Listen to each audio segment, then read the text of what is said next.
Chapter 3652, Chapter 726, Guild War Chapter 726, Guild War World Arc, Soul Lake.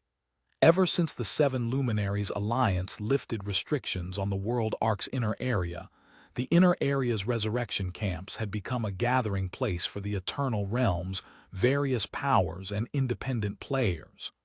The Soul Lake Resurrection Camp under Zero Wing's ownership was especially popular. This was because the Soul Lake, the map the Resurrection Camp was situated on, was a level 175+ map that had a much lower population of monsters compared to other maps. This made it an ideal place for players seeking to get some rest. As icing on the cake, the Soul Lake was also close to the core area's Holy Ring City. Due to these reasons, even though the Soul Lake Resurrection Camp charged an exorbitant fee of 20 eternal silver per person per day, and would occasionally come under attack by the Sun Dynasty's forces, tens of thousands of players still flocked to it. This, in turn, allowed Zero Wing, Shi Feng, and the Red Dragon Nation to generate significant amounts of wealth.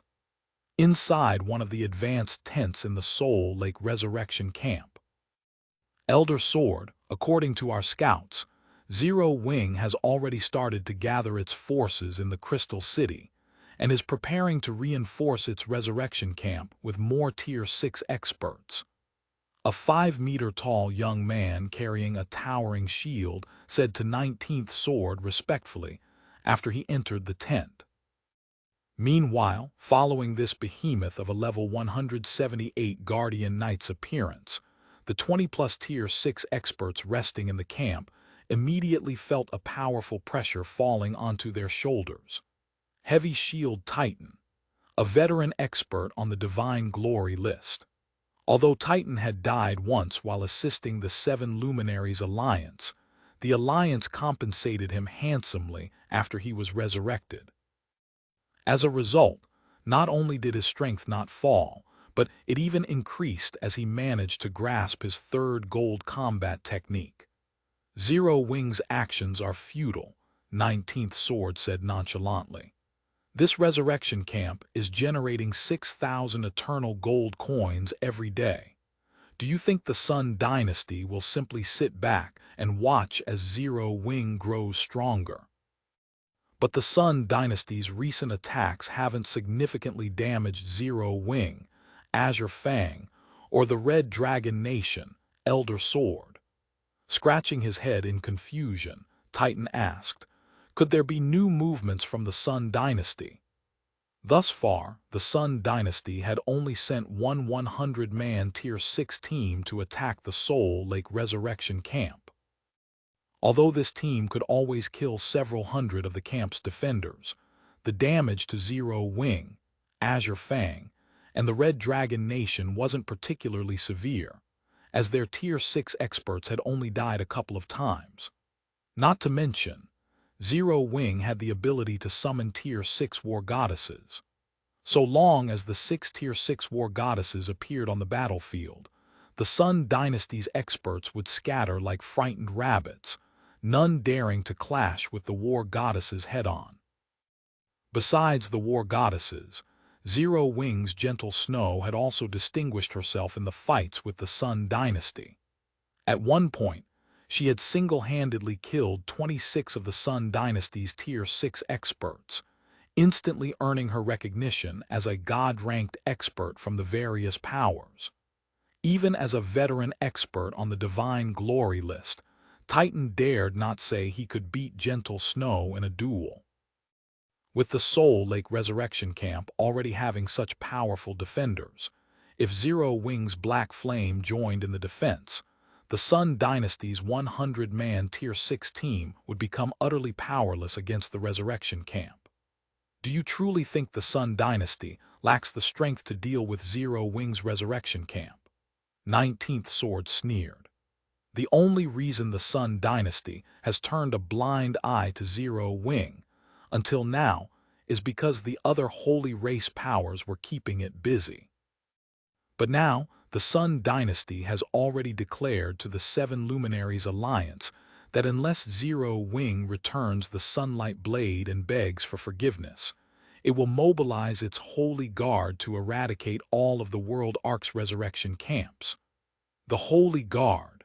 Titan was shocked by this revelation. Isn't that one of the Sun Dynasty's 5 conquest legions?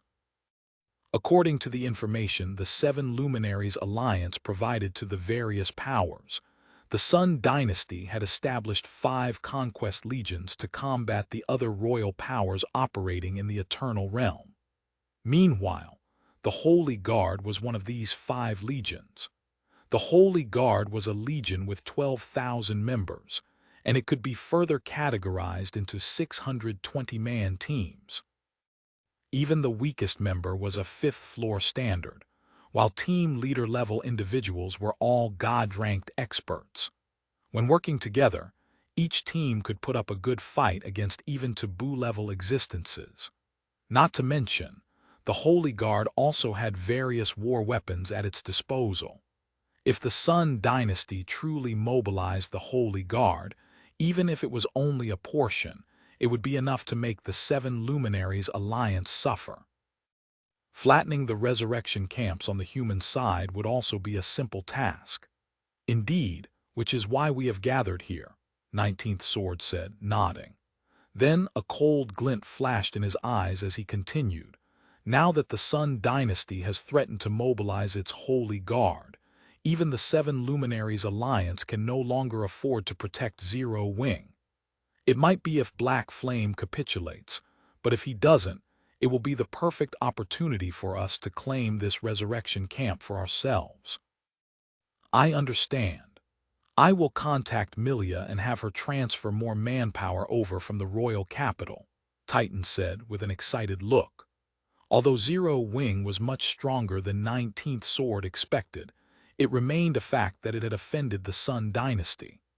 With the Sun Dynasty threatening to mobilize its Holy Guard, if Black Flame refused to capitulate, Zero Wing would have to withdraw from the World Ark, leaving the Soul Lake Resurrection Camp to be claimed by others.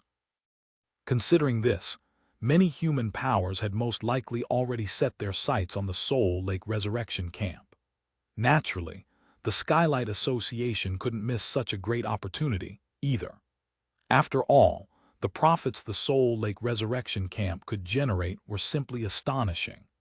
While the Skylight Association was preparing to capture the Soul Lake Resurrection Camp, the various powers operating in the area took a similar course of action and continuously gathered their forces. This caused the player population of the Soul Lake Resurrection Camp to increase rapidly toward the 100,000 threshold. What should we do? Vice Guild Leader Frey, Garrett, one of Azure Fang's 2 great Vice Guild leaders, asked as he paced around the tent in annoyance. These powers aren't even trying to hide that they're waiting for our destruction.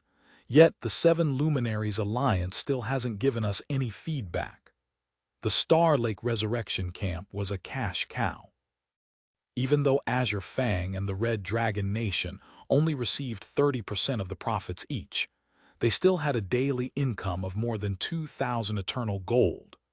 Moreover, their daily income could easily increase tenfold in the future as more players enter the World Ark. But now, there's no point asking me, Frey said, snapping out of her daze and revealing a wry smile. I only know that the Seven Luminaries Alliance has already sent someone to the Crystal City to contact Guild Leader Black Flame. By the looks of things, the Alliance wants to get Zero Wing's response before deciding what to do. Thinking of the Sun Dynasty's Holy Guard, Frey felt powerless and could only place her hopes on the Seven Luminaries Alliance. If even the Seven Luminaries Alliance refused to help, Zero Wing, Azure Fang, and the Red Dragon Nation would most definitely lose the Soul Lake Resurrection Camp. Chapter 3653, Chapter 727, To Arms. Chapter 727, To Arms. Eternal Realm, Crystal City of Secrets. Due to the underground Crystal Palace's existence, The Crystal City of Secrets had become one of the 10 most populated cities on the human player's side in the Eternal Realm. The city's player population exceeded 60 million, and it could be considered a highly populated city even in other realms. At this time, a commotion was taking place in the Crystal City due to the Sun Dynasty's sudden declaration of war. Zero Wing really knows how to find trouble, provoking a royal power from the holy race of all things. Not even the Seven Luminaries Alliance can save Zero Wing now.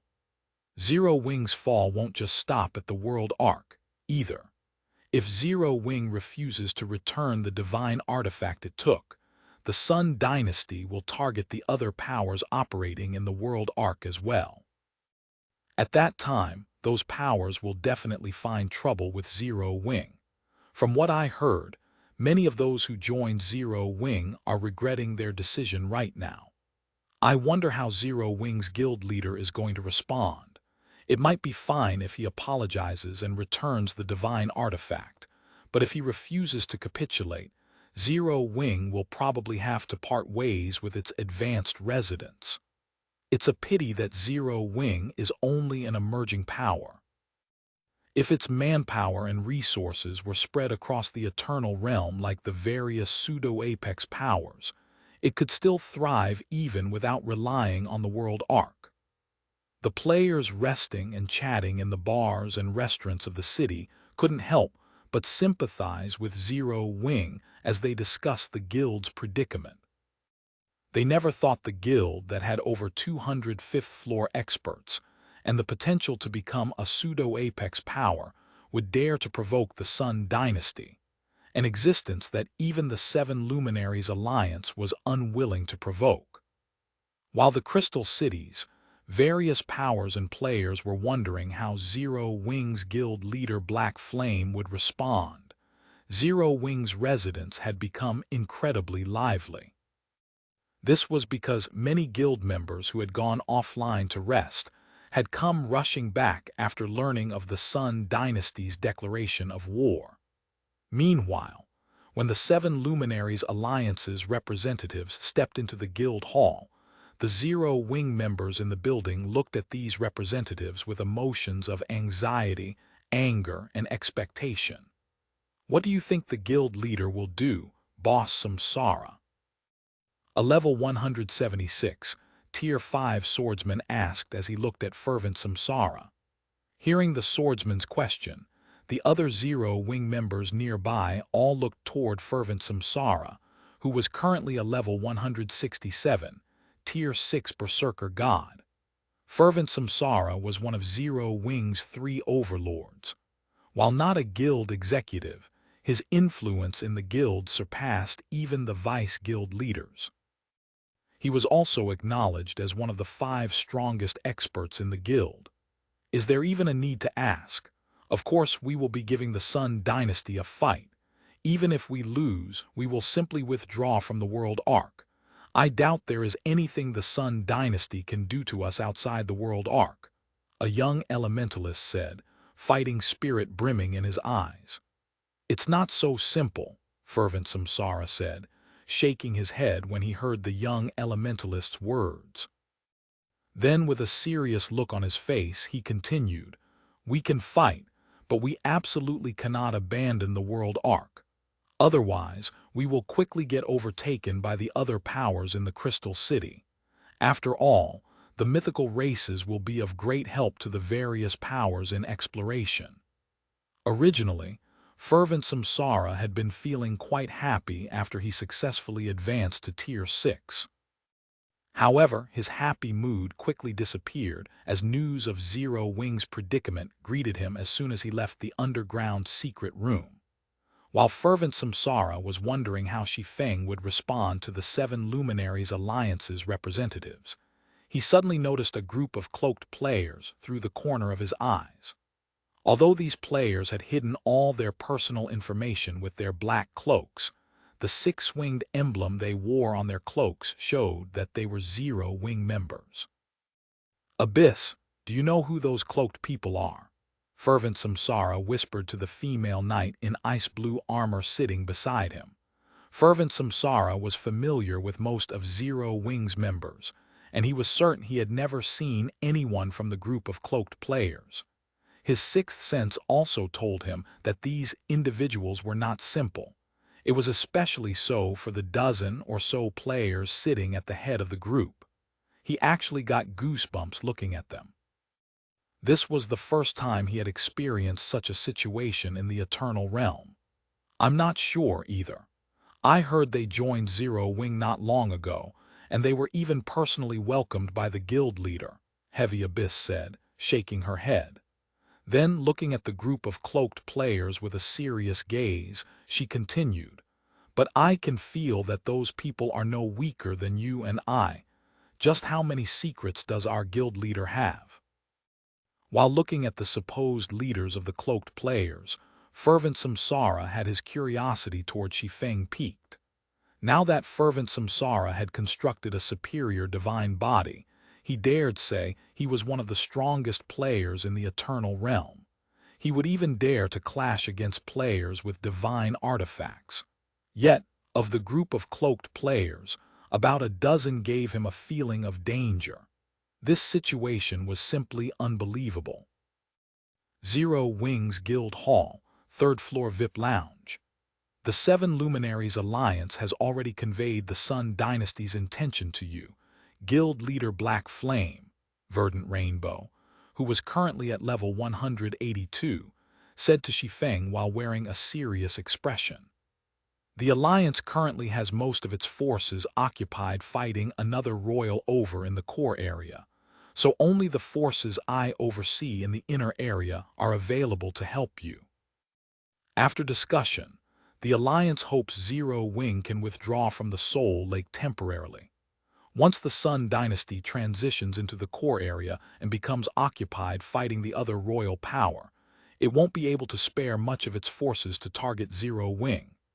Zero Wing can return at that time, and the Alliance will also assist Zero Wing in defending its resurrection camp. In reality, the Seven Luminaries Alliance was infuriated by the contempt the Sun Dynasty had shown. Unfortunately, there was nothing the Alliance could do about the Sun Dynasty's threat, as it just so happened that the Alliance had started a territorial clash with another royal power in the World Ark's core area. "I am grateful for the Seven Luminaries Alliance's goodwill, Miss Verdant," Shi Feng said. "But now that the Sun Dynasty has declared war on Zero Wing, it would not make sense for Zero Wing to retreat without a fight." "Are you really going to do this, Guild Leader Black Flame?" Verdant Rainbow couldn't help but sigh when she heard Shi Feng's answer. "The Holy Guard isn't some second-rate legion like the ones the Sun Dynasty sent to attack us initially. It is a force established specifically to deal with other royal powers, and every member is currently a bona fide Tier 6 player. If it comes down to a fight, even a taboo-level existence like yourself might die." "Is that so? Well, they are more than welcome to try," Shi Feng said, a cold glint flashing in his eyes. Chapter 3654, Chapter 728, World Ark in Turmoil. Chapter 728, World Ark in Turmoil. Crystal City of Secrets, Airport. Lunatic. He's simply a lunatic. Is he trying to bring his entire guild down with him? Looking out the window of the flying ship they were on, the Outer Elder who had accompanied Verdant Rainbow to Zero Wing couldn't help but be shocked as he looked at the players gathering inside Zero Wing's residence. The fact that the Seven Luminaries Alliance had sent Verdant Rainbow, the Alliance's rising star, to communicate with Black Flame was already enough to show how much it valued Zero Wing. Normally, not even the guild leaders of pseudo-apex powers would receive such a treatment. As if that wasn't enough, the Seven Luminaries Alliance had even promised that so long as Zero Wing temporarily withdrew from the World Ark this time, it would help Zero Wing re-establish itself in the World Ark in the future. This was an opportunity that many powers could only dream of obtaining, yet Black Flame had turned down this offer and insisted on fighting the Sun Dynasty's Holy Guard with only Zero Wing's strength. Although Black Flame is indeed a little crazy, Zero Wing shouldn't be underestimated either, Verdant Rainbow said as she looked at Zero Wing's residence. When we first arrived inside the guild hall, I sensed at least 10 experts who could threaten me. 10. The outer elder couldn't help but look at Verdant Rainbow in astonishment. How can a new guild possibly have so many taboo-level existences? It should be known that Verdant Rainbow was a new generation chosen, one of the 7 Luminaries Alliance. Her combat standard was through the roof, paired with the world's string, although she still wasn't at the standard of the Alliance's veteran taboo-level existences. She could still be considered mid-tier among all taboo-level existences in the greater God's domain. Hence, anyone who could make Verdant Rainbow feel threatened should be a taboo-level existence at the very minimum. But how could Zero Wing possibly have 10 taboo-level existences? I don't know. Verdant Rainbow shook her head. Then, thinking of the Holy Guard she had previously encountered in the World Ark's core region, she sighed and said, "But it doesn't matter whether Zero Wing has 10 or 20 taboo-level existences. None will matter in front of the Sun Dynasty's Holy Guard." The Sun Dynasty's strength far exceeded the 7 Luminaries Alliance's imagination. Of the Holy Guard's 12,000 members, over 600 were considered team leaders. All of them were also battle-hardened individuals who had clashed against the Holy Race's other royal powers for many years. So long as these team leaders formed a 20-man team with the Holy Guard's weaker members, they could trade blows with taboo-level existences. With the Holy Guard having 12,000 members, it meant that the Legion had 600 teams that could trade blows with taboo-level existences. 10 against 600. With such a huge disparity in numbers, even a layman could tell Zero Wing's chances of victory were non-existent. This was also why the Sun Dynasty dared declare that it would eradicate all of the human race's resurrection camps in the World Ark. While Verdant Rainbow and her entourage were leaving the Crystal City of Secrets, news of Zero Wing's intention to fight the Sun Dynasty quickly spread like wildfire, and every player in power who received news of this matter couldn't help but be shocked by Shi Feng's decision. World Ark, Soul Lake Resurrection Camp, Skylight Association's advanced tent. Black Flame is truly insane. Titan couldn't believe his eyes when he read the report from his subordinate. Isn't that good news? Milia the Mjolnir smiled. We will now have a stable source of income to fund the construction of a guild town. After seeing the fortune the Blaze conglomerate was raking in thanks to its guild city, many powers had already started to prepare for the construction of their own guild town, and the Skylight Association was no exception. However, constructing a guild town in the Eternal Realm was easier said than done. Aside from requiring a building order, astronomical funding was also needed. Fortunately, the Skylight Association could easily solve this problem so long as it took over the Soul Lake Resurrection Camp. Originally, had Zero Wing chosen to make peace with the Sun Dynasty, it could have easily defended the Soul Lake Resurrection Camp with the help of Shi Feng and the Red Dragon Nation. But now, Zero Wing had willingly chosen to fight the Sun Dynasty to the death. A Titan nodded in agreement with Milia's words. Many powers were eyeing the Soul Lake Resurrection Camp due to its economic value. Fortunately, Zero Wing had chosen to send itself into the jaws of death and give everyone a chance to lay claim to the Resurrection Camp. How is the gathering of our forces coming along?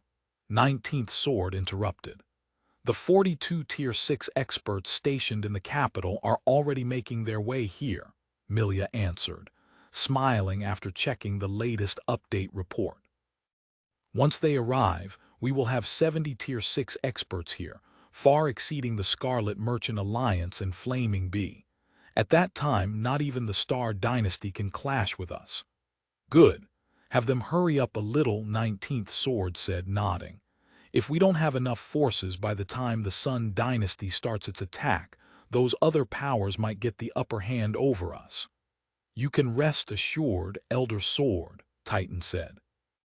"According to our scouts, the Sun Dynasty seems to have learned of Zero Wing's intention and is enraged by it. Originally, the Sun Dynasty had already stopped amassing its forces after gathering 4,000 players. But now, the Sun Dynasty has changed its mind and is looking to gather all Holy Guard members.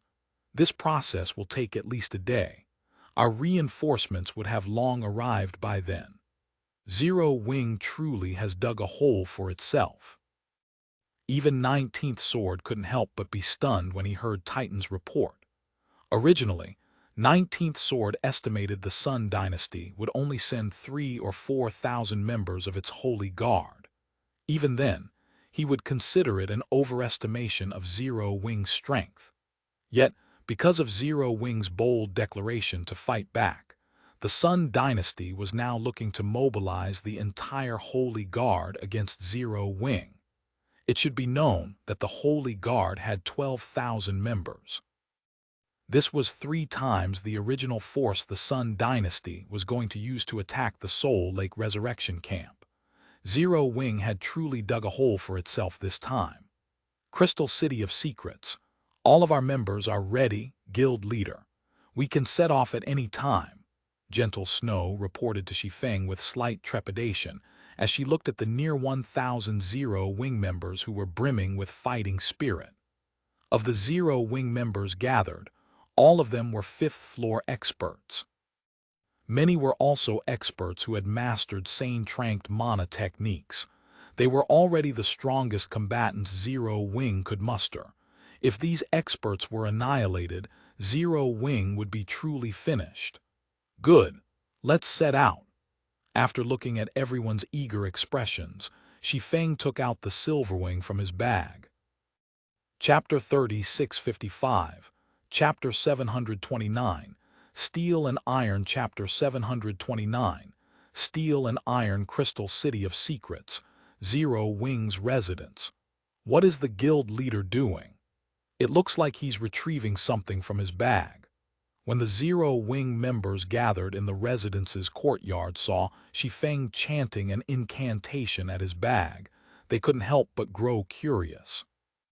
Seeing as Shi Feng had gathered so many of Zero Wing's experts today, it was clear that they would be going to reinforce the guild's resurrection camp in the World Arc. Yet, rather than hurrying over to the World Arc, Shi Feng was taking his time retrieving something from his bag. While everyone was wondering what Shi Feng was retrieving, a gigantic spatial magic array suddenly appeared above the residence.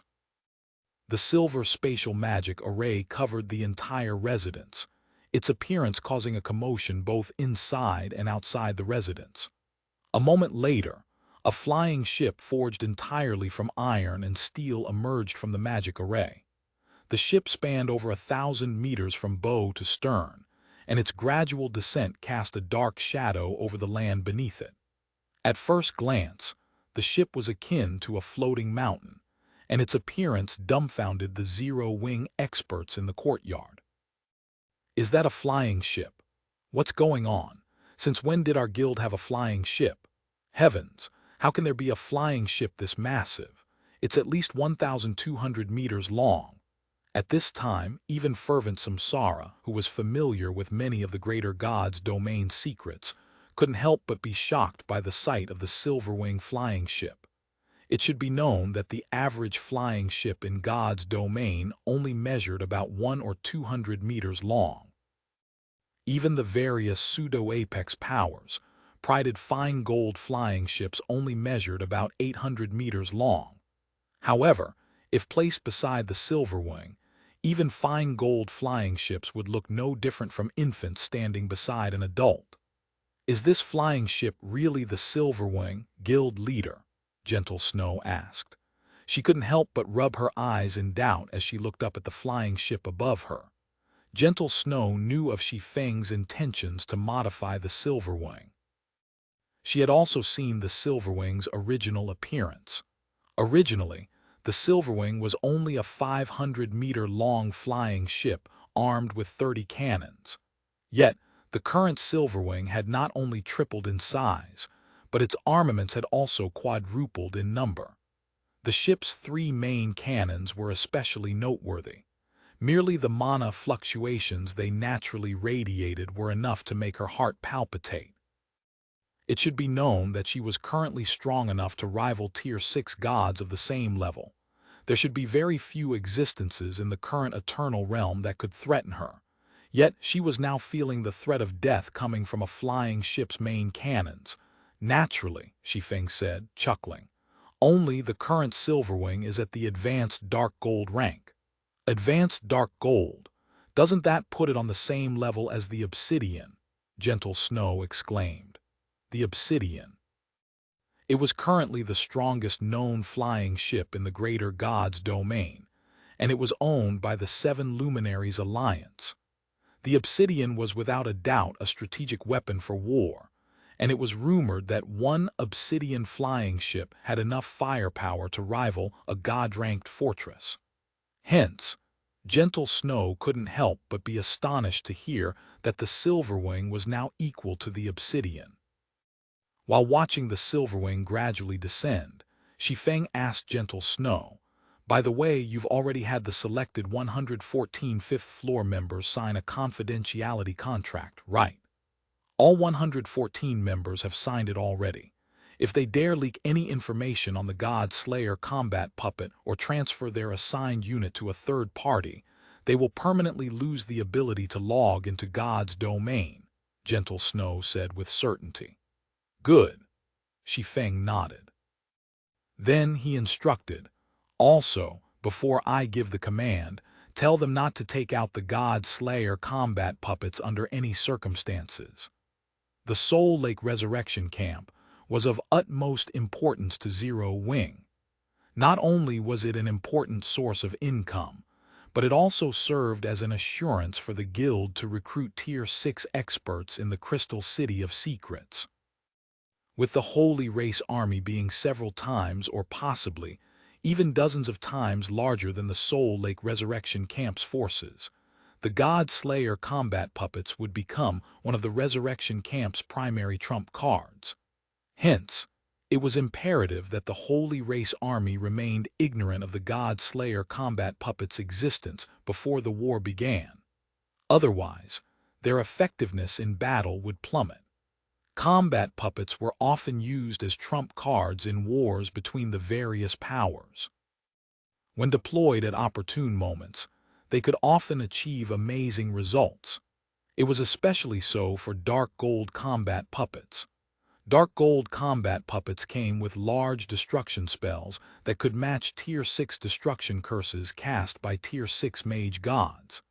Even when operated by Tier 0 players who hadn't reached the Refinement Realm standard, Dark Gold combat puppets could act as a mobile cannon and devastate battlefields. Naturally, in the hands of experts, Dark Gold combat puppets could display even greater combat effectiveness. Oftentimes, even a handful of Dark Gold combat puppets were more than enough to turn the tides of a battle involving tens of thousands of experts.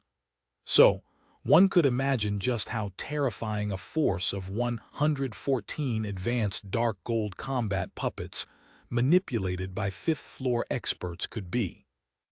During the war between the two races in Shi Feng's previous life, even though the Holy Race had an overwhelming numerical advantage over the human race, human players still managed to hold their ground and put up a good fight. Ultimately, they even managed to stop the Holy Race Army's advance in the Eternal Realm. Meanwhile, apart from the few monstrously powerful experts, the reason the human race managed to accomplish such a feat was largely due to war weapons. Of course, war weapons were not without their flaws. It was especially so for advanced Dark Gold combat puppets like the God Slayer combat puppet. Simply powering up a God Slayer combat puppet already cost 500 units of 7 Luminaries crystal, while every use of its large destruction spells cost 50 units of 7 Luminaries crystal.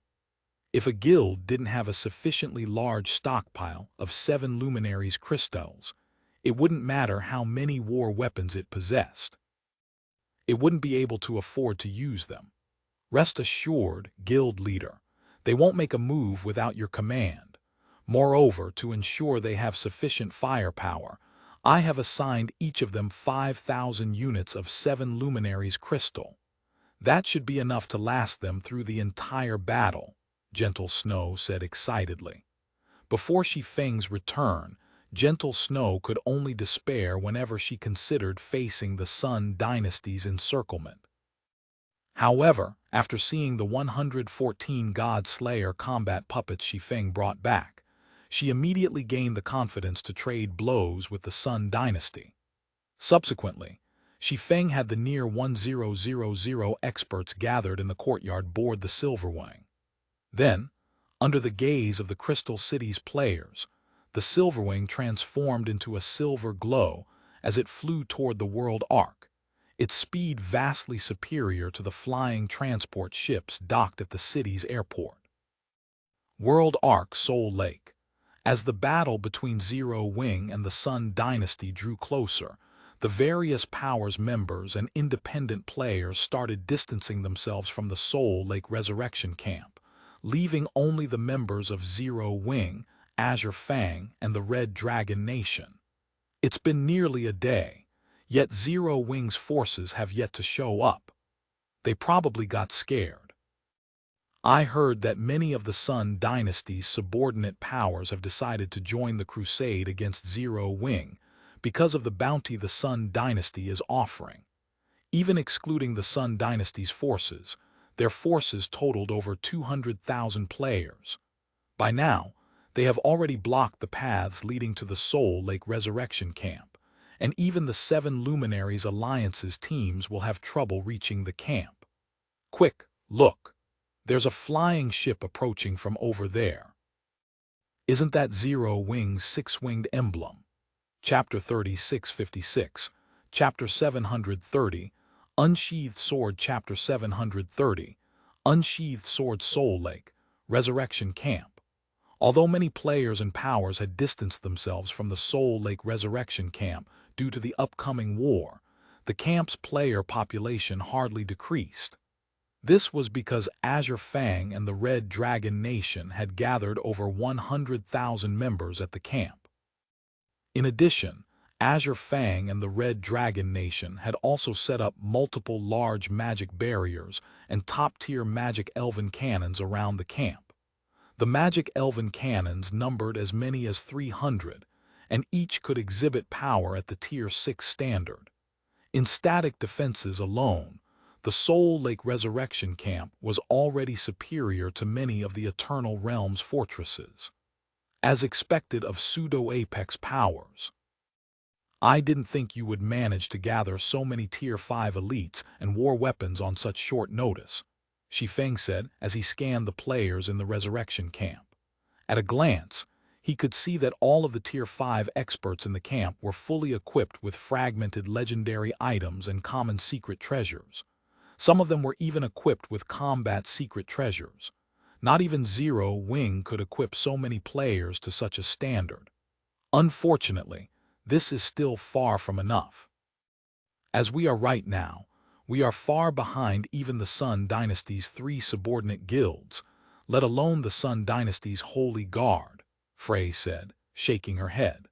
For the sake of defending the Soul Lake Resurrection Camp, she had pulled all the strings she could and gathered 70,000 experts from the Red Dragon Nation. She would have preferred to gather even more experts if it was possible. Unfortunately, this was already most of the experts the Red Dragon Nation had operating in the Eternal Realm. It was the same for Azure Fang. Only, Azure Fang managed to gather a little more experts than the Red Dragon Nation, its forces totaling 80,000. Although the combined forces of Azure Fang and the Red Dragon Nation reached 150,000, they were still numerically disadvantaged compared to the 200,000-plus players the Sun Dynasty's 3 subordinate guilds managed to gather. In a frontal confrontation, their chances of victory would be slim. Do you have any suggestions for the upcoming siege? Guild leader Black Flame, Garat asked. Garrett was honestly surprised that Zero Wing had only decided to mobilize about 1,000 players. Originally, he thought Zero Wing would at least send tens of thousands of Tier 5 experts to aid in the defense. That way, they wouldn't be too far behind in numbers compared to the Holy Race's side. Yet, Zero Wing had only sent close to 1,000 players. Although there were over a dozen Tier 6 experts among them, and some Tier 5 experts were equipped with the Eternal Magic Armor equipment set, they would be of little use in a battle involving hundreds of thousands of Tier 5 and Tier 6 Holy Race players. The fact that Zero Wing had brought the behemoth known as the Silverwing didn't matter, either. Their chances of victory were still slim. After all, the Holy Race army attacking them had over 10,000 Tier 6 experts. Moreover, these were all experts trained to fight against other royal powers. They were much more superior compared to the Holy Race players who had attacked the Seven Luminaries Alliance's resurrection camps previously. Rather than be on the defense, I am considering taking the fight to them. No matter what, a resurrection camp is not a stronghold. Even if you strengthen its defenses with magic barriers and arm it with various war weapons, once the battle begins, we will fare no differently than if we clashed with the enemy on an open field, Shi Feng said. On the other hand, if we ambush the enemy's scattered Tier 6 combatants with small but elite assault teams, we can greatly reduce the enemy's top combatants before the main event. The use of Tier 5 players in the upcoming battle would be limited, and Tier 6 players would be the main fighting force for both sides. If one side's Tier 6 players suffered annihilation, its remaining forces would be powerless to resist the other side's Tier 6 players. Previously, in the defensive war led by the Seven Luminaries Alliance, they couldn't let too many Holy Race players enter the Alliance's resurrection camps, as it would disrupt the occupation process. Hence, they had to stay in the camps to prevent anyone from sneaking through. Now, though, the Sun Dynasty's goal was to target Zero Wing and eliminate all the forces stationed in the Soul Lake Resurrection Camp. In such a situation, it would be foolish for them to stay inside the Resurrection Camp. It was especially so now that he had brought a bunch of level 200+ experts from his home god's domain to the Eternal Realm. In a defensive siege, the combat effectiveness of these level 200+ experts would be limited. However, if they were put in a field battle involving only tens of thousands of players, their strength would be overwhelming. Of course, this was a secret Shi Feng did not plan on sharing with outsiders like Frey and Garrett. Reducing their combat power before the main battle is indeed a good idea, but with our current forces, it really isn't ideal to do such a thing, Frey said after pondering over Shi Feng's suggestion. Based on the intelligence I've received, the Sun Dynasty's 3 subordinate guilds are no pushovers.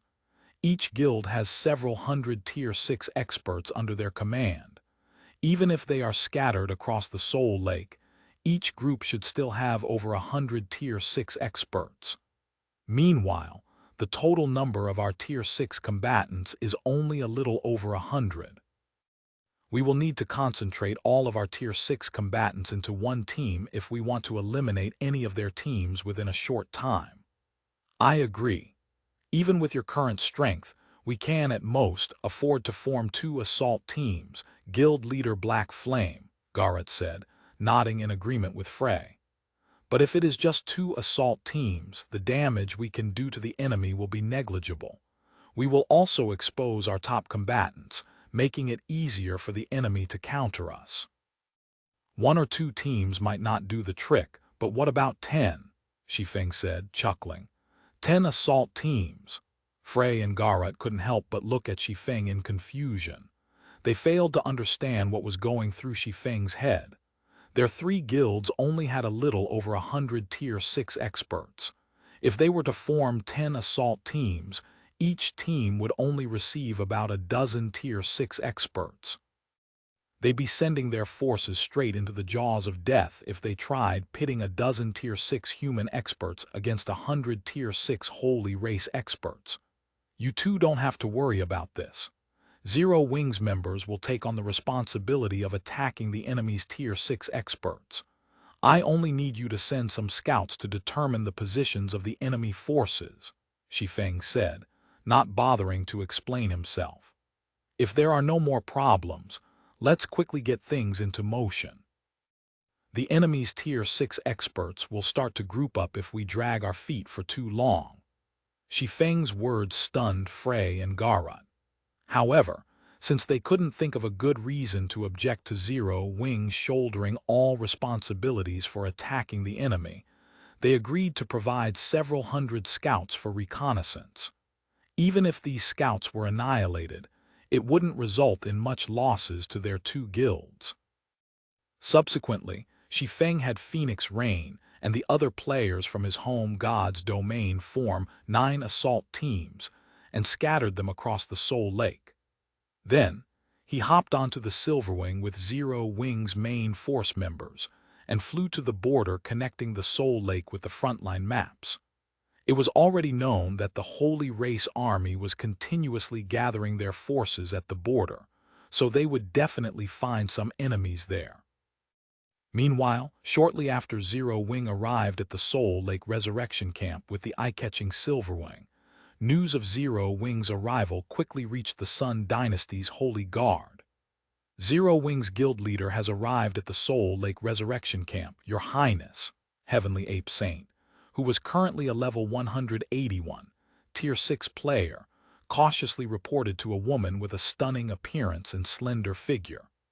However, it doesn't look like he is as tough as he makes himself out to be. According to our investigations, Black Flame only brought 1,000 players to reinforce the Resurrection Camp. It is obvious he is afraid we will wipe out Zero Wing's forces. As things stand, the 3 guilds' armies will be more than enough to destroy the Soul Lake Resurrection Camp. I thought the person who killed my foolish little brother would be someone incredible, but it seems I have overestimated him. After hearing Heavenly Ape Saint's report, the woman named Daystar nonchalantly commanded, "Let's not waste any more time then.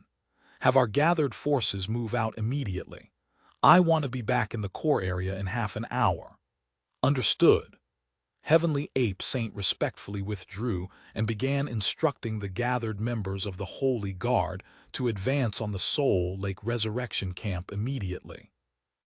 Chapter 3657, Chapter 731, Zero Wings Elites Chapter 731. Zero Wings Elites following the news of Zero Wings Silverwing arriving at the Soul Lake Resurrection Camp. The 3 holy race guilds that had entered the Soul Lake quickly went into action. The Sun Dynasty was a royal power of the holy race, so although the 3 guilds were subordinates of the Sun Dynasty, they were still vastly superior to the average human guild.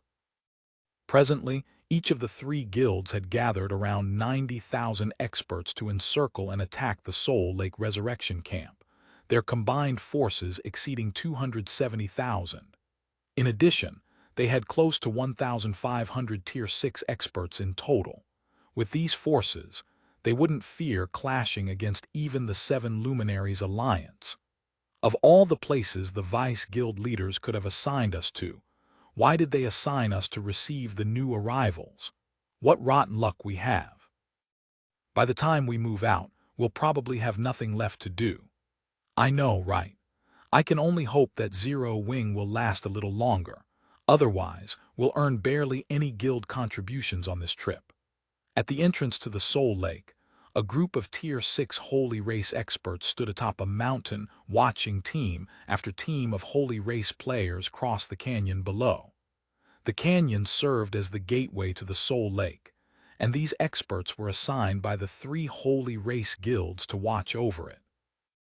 However, as they watched their allies cross the canyon and disappear into the Soul Lake, they couldn't help but feel envious. The reason for their behavior was the generous bounty the Sun Dynasty had placed on Zero Wing.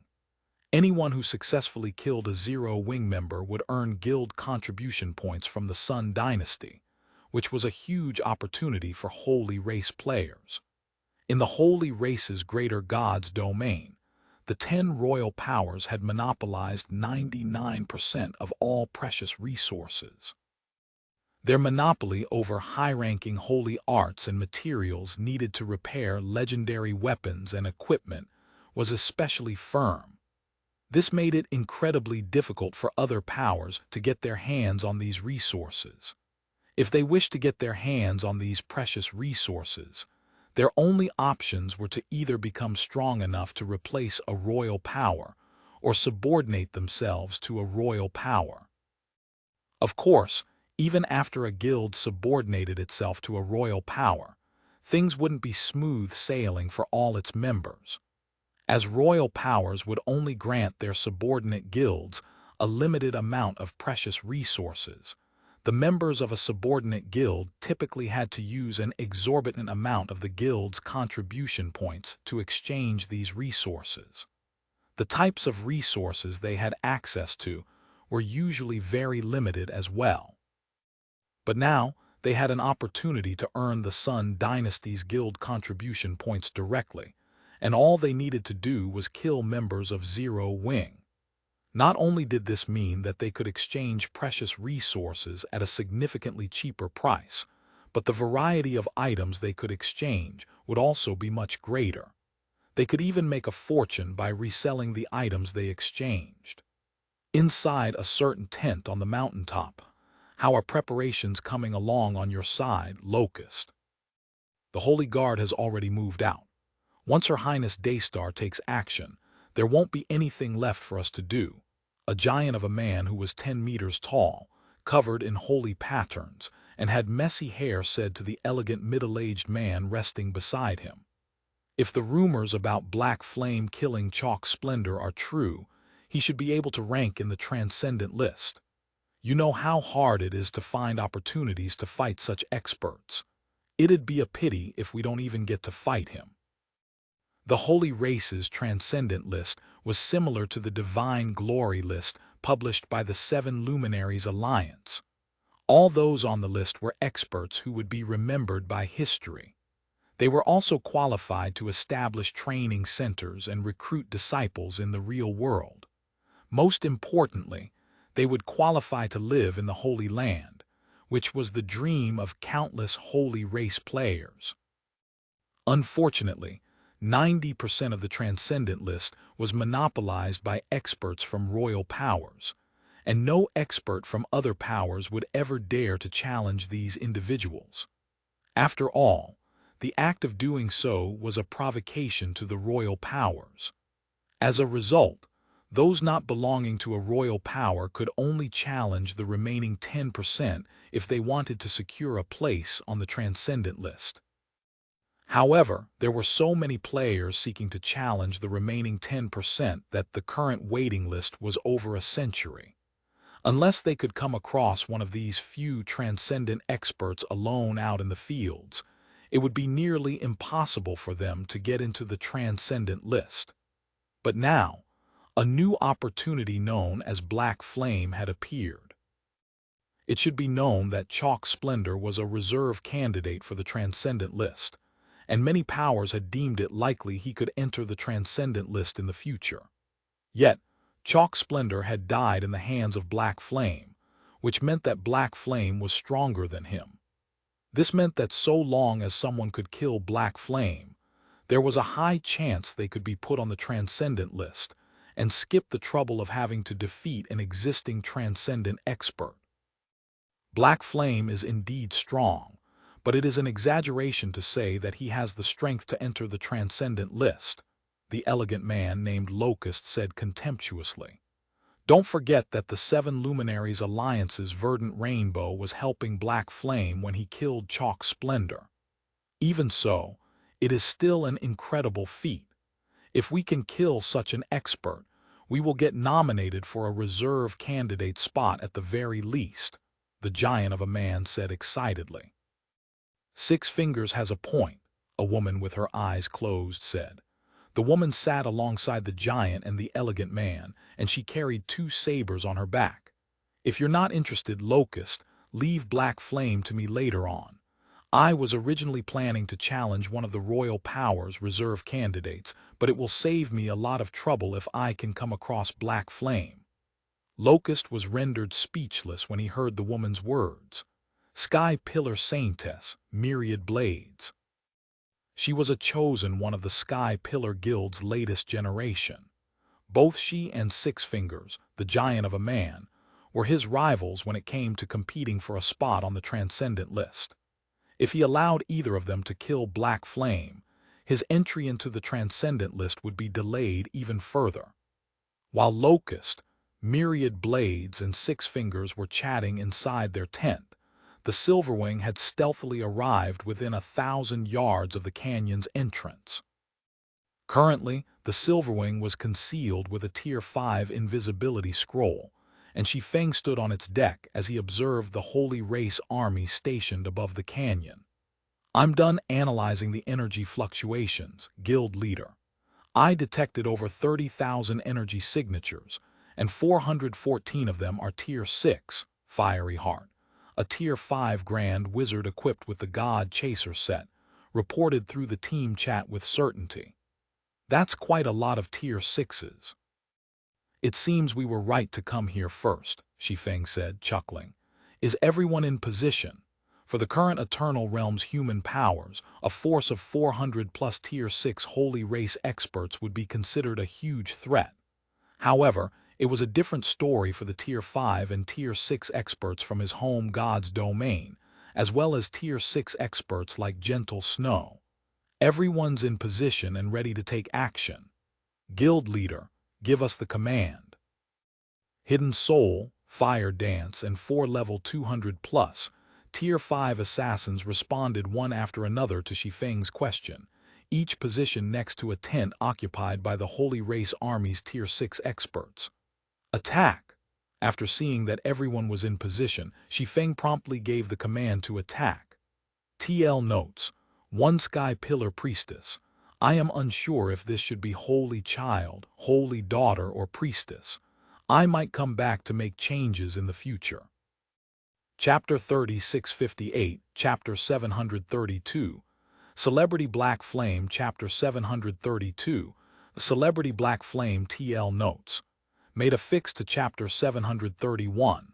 Original. Subsequently, Shi Feng split Zero Wing's members into 10 assault teams, making sure to evenly distribute Phoenix Rain and the other experts from his home god's domain across the 10 teams. Then, scattered the 10 teams across the Soul Lake. As for Shi Feng himself, he hopped onto the Silverwing with Zero Wing's main force members and flew to the border connecting the Soul Lake with the frontline maps. It was already known that the Holy Race Army was continuously gathering their forces at the border, so they would definitely find some enemies there. Edited. Subsequently, Shi Feng had Phoenix Rain and the other players from his home god's domain form 9 assault teams and scattered them across the Soul Lake. Then he hopped onto the Silverwing with Zero Wing's main force members and flew to the border connecting the Soul Lake with the frontline maps. It was already known that the Holy Race Army was continuously gathering their forces at the border, so they would definitely find some enemies there. Basically, it means that Zero Wing has only formed 10 assault teams in total instead of 11. Upon receiving Shi Feng's command, Fire Dance and the others promptly took action against the tents they were stalking. Although the advanced tents used by the 3 Holy Race guilds were protected by an energy barrier that could normally withstand multiple Tier 6 attacks, Fire Dance and the others shattered the barriers standing in their way with just a single attack. Subsequently, before any of the Tier 6 Holy Race experts resting in the targeted tents could react, Fire Dance and the others swiftly brandished their daggers and short swords, stabbing their hearts and slitting their necks. Each of the targeted tents housed between 5 and 6 players. Even though Holy Race players inherently possessed a lot of HP and defense, They still died instantly to the attacks of Fire Dance and the others, which were close to rivaling the attacks of Tier 6 gods. One in the blink of an eye, 6 advanced tents were ambushed, and 31 Tier 6 holy race experts were killed. Ambush. Human assassins are ambushing us. At the same time as Fire Dance and the others took action, a Tier 5 holy race expert patrolling nearby noticed their presence and promptly shouted to alert the others. All of the holy race experts assigned to this location were battlefield veterans. The moment they heard someone alerting an ambush, whether it was those resting in tents or chatting somewhere, everyone promptly dropped what they were doing and rushed in the direction of Zero Wing's 6 assassins. They even erected an energy barrier that covered the entire campsite, ensuring that the 6 assassins could not escape. Commander 6, emergency. Zero Wing's members have ambushed us. We have activated the holy power barrier and trapped them in the campsite already. A Tier 6 patrol reported urgently after entering the camp occupied by the 3 guilds' army commanders. Zero Wing ambushed us. 6 Fingers couldn't help but be stunned by his subordinate's report. Are you sure you're not mistaken? It should be known that their 3 guilds already regarded Zero Wing as a fish on a chopping block. After all, according to their investigations, Zero Wing only had a little over 100 Tier 6 experts defending its resurrection camp. That was only a fraction of what they had. With so few Tier 6 experts, Zero Wing would have great difficulty even defending its resurrection camp. How could Zero Wing possibly take the initiative to attack their campsite, which had over 400 Tier 6 experts? However, before the Tier 6 patrol could answer 6 Fingers, Locust had already put away the tent, revealing the site of the aforementioned holy energy barrier shattering, and several dozen figures descending from the sky. Black Flame. That person is Zero Wing's guild leader Black Flame. The instant the several dozen figures appeared in the sky, many of the holy race players in the campsite immediately recognized Shi Feng and began shouting frantically. It was like Shi Feng was a candle in the dark, his presence being extraordinarily eye-catching. Since when did you become so famous among the holy race, guild leader? Gentle Snow asked. She couldn't help but be stunned when she saw the holy race army down below behaving like a bunch of mortals who had just seen God descend upon them. It should be known that just a moment ago, the holy race players in the campsite were in the middle of encircling Fire Dance's group of 6. Yet now, all of them were focusing their attention on Shi Feng, behaving as if they had completely forgotten about the 31 Tier 6 experts Fire Dance's group had killed. I have no idea. At this time, even Shi Feng found this situation confusing. Did he really have such a striking appearance? It should be known that he was wearing a dark gray cloak that hid his equipment and weapons. He did not reveal any distinguishing features. Paired with his face, he should look the most inconspicuous of everyone on his team. However, what Shi Feng did not know was that after he had killed Chalk Splendor, many holy race powers had deemed him an expert worthy of the Transcendent List. Meanwhile, the Transcendent List was a ranking list known by all among the holy race. Even those who merely have the potential to enter the Transcendent List would have their faces memorized by most holy race players. Hence, the 3 guilds members had long memorized Shi Feng's appearance, and as experts who had developed their minds to a great extent, it was very easy to single out Shi Feng from his teammates. Tier 5 members, stay at least 1,000 yards away from Black Flame. Locust of the Leisure Prison Guild commanded sternly upon learning of Shi Feng's presence. He's already stronger than Tier 6 gods. Those weaker than Tier 6 gods should prioritize targeting Zero Wing's other experts. At Locust's command, all the holy race experts obeyed without hesitation, solemn expressions on their faces. No one dared to underestimate Shi Feng. Treating him like a world boss, They had only their core experts face him head-on while everyone else supported them from behind. In only a moment, 23 level 180 plus, Tier 6 Holy Race experts stepped forward, each strong enough to rival the human race's Tier 6 gods. They then charged toward Shi Feng's landing location. As for the other Tier 6 Holy Race experts, they charged at the other Zero Wing members.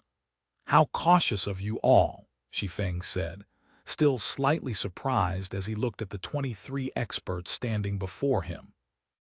As far as he could remember, Holy Race experts held great contempt for human experts. If Holy Race experts encountered human experts out in the fields, most would choose to fight one-on-one duels, even when they had the numerical advantage. Yet, the campsite's 23 strongest Holy Race experts had chosen to attack him together. This was a situation far beyond the norm. Cautious. Looking down at Shi Feng's comparatively small figure, Six Fingers grimly said, "I don't think so. When dealing with limit breakers like yourself, no amount of caution is excessive." In the Holy Race's greater god's domain, the term limit breaker was used to describe monstrously powerful players. More specifically, limit breakers were all monsters capable of ranking on the transcendent list. Previously, Six Fingers was partially convinced by Locust's opinion that Shi Feng had only managed to kill Chalk Splendor, thanks to the assistance of the 7 Luminaries Alliance's Chosen One. However, after seeing Shi Feng's extraordinary use of the surrounding energy, Six Fingers immediately understood that Shi Feng wasn't someone who needed to rely on others to kill Chalk Splendor. If they wished to go against such a monster, they would have to gather all of their campsite's strength to have any chance at victory. "Locust and I will distract him." "Six," Myriad Blades whispered to Six Fingers and the others as she cautiously approached Shi Feng with Locust. "Take any opportunity you see, even if it means our deaths." After saying so, Myriad Blades unsheathed her sabers and charged at Shi Feng. TL notes: 1. They still died instantly to the attacks of Fire Dance and the others, which were close to rivaling the attacks of Tier 6 gods. In this scenario, I believe that the attacks of the level 200+, Tier 5 assassins rival the attacks of Tier 6 gods that are at Fire Dance and Hidden Souls level. So, somewhere around level 180, considering that Gentle Snow is level 180 as of Chapter 723. Chapter 3659, Chapter 733, Black Flame Sword. Chapter 733, Black Flame Sword. It'll all be up to you. 6. I doubt Myriad and I can create many opportunities. When Locust saw Myriad Blades charging at Shi Feng, he put on a determined expression and raised the thorny wooden staff he wielded. Immediately, countless holy patterns started to form around him. "Don't worry, I understand." Six Fingers solemnly nodded. Logically, Six Fingers should have been the one to engage and distract Shi Feng, since his 10-meter-tall body would make him the best fit for melee combat out of everyone present. Yet, Myriad Blades and Locust had chosen to take on this role instead. As for why they had made such a decision, it was because Six Fingers owned an astonishingly destructive holy art called Heavenly Strike. Heavenly Strike was a mysterious holy art Six Fingers had found in an ancient ruin, and it could exhibit power rivaling holy ancestor-ranked holy arts. Paired with his fragmented divine artifact radiance, he could overwhelm the defenses of even ancient gods of the same level. Hence, Myriad Blades and Locust had chosen to create opportunities for him to land attacks on Shi Feng. Otherwise, if they tried to trade blows with a limit breaker like Shi Feng, the latter would eventually whittle them to death. At the same time as Six Fingers nodded, Myriad Blades brandished her sabers and summoned 1,000 holy armaments. These armaments came in various forms, such as sabers, spears, swords, axes, shields, and whips. Each armament had its respective strengths, and they all carried power at the Tier 6 God standard. When myriad blades willed all of these holy armaments to attack Shi Feng, it was as if 1,000 myriad blades were attacking Shi Feng together. Moreover, none of these holy armaments were restricted by HP, so they remained unfazed even when attacked. Fusion Holy Art, Thousandfold Mirage. Thousandfold Mirage allowed myriad blades to become a one-man legion, and it was the primary reason behind her confidence in challenging a Royal Powers Reserve candidate for the Transcendent list. In the meantime, the elegant locust suddenly revealed a ferocious expression, his eyes turning crimson as the wooden staff he wielded merged with his body. His body also became withered like dead wood and shrunk by several sizes. Then, once his transformation was complete, he turned into a stream of light as he charged at Shi Feng, his speed so fast that he could put Tier 6 assassins to shame. Fusion Holy Art, Sanguine Ascension. Sanguine Ascension was the ultimate desperation move Locust had developed by combining a holy art with one of his legacy skills. When used, it allowed his movement speed and attack speed to achieve a qualitative leap, and nobody could keep up with him under the same tier. However, in exchange for this overwhelming speed, he would fall into a heavily injured state for a considerable time after using the Fusion Holy Art. When Zero Wings members saw myriad blades and Locust's display of strength, they couldn't help but be shocked. Are those two monsters? Fervent Samsara was similarly shocked when he saw myriad blades, swarm of holy armaments, and Locust's impossibly fast speed. Although he could keep up with Locust's speed thanks to his sixth sense, his body couldn't, especially not when Locust was constantly changing his attack and movement trajectories. As of present, Fervent Samsara was certain he stood no chance against myriad blades and Locust, even in one-on-one situations. Thousandfold Mirage and Sanguine Ascension. Is the other one Heavenly Strike? Shi Feng suddenly thought of three names when he saw the moves executed by myriad blades and Locust. During the war between the two races in his previous life, many holy race experts had become famous in the human race's greater god's domain due to their feats. Among them, three were particularly outstanding, and they were Myriad Blades the Sky Pillar Saintess, Locust the Fleeting Wraith, and Heavenly Strike Six Fingers. Or more specifically, their trademark moves were very well known. In the Sky Pillar Saintess's case, she had slaughtered an Apex Powers holy city with her thousandfold mirage. As for the Fleeting Wraith, he had single-handedly distracted Death Wind, one of Demon's Gate's 9 great experts. It should be known that Death Wind not only wielded a divine weapon, but was also equipped with divine equipment.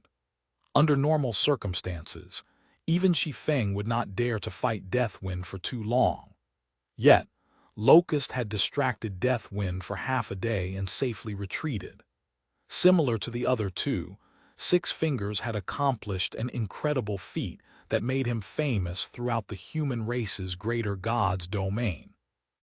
The feat in question involved killing one of the 7 luminaries' alliances taboo existences with one almighty strike from his hammer, which instantly scared the million-strong army led by said taboo existence into fleeing. In his previous life, Shi Feng rather admired these 3 individuals. After all, these 3 individuals all dared to stand against the human race's apex powers by themselves. Only, he never thought he would face all 3 of them together right now. Black Flame. Let me see just how strong you are. Manipulating her holy armaments, myriad blades bombarded Shi Feng from all sides. Although it was a chaotic bombardment with no skill involved, it was the most effective method to deal with limit breakers like Shi Feng. Limit breakers of the human race were individuals who had gotten a hold of primordial god legacies and achieved strength beyond the limit in one aspect. When facing such overwhelming strength, techniques no longer mattered. In Myriad Blade's case, she could only rely on having an overwhelming numerical advantage to fight Shi Feng. Die! Despite seeing myriad blades bombardment, Locust did not hesitate to join the fight. With his focus on Shi Feng's back, Locust kept moving around erratically in midair at extreme speeds. Even experts who had made significant progress in the extrasensory realm would have difficulty reacting to his movements. If Chalk's splendor was currently standing in Shi Feng's position, even if he still had the sunlight blade with him, he would probably lose his life to the duo if he did not activate sunlight body preemptively. He might even die before he could even put up any form of defense. Bring it on! Seeing the display of raw power happening before him, Shi Feng started to feel a sense of danger. Immediately, he unsheathed and brandished the winter of eternal night and shadow incinerator. World of frost. Scorching flame. Swords orbit. Flowing light. Suddenly, Shi Feng's level fell by 1, and 100 frost swords appeared around him. Although the frost swords were still vastly outnumbered by the holy armaments, when Shi Feng executed swords orbit with them, the miniature stars they created instantly turned the tables on the holy armaments. Moreover, scorching flames enveloped each star, and the rotation of the stars created a bright and scorching galaxy within a 1,000-yard radius of Shi Feng. Subsequently, scorching stars and holy armaments clashed, causing powerful explosions and creating cracks in the eternal realm space. Over 10,000 collisions took place in a mere moment, each collision sending a holy armament flying and leaving cracks in it. At the same time, Shi Feng was constantly moving about in the air, and try as Locust might, he simply couldn't catch up to Shi Feng's constantly shifting position. All the while, myriad blades and Locust saw their stamina and concentration draining rapidly because of their ultimate moves. How is this possible? Aren't limit breakers supposed to have exceeded the limit in only one aspect? Whether it was myriad blades or Locust, they couldn't help but be dumbfounded by this situation. Not only did they fail to match Shi Feng in a clash of strength, but they also failed to match him in speed. For a moment, they even wondered if Shi Feng was human. Chapter 3660, Chapter 734, One-Hit Usura. Chapter 734, One-Hit Usura. How strong? That's the Sky Pillar Saintess and Fleeting Wraith we're talking about. How can Black Flame still hold the upper hand when fighting both of them? Is that guy a monster? As the intensity of the battle between Shi Feng and myriad blades and Locust grew, the Tier 6 Holy Race experts waiting for an opportunity to strike couldn't help but be astonished. They had heard of Black Flame before. They also understood how powerful a limit breaker could be. However, it should be known that myriad blades and Locust were not a couple of nobodies in the Holy Race. Despite not being members of a royal power, they were strong enough to put up a fight against experts on the Transcendent list. If given the opportunity, they could very well become experts on the Transcendent list. Normally, if the two went all out and worked together, even divine artifact owners would have a headache dealing with them. Yet, myriad blades and Locust were being overwhelmed right now. Myriad blades' holy armaments were constantly being struck down, while Locust couldn't even close the distance on Shi Feng, let alone find an opportunity to attack him. They could only watch as Shi Feng gradually wore down the holy armaments. Are you still not ready, 6? Myriad can't hold on for much longer, Locust said anxiously through the team chat when he saw that myriad blades could only use her holy armaments for defense and nothing else. Originally, Locust thought that with his extraordinary speed and reactions, paired with myriad blades' incredible control, Shi Feng should be rendered helpless in no time. But now, whether it was the speed he prided himself in or myriad blades' incredible attack rate, both were inferior to Shi Feng. Shi Feng's physical parameters were simply monstrous. Now, only 6 seconds after their exchange began, they had already fallen into a complete disadvantage. In fact, he could already foresee myriad blades' holy armaments crumbling apart completely in a few seconds. Once that happened, it would take no more than an instant for him and myriad blades to die. "Don't worry.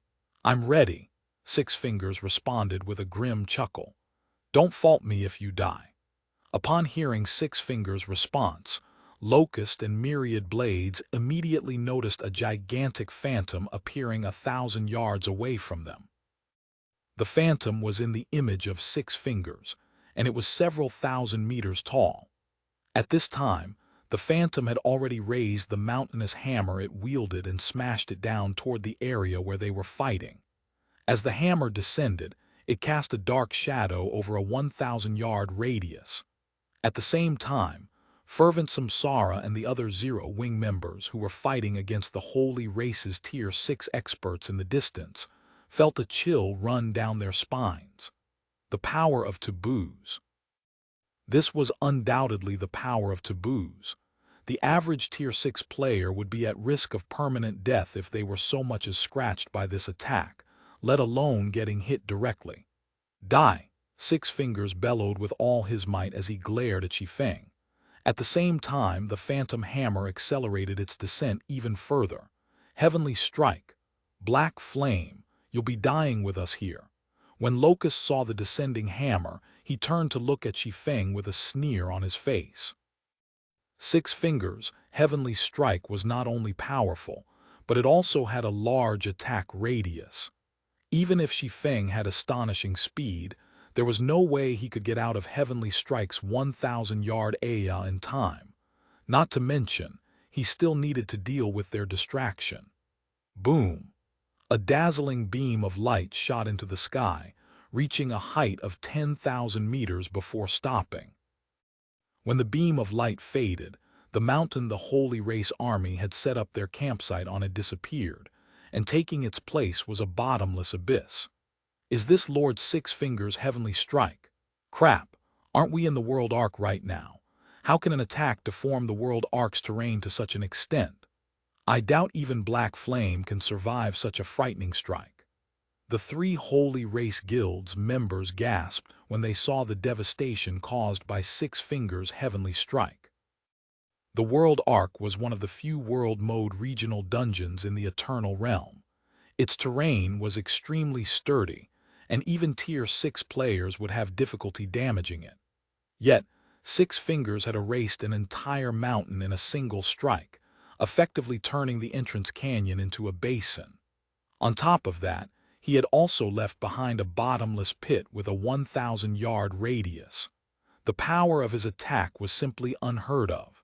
What a tough opponent Black Flame is.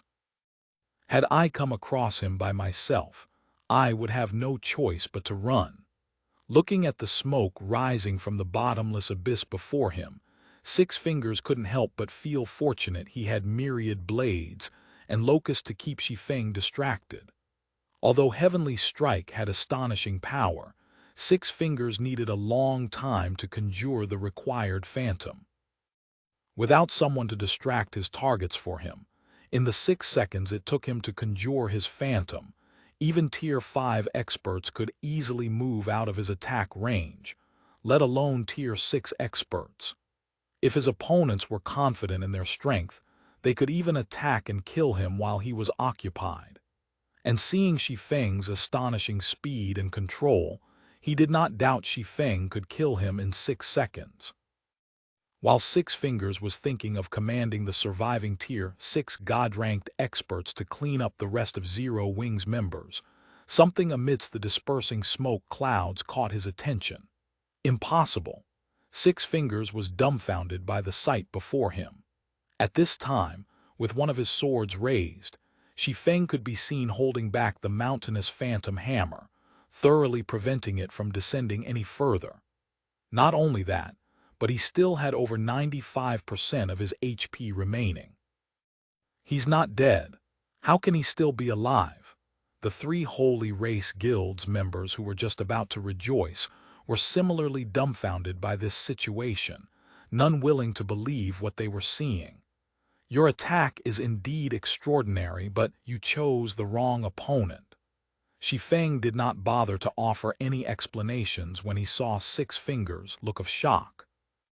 While using the Winter of Eternal Night to hold back the phantom hammer, he swung the shadow incinerator at Six Fingers, who stood over 1,000 yards away. Third sword, holy annihilation. Immediately, a tide of flames swept toward Six Fingers, the speed of the flames so fast that time in the surrounding area had seemingly stopped flowing as they moved. I won't let you kill me that easily. Six Fingers was no ordinary holy race expert. Almost at the same time as Shi Feng executed his attack, his powerful sixth sense made him lift his hammer to defend himself. Boom!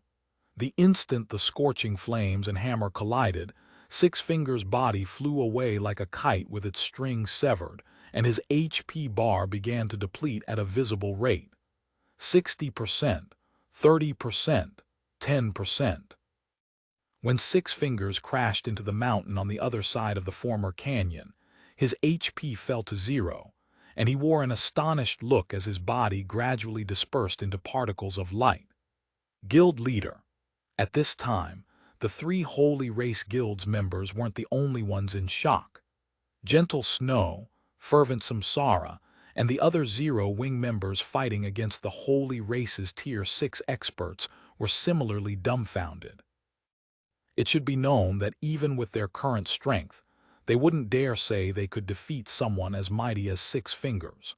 Yet, this seemingly mighty individual failed to survive even one attack from Shi Feng. Chapter 3661. Chapter 735 Beams of Destruction. Chapter 735 Beams of Destruction. Six Fingers is dead. Impossible. This is Six Fingers we are talking about. How can Lord Six Fingers die to one attack from a human swordsman? Could there be some kind of bug in the world arc? When the several hundred Tier 6 Holy Race experts present saw Six Fingers' body fading away, they couldn't help but be in disbelief. It was bad enough that Six Fingers' mighty heavenly strike had failed to kill Shi Feng, but the fact that Six Fingers couldn't withstand one attack from Shi Feng was truly beyond their comprehension. It even challenged their understanding of God's domain. If speaking purely in terms of strength, Six Fingers was second to only divine artifact users. His strength was so overwhelming that not even experts like Locust and Myriad Blades would dare to face him head-on. No matter how they thought about it, they simply couldn't understand how this situation had come to be. Don't just stand there. When Shi Feng saw that Gentle Snow, Fervent Samsara, and the others were still in a daze, he quickly reminded them, "The 3 army commanders have been eliminated, so quickly take care of the remaining Tier 6 Holy Race experts. We don't have much time to waste here." The Sun Dynasty's 3 subordinate guilds had mobilized nearly 300,000 players this time, of which about 1,500 were Tier 6 experts. Currently, these Tier 6 experts were scattered across the Soul Lake, so it was Zero Wing's best opportunity to eliminate them before the main battle. But now that they had attacked the entrance campsite, it went without saying news of their actions would reach the rest of the 3 Holy Race Guilds' forces. If they wished to eliminate more Tier 6 experts before the main battle, they had to act quickly. Otherwise, once these Holy Race armies were prepared, the difficulty of dealing with them would increase exponentially. Upon hearing Shi Feng's words, Gentle Snow, Fervent Samsara, and the others quickly snapped out of their daze and started killing the Tier 6 Holy Race experts. Out of all the Zero Wing members present, only Fiery Heart, who had just arrived in the Eternal Realm recently, remained unfazed by Shi Feng's strength. Before Shi Feng even voiced his reminder, she had already cast a Tier 5 curse at a group of level 180+, Tier 6 Holy Race experts. Although Six Fingers was astonishingly powerful, he was only a level 182 player. Even if he possessed strength superior to Tier 6 gods of the same level, it should be known that Shi Feng could already contend with level 200, Tier 6 gods when he first returned to their home god's domain. Level 200 was a massive turning point in God's domain. Going from level 199 to level 200 would be akin to achieving a one-tier advancement. So, even before Shi Feng returned to their home god's domain, his strength was already superior to that of the current Six Fingers.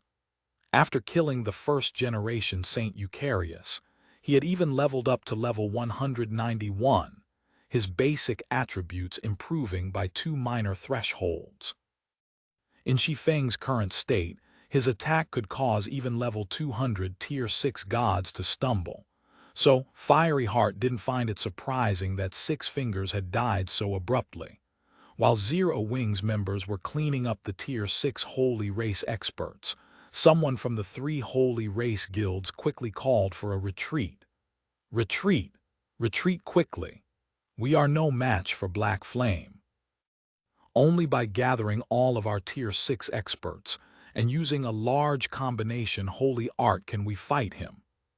Suddenly, all of the Holy Race experts present began to flee in all directions, nobody having any intention of fighting Shi Feng's team to the death. Seeing this, Gentle Snow and the others experienced a headache. Setting aside the 30,000-plus Tier 5 Holy Race experts, if the 400-plus Tier 6 Holy Race experts were determined to flee, they wouldn't be able to prevent more than a few from escaping. Have the ship's spirit cannons finished charging rampant. When Shi Feng saw the Holy Race experts scattering, he promptly posed a question to Rampant Blade, who had stayed behind to pilot the Silverwing. In reality, Shi Feng was more than capable of killing Locust, Myriad Blades, and Six Fingers as soon as their fight began. The reason he didn't do so was out of concern that he might frighten the 3 Holy Race Guilds members into fleeing. If that happened, even he wouldn't be able to kill more than a couple of Tier 6 Holy Race experts before all of them escaped. Hence, before getting off the Silverwing, Shi Feng had instructed Rampant Blade to begin charging the flying ship's 100 spirit destruction cannons and 8 floating spirit cannons. The attacks of the spirit destruction cannons and floating spirit cannons were destruction spells with massive AOs. Although the power of these cannons was inferior to his attacks, it still wasn't something ordinary Tier 6 experts could afford to receive recklessly. If all 128 spirit cannons fired together, their combined effect would be many times greater than if he were to use Holy Annihilation or Dark Moon many times in quick succession. All 128 spirit cannons are fully charged, Guild Leader. Rampant Blade reported excitedly as he looked at the charging indicators on the 100 spirit destruction cannons and 28 floating spirit cannons. Good. Fire, Shi Feng commanded without hesitation. Boom, boom, boom. Immediately, all of the spirit destruction cannons and floating spirit cannons aboard the Silverwing fired simultaneously, each unleashing a beam covering a 3,000-yard radius onto the fleeing Holy Race players. If caught in the middle of these beams striking radius, not even Tier 6 players could run to safety in time, and they'd have no choice but to defend against the destructive beams. When all 128 beams descended, a blinding light enveloped the Soul Lake's entrance, covering a radius of tens of thousands of yards. From a distance, it looked as if the land was being purified. None of the Tier 5 Holy Race experts could resist the spirit destruction cannons. All of them vaporized the instant they made contact with the beam attacks. As for the Tier 6 Holy Race experts, although one beam was not enough to kill them, each beam still shaved off a visible chunk of their HP. After suffering 128 beam attacks, even the Holy Race experts who could rival Tier 6 gods of the same level were reduced to ashes. After the beams of destruction dissipated, the 3 Holy Race guilds' campsite had become a barren wasteland. Apart from a few holy race experts who managed to escape with the help of life-saving tools, the rest were all dead. Is this the power of an advanced dark gold flying ship?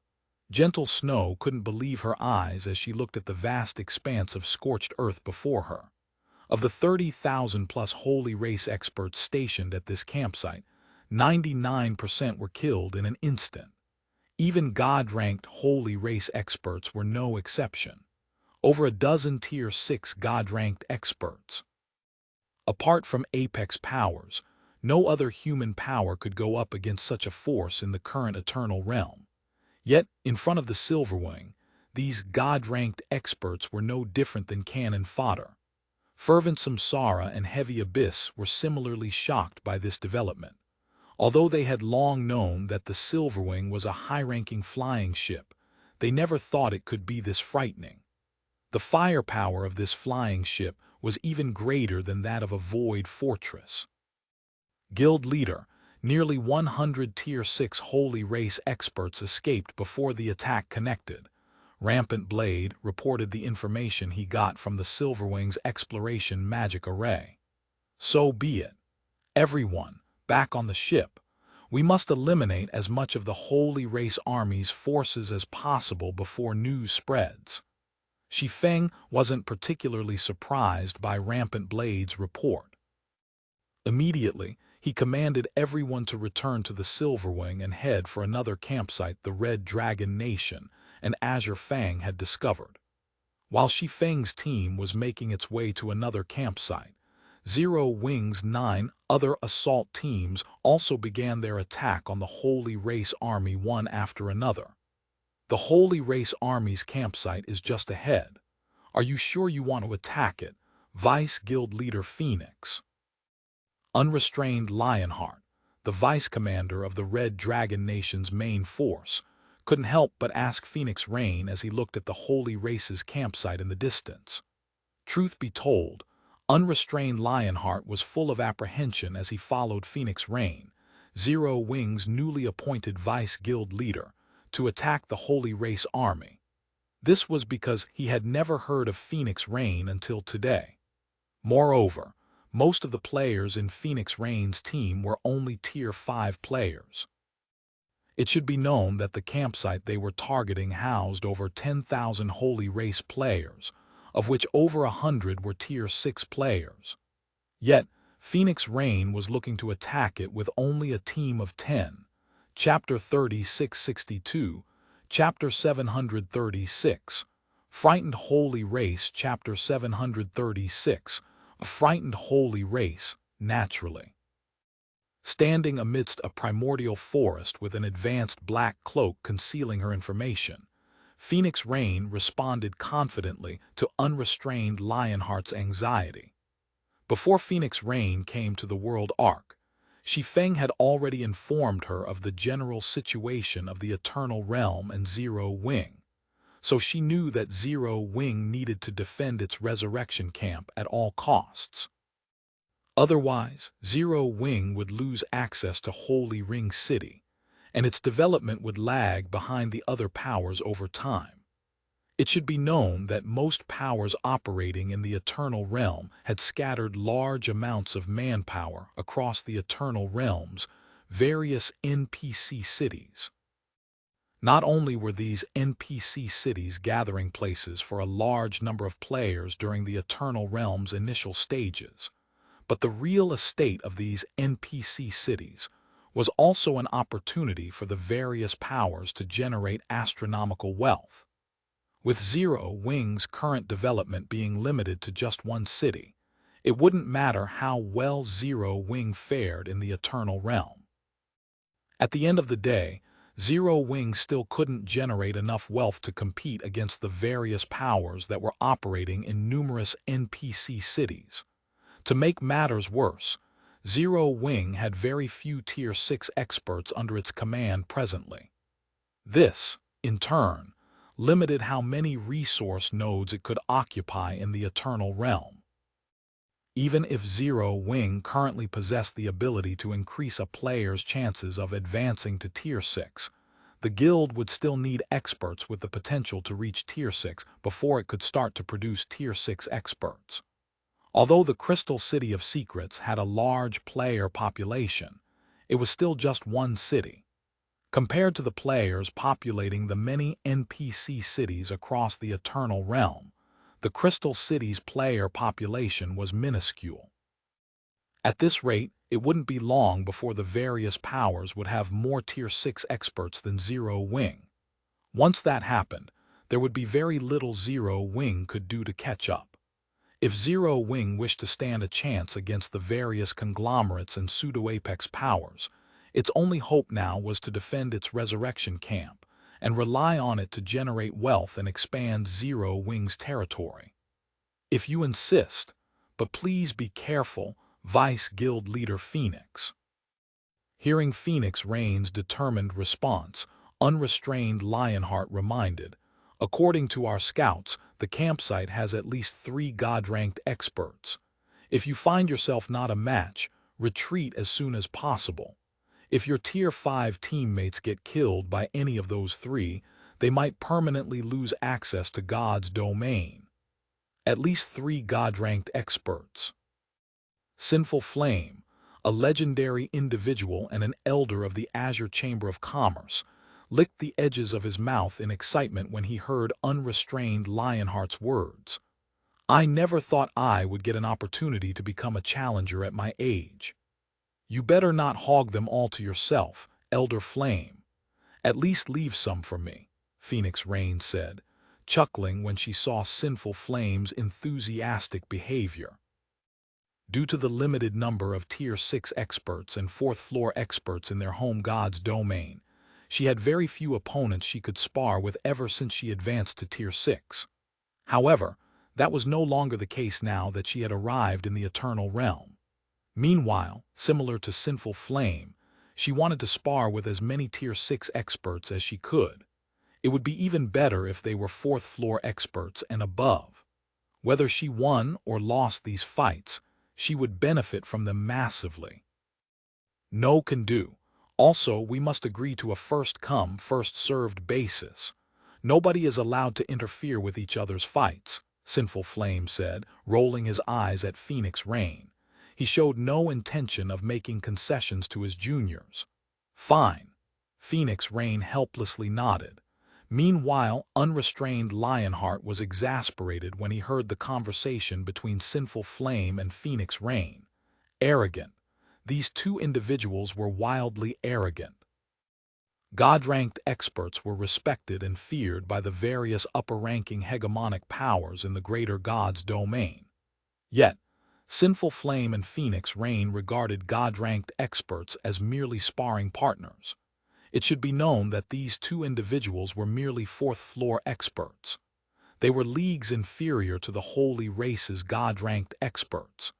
Even if Sinful Flame and Phoenix Rain worked together, they would stand no chance against a God-ranked expert from the Holy Race. In fact, they would still lose even if the God-ranked expert gave them a handicap of an arm and a leg. Yet, they were now boldly claiming that they were going to challenge multiple God-ranked experts by themselves. Everyone move out. When Phoenix Rain saw one of the Holy Race's level 181 God-ranked experts emerging from an advanced tent, she suddenly issued a command to move out before charging forward by herself, behaving nothing like a proper leader. You shameless little girl. Sinful Flame stamped his feet angrily at Phoenix Rain's behavior. However, when he saw that Phoenix Rain had already gained a head start of several hundred yards, he promptly charged at the advanced tent that the level 181 God-ranked expert had emerged from. As for the 8 Tier 5-0 wing members on Phoenix Rain's team, they charged forward in a frenzy. As if afraid they wouldn't be noticed, they even went as far as to shout a battle cry as they advanced on the Holy Race army. Lunatics. These people are a bunch of lunatics. Unrestrained Lionheart was dumbfounded when he saw Zero Wing's team initiating a frontal confrontation. Weren't they supposed to ambush the enemy? How was this anything like an ambush? At this time, aside from unrestrained Lionheart, The Red Dragon Nation scouts, who were observing the Holy Race's campsite from afar, were similarly stunned by this situation. If they didn't know any better, they would think that Zero Wing's 10-man team was secretly backed by a 100,000-man army. After all, these Zero Wing members behaved nothing like a 10-man team would when advancing on a 10,000-man army. Naturally, Zero Wing's unrestrained shouting caught the attention of the Holy Race army in no time. Immediately, the Holy Race players stationed in the campsite emerged from their tents and quickly grouped into parties, intending to use combination holy arts to retaliate against the attacking enemy. What's going on? Why are there only 10 players? Are these human players playing a joke on us? After the Holy Race players got into positions, they couldn't help but doubt their eyes when they saw the approaching Zero Wing members. 10 players.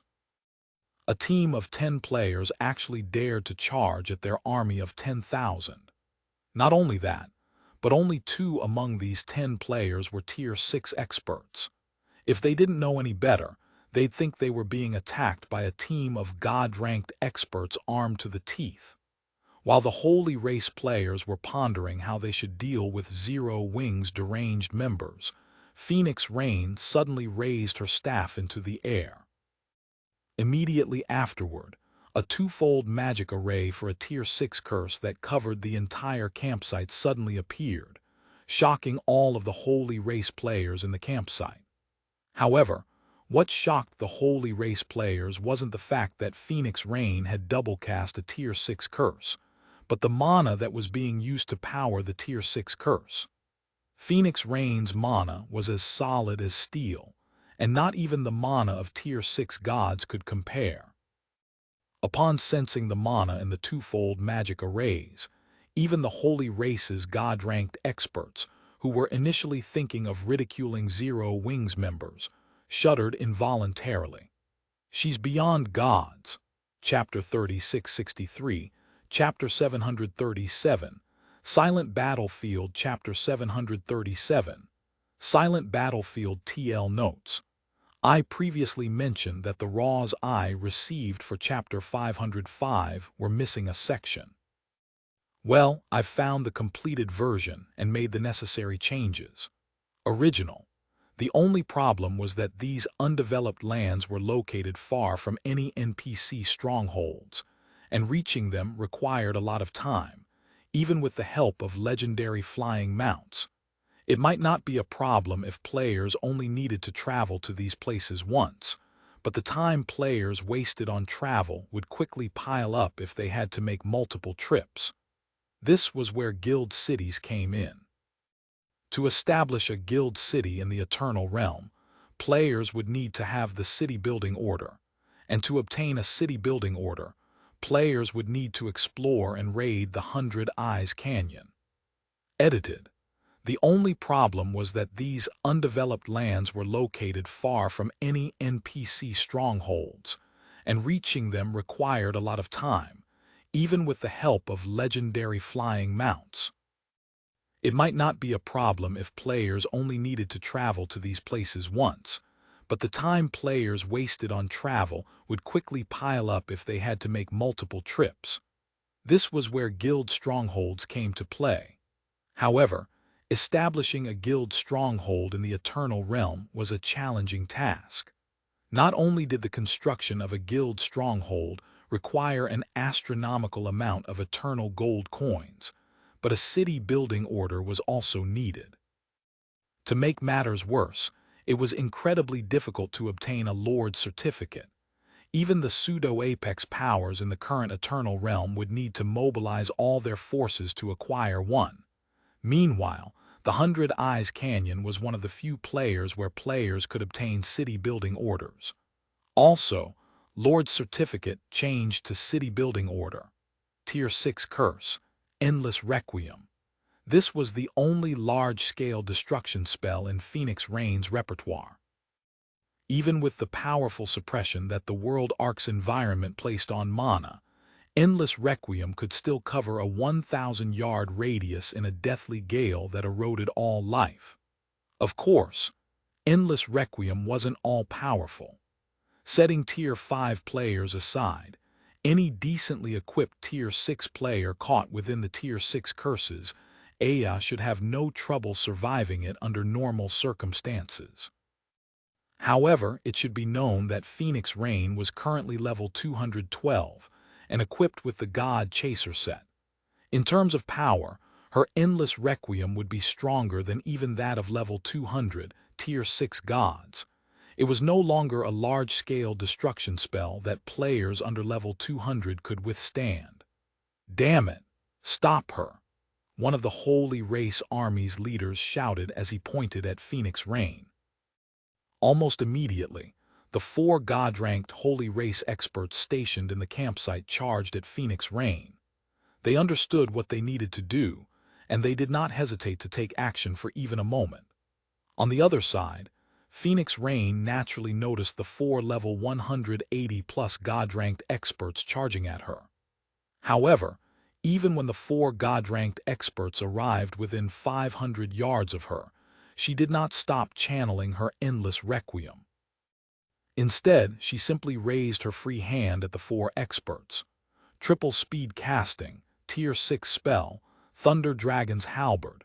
Suddenly, 3 crimson lightning bolts shot out from Phoenix Rain's hand and targeted 3 of the 4 approaching God-ranked experts.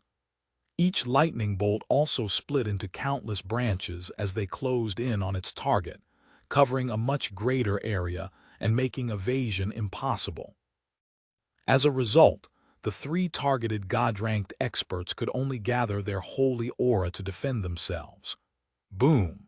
Following a loud explosion, the 3 level 181, Tier 6 God-ranked experts were sent flying back over 100 yards, and their HPS fell by nearly 50%.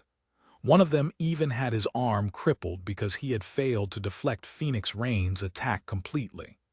Who is she? The Holy Race players in the campsite felt their worldview challenged when they saw this development. Just by raising her hand, Phoenix Rain, a human mage god, had crippled 1 God-ranked expert and injured 2. While the Holy Race players in the campsite were in shock, the 4th God-ranked expert had arrived within 50 yards of Phoenix Rain. However, before he could attack Phoenix Rain, a gray-clad old man suddenly appeared before him and swung a knight's sword at his neck. This situation left him with no choice but to try to block and deflect the attack. Clang! When both sides clashed, a crisp sound echoed across the battlefield. Immediately afterward, the Holy Race Army's 4th God-ranked expert could be seen being sent flying like a cannonball. It was also obvious that the God-ranked expert had sustained serious injuries, as even after crashing into the ground, he failed to get up right away. An existence beyond gods. It was another existence beyond gods. In a mere team of 10, there were actually 2 experts who were above gods. Before the Holy Race players in the campsite could wrap their minds around this mind-boggling situation, the remaining 8 members of Zero Wing's assault team also began their attack, bombarding the campsite with a series of arrows and spells. Although these 8 Zero Wing members were only Tier 5 players, they were all at level 210 and equipped with the epic God Chaser set. The power of their attacks could rival level 180, Tier 6 gods. With their opponents being only a bunch of level 180 players, it went without saying they could deal devastating damage. Subsequently, the attacks of 8 Tier 5 Zero Wing members could be seen obliterating any Tier 5 Holy Race player they came into contact with. As for the Tier 6 Holy Race experts struck by these attacks, although they didn't die on the spot, they still sustained heavy injuries, proving that they weren't strong enough to confront the attacks directly. The 8 Tier 5 Zero Wing members were effectively invincible as they clashed with the Holy Race Army, killing several dozen Tier 5 Holy Race experts with their every attack and heavily injuring Tier 6 Holy Race experts. As for the Tier 6 Shadow Knight Sinful Flame, He was akin to the Grim Reaper on the battlefield, eliminating every holy race expert in his path without fail. In only 3 seconds, Sinful Flame and the 8 Tier 5 Zero Wing members had already killed over 1,000 holy race players, reducing the campsite's population by nearly 10%. Am I hallucinating? Unrestrained Lionheart couldn't help but rub his eyes as he watched the slaughter before him. He seriously suspected he was hallucinating. It was already unbelievable that Zero Wing's 10-man assault team had 2 taboo-level existences. Yet, as if that wasn't enough, the remaining 8 members of the team were also existences slightly stronger than the average God-ranked expert's one. Most importantly, these 8 individuals were only Tier 5 players. It should be known that Unrestrained Lionheart was an elder of the Red Dragon Nation. However, even after ascending to Tier 6, he was still much weaker compared to God-ranked experts of the same level. Unless he could gather a full set of legendary equipment for himself, he could never hope to fight God-ranked experts of the same level.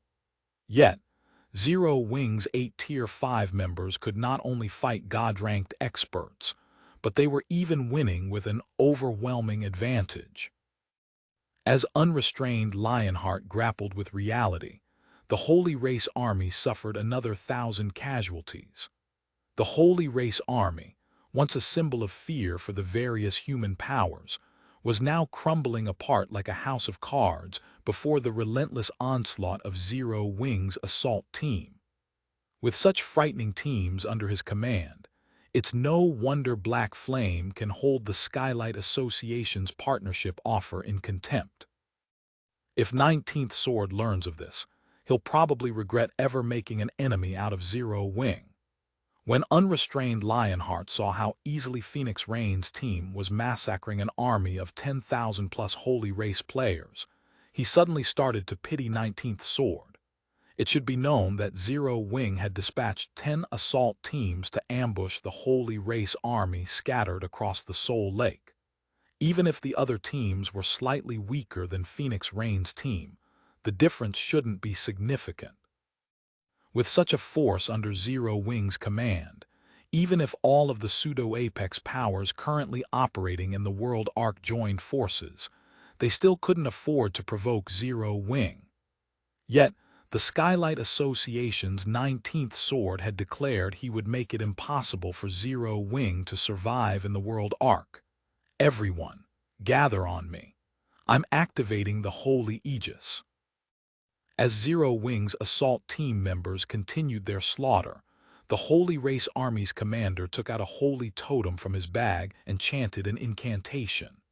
Subsequently, numerous protective screens made of holy power formed around the campsite, isolating the Holy Race Army from Zero Wing's members.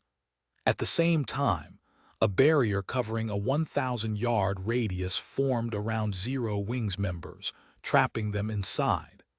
Someone, contact the rest of the army. Inform them that Zero Wing's main force is attacking us and that we have trapped them here. Have them send reinforcements immediately, the army commander commanded. Now, they only had to wait for reinforcements from the rest of the army to eliminate Phoenix Rain and the others. Admittedly, Phoenix Rain and her teammates were very strong. On a battlefield involving only 10,000 players, they could exhibit heaven-defying strength.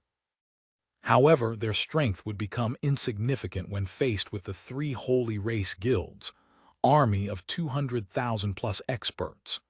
The 3 guilds had gathered over 100 God-ranked experts this time, so annihilating 8 God-ranked experts would be child's play. They also had large-scale combination holy arts that, when executed by 100 Tier 6 God-ranked experts, could obliterate even taboo-level existences. Have these guilds lost their minds? Why would they use a defensive treasure like Holy Aegis here? Unrestrained Lionheart revealed an ugly look when he saw the protective screens that had formed around the Holy Race Army's campsite. Holy Aegis was a famous single-use tool among the Holy Race, as it could withstand many attacks from even taboo-level existences. However, due to its rarity, each holy aegis was worth as much as a legendary weapon, and even the holy race's royal powers did not have many, let alone the subordinates of royal powers. If Phoenix Rain's team couldn't break out in time, their fates would be sealed once the rest of the holy race army arrived. While unrestrained Lionheart was having a panic attack, the members of the 3 holy race guilds calling for reinforcements inside the holy aegis suddenly revealed dumbfounded expressions. Requesting reinforcements. Our coordinates are 154.445. We have discovered Zero Wing's taboo-level main force members. Screw you. We have also discovered Zero Wing's taboo-level main force members. There are 3 of them here. We have already trapped them using Holy Aegis, so hurry up and send reinforcements. TL notes, 1 slightly stronger than God-ranked experts. This line is written in unrestrained Lionheart's perspective, so the God-ranked experts here are referring to level 180, Tier 6 God-ranked experts. Phoenix Rain and the others are equipped with the advanced Black Cloak, so unrestrained Lionheart is unaware of their actual levels.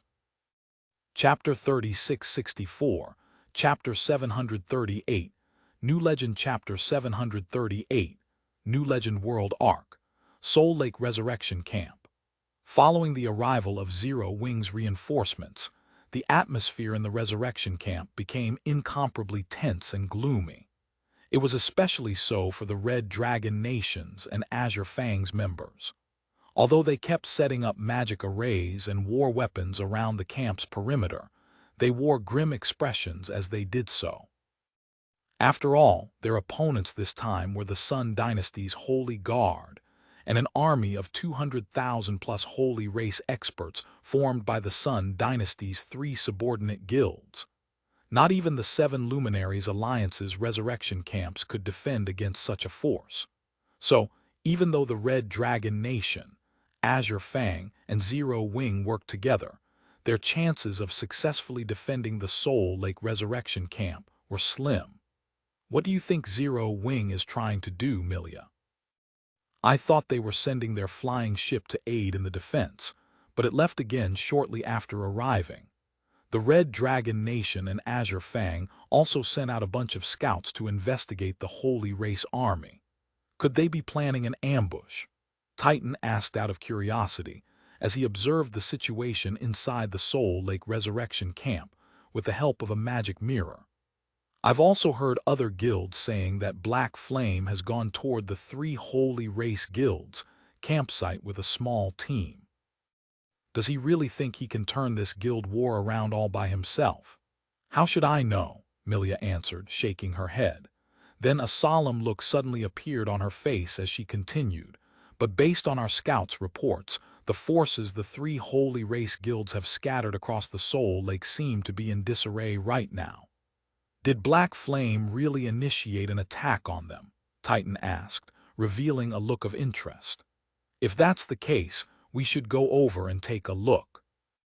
The 7 Luminaries Alliance has placed Black Flame on the latest edition of the Divine Glory list. He's even ranked among the top 300 despite having only reached Tier 6 recently. This is the same treatment Spear Paradise received when he debuted after killing a level 200+ ancient god. By now, Black Flame had already become a hot topic for many players in the Greater Gods domain, and the cause behind it was the latest edition of the Divine Glory list. The Divine Glory list was a ranking list that recorded the Greater Gods domain's apex powerhouses. Although it wasn't perfect, it was still very reliable, and it held vastly greater influence in the Greater Gods domain than the Luminous and Sacred Glory lists. As for why everyone was discussing Black Flame specifically, it was because he had debuted on the Divine Glory list.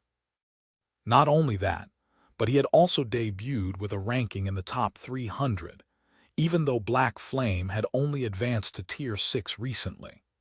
This was a treatment the Seven Luminaries Alliance had rarely offered in the past century. It should be known that anyone capable of entering the Divine Glory list would be in existence capable of trading blows with a level 200, Tier 6 god at the very least. In addition, the Seven Luminaries Alliance would rarely assign debutantes a high ranking on the Divine Glory list. For example, although there were some debutantes who had proven themselves capable of trading blows with ancient gods, most of them had only debuted with a ranking in the top 500.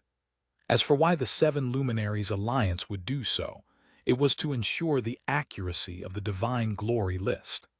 After all, a single battle wasn't enough to give a full picture of a player's strength. It was entirely possible that the player just so happened to have performed outstandingly in that particular battle. It could also be that they had taken advantage of unique circumstances, such as the enemy being weakened prior to the battle. Only by evaluating players across multiple battles could the Seven Luminaries Alliance make an accurate evaluation. Of course, this didn't mean that the Seven Luminaries Alliance was arbitrary in its decision to give Black Flame his current rank. The Alliance had clearly indicated on the Divine Glory list that Black Flame had received his ranking because of his achievement of killing Chalk Splendor, a holy child of the Sun Dynasty. The Alliance had also indicated that Chalk Splendor was wielding the Sunlight Blade, a divine weapon, at the time. With the achievement of slaying a taboo-level existence under his belt, nobody would question Black Flame's qualifications to be on the Divine Glory list. After all, taboo-level existences were few and far between in the greater god's domain. Moreover, most, if not all, belonged to the various apex powers and pseudo-apex powers. However, it would be a little far-fetched to say that Black Flame deserved to be ranked within the top 300 in his first evaluation. That was akin to saying that Black Flame was on the same standard as Spear Paradise, the great commander of the Scarecrow Fox Adventurer team. It should be known that Spear Paradise debuted on the Divine Glory list after slaying a level 200+ ancient god. Even if Chalk Splendor was wielding the Sunlight Blade when Black Flame fought him, it would be an exaggeration to say that he could compare with a level 200+ ancient god. Not to mention, Black Flame had Verdant Rainbow helping him from the side. Without Verdant Rainbow's assistance, Black Flame would never have been able to kill Chalk Splendor. For these reasons, many people felt that the Seven Luminaries Alliance was giving preferential treatment to Black Flame. Either that or the Alliance deemed that Black Flame's potential was equal to the Spear Paradise of the past, which, in turn, meant that Black Flame was qualified to stand on equal footing with lofty existences such as 19th Sword, who was one of the current 10 great sword gods. Hence, Titan couldn't help but be curious about Black Flame's talent and potential. That's merely the Alliance showing Black Flame its appreciation for his contributions, 19th Sword said contemptuously as he opened his eyes. You're not young anymore, Titan. How can you not understand something so simple? Do you really think Black Flame is worthy of being compared with Spear Paradise? In 19th Sword's opinion, Black Flame could indeed be regarded as a genius for mastering a gold combat technique at such a young age. It was also why he praised the young man originally. However, to say that Black Flame was comparable with Spear Paradise in potential would be a gross overestimation. Others might not be fully aware of the circumstances surrounding Spear Paradise, but 19th Sword was. Spear Paradise, the divine spear, might have been a late bloomer, but as he kept growing, his strength became increasingly astonishing. He had grown so strong that he had single-handedly turned Scarecrow Fox into an adventurer team that even the various pseudo-apex powers needed to respect. On what grounds did Black Flame deserve to be equated to someone like Spear Paradise? I doubt it is Black Flame fighting against the 3 holy race guilds, Milia said, shaking her head. According to the information I received, a mysterious power is attacking multiple of the 3 guilds, campsites simultaneously, causing them severe losses. Moreover, this mysterious power has already mobilized more than 10 taboo-level existences thus far. Do you think Zero Wing has that many taboo-level existences? I guess you're right, Titan nodded. Currently, Black Flame was the only known taboo-level existence in Zero Wing. As for Gentle Snow, the snow goddess, although she was strong, she was far from reaching the standard of taboos. No matter how Titan thought about it, there was no way Zero Wing could mobilize 10 taboo-level existences. Can you have your people look into that power, Milia? 19th Sword asked. It'll be even better if you can get in touch with that power. There should only be a few powers capable of mobilizing so many taboo-level existences in the greater God's domain, and none were existences the Skylight Association could afford to provoke at present. So, it would naturally be good if the Skylight Association could get acquainted with this mysterious power. Just as 19th Sword asked his question, Milia received an update from one of her subordinates.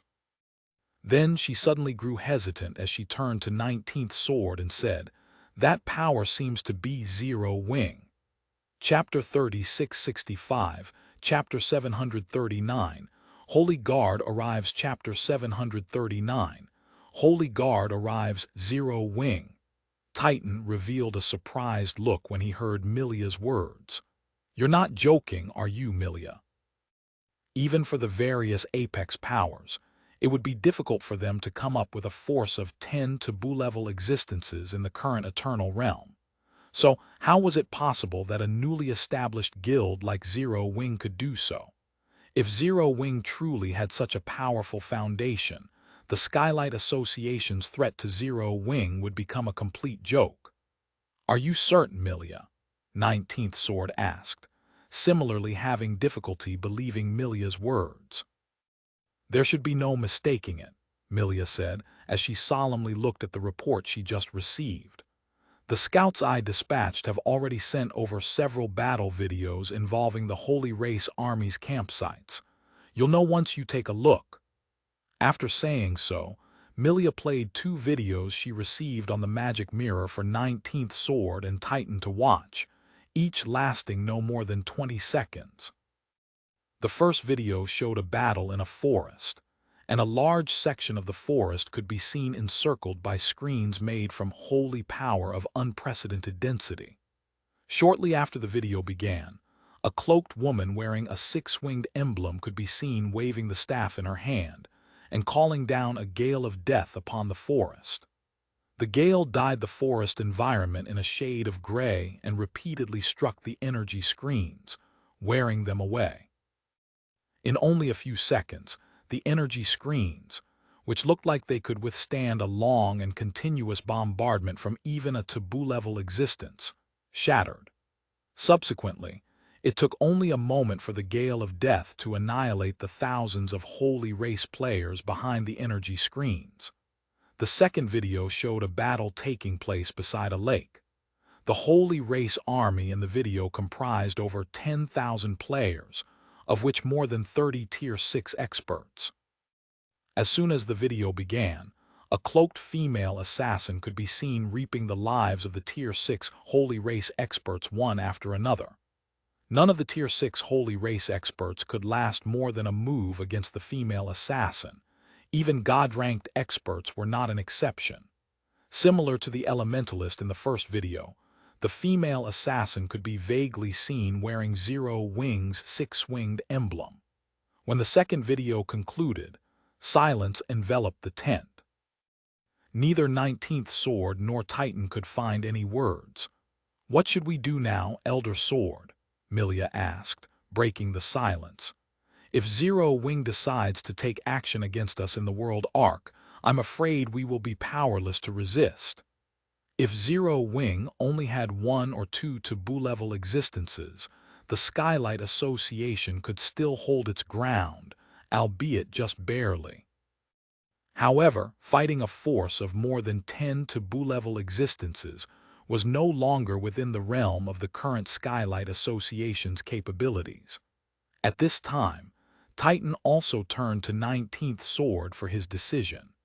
19th Sword was the person in charge of the Skylight Association's operations in the World Arc. He was also the person who knew the Skylight Association best. If even 19th Sword didn't have a way out of this predicament, the Skylight Association would most likely have to withdraw from the World Arc. It seems I have underestimated Black Flame. I didn't think he would have hidden so many experts who can rival taboo-level existences. Contrasting the reaction Milia and Titan had expected, 19th Sword suddenly chuckled. Then he said, "Our plan remains unchanged.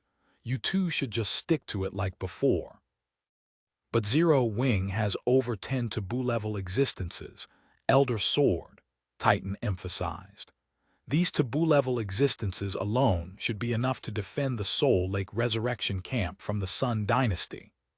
Taboo-level existences were akin to weapons of mass destruction when used against the powers operating in the current Eternal Realm. Even one taboo-level existence could achieve astounding effects on a battlefield, let alone a force of over 10 taboo-level existences. Even the Sun Dynasty shouldn't be capable of defeating such a force. Although these two people have tried their best to hide it, their actual combat standards aren't particularly noteworthy, 19th Sword said nonchalantly as he glanced at Titan. "I don't know what method Zero Wing has used to grant them the power of taboos, but I can say for certain that they don't have any divine artifacts equipped. They merely have incredibly high basic attributes. Zero Wing would be dreaming if it thinks it can defeat the Sun Dynasty's Holy Guard with such players." "Is the Sun Dynasty's Holy Guard that powerful, Elder Sword?" Milia asked out of curiosity. She couldn't understand why 19th Sword would be so certain Zero Wing wouldn't be a match for the Holy Guard. "I hadn't told this to you two before, but I trust this information should reach the various powers soon." Putting on a solemn expression, 19th Sword said, "2 days ago, the Eternal Chamber of Commerce had sent 4 divine artifact wielders to the World Arc's core area on a mission. However, all 4 of them ended up getting killed by the Sun Dynasty's Holy Guard. 4 of Eternal's divine artifact wielders were killed." "Impossible," Milia exclaimed. "Did the Holy Guard mobilize in full force?" The Eternal Chamber of Commerce was an apex power of the human race. Although it had always operated mysteriously, no power would dare to underestimate it, especially not its divine artifact wielders. In terms of combat standards, these divine artifact wielders were definitely comparable to the 7 Luminaries Alliance's Verdant Rainbow. So, Milia found it truly hard to imagine what kind of force was necessary to kill 4 of such individuals. "Full force," 19th Sword cackled. "If the Holy Guard really did attack with all its members, do you think Eternal will bother to suppress the news? A 1,000-man team. The Holy Guard mobilized only a 1,000-man team. Furthermore, that 1,000-man team only sent 4 of its 100-man teams to deal with Eternal's 4 divine artifact wielders. 4 100-man teams. How is this possible?" Titan couldn't help but be taken aback. Had the Holy Guard mobilized all its members to kill 4 taboo-level existences, although he would still be surprised, he wouldn't find it unbelievable. However, killing 4 divine artifact wielders with only 400 players sounded like a fantasy, no matter how he thought about it. Just as 19th Sword was about to say something in response, the magic mirror inside the tent suddenly fluctuated violently, numerous ripples spreading across the mirror's surface. Powerful energy fluctuations are approaching the Resurrection Camp. Has the Sun Dynasty arrived? Apart from the Skylight Association's magic mirror, the other powers observing the Soul Lake Resurrection Camp from a distance also saw intense reactions coming from their magic mirrors. Subsequently, a moment after these magic mirrors started to fluctuate, the image of a gigantic 18-headed serpent that measured several thousand meters tall appeared on them. Thousands of holy race players could also be seen standing atop the serpent's 18 heads, their standardized equipment and organized formations giving them the appearance of a well-trained army. Apart from looking like disciplined soldiers, all these holy race players were at level 182, tier 6 or above. Among them, the team leaders were fully equipped with legendary equipment, and the auras they radiated could match that of tier 6 gods of the same level. Furthermore, standing at the forefront of each of the serpent's 18 heads were individuals with auras as strong as the 18-headed serpent itself. Aside from wearing guild emblems shaped like the sun, the 18 individuals also wore white capes imprinted with a similarly shaped holy pattern. Meanwhile, when the various human powers experts saw these holy race players, a name automatically appeared in their minds: the Holy Guard. Chapter 3666, Chapter 740, God-Ranked Battle. Chapter 740, God-Ranked Battle. They're finally here. So, this is the Sun Dynasty's Holy Guard. Inside the Soul Lake Resurrection Camp, Frey and Garrett were greatly shocked as they looked at the 18-headed serpent hovering outside the camp. As vice guild leaders of pseudo-apex powers, Frey and Garrett were no strangers to battles of epic proportions. They had even personally witnessed realm wars, battles that involved billions of experts fighting in the Void Sea before. However, compared to the scene before them, even realm wars would pale. A Void Leviathan, standing in the control room of a 1,000-meter-long flying ship, Verdant Rainbow instinctively uttered a name as she looked on in astonishment at the 18-headed serpent displayed in the magic mirror. Is this the strength of the Sun Dynasty? The Seven Luminaries Alliance elder standing beside Verdant Rainbow was similarly surprised. A Void Leviathan, a level 193 Void Leviathan. For most players in the Greater Gods domain, this was likely a name they had never heard of. However, for the various Apex Powers executives and experts who had ventured to the fringes of the Void Sea, this name would be very familiar.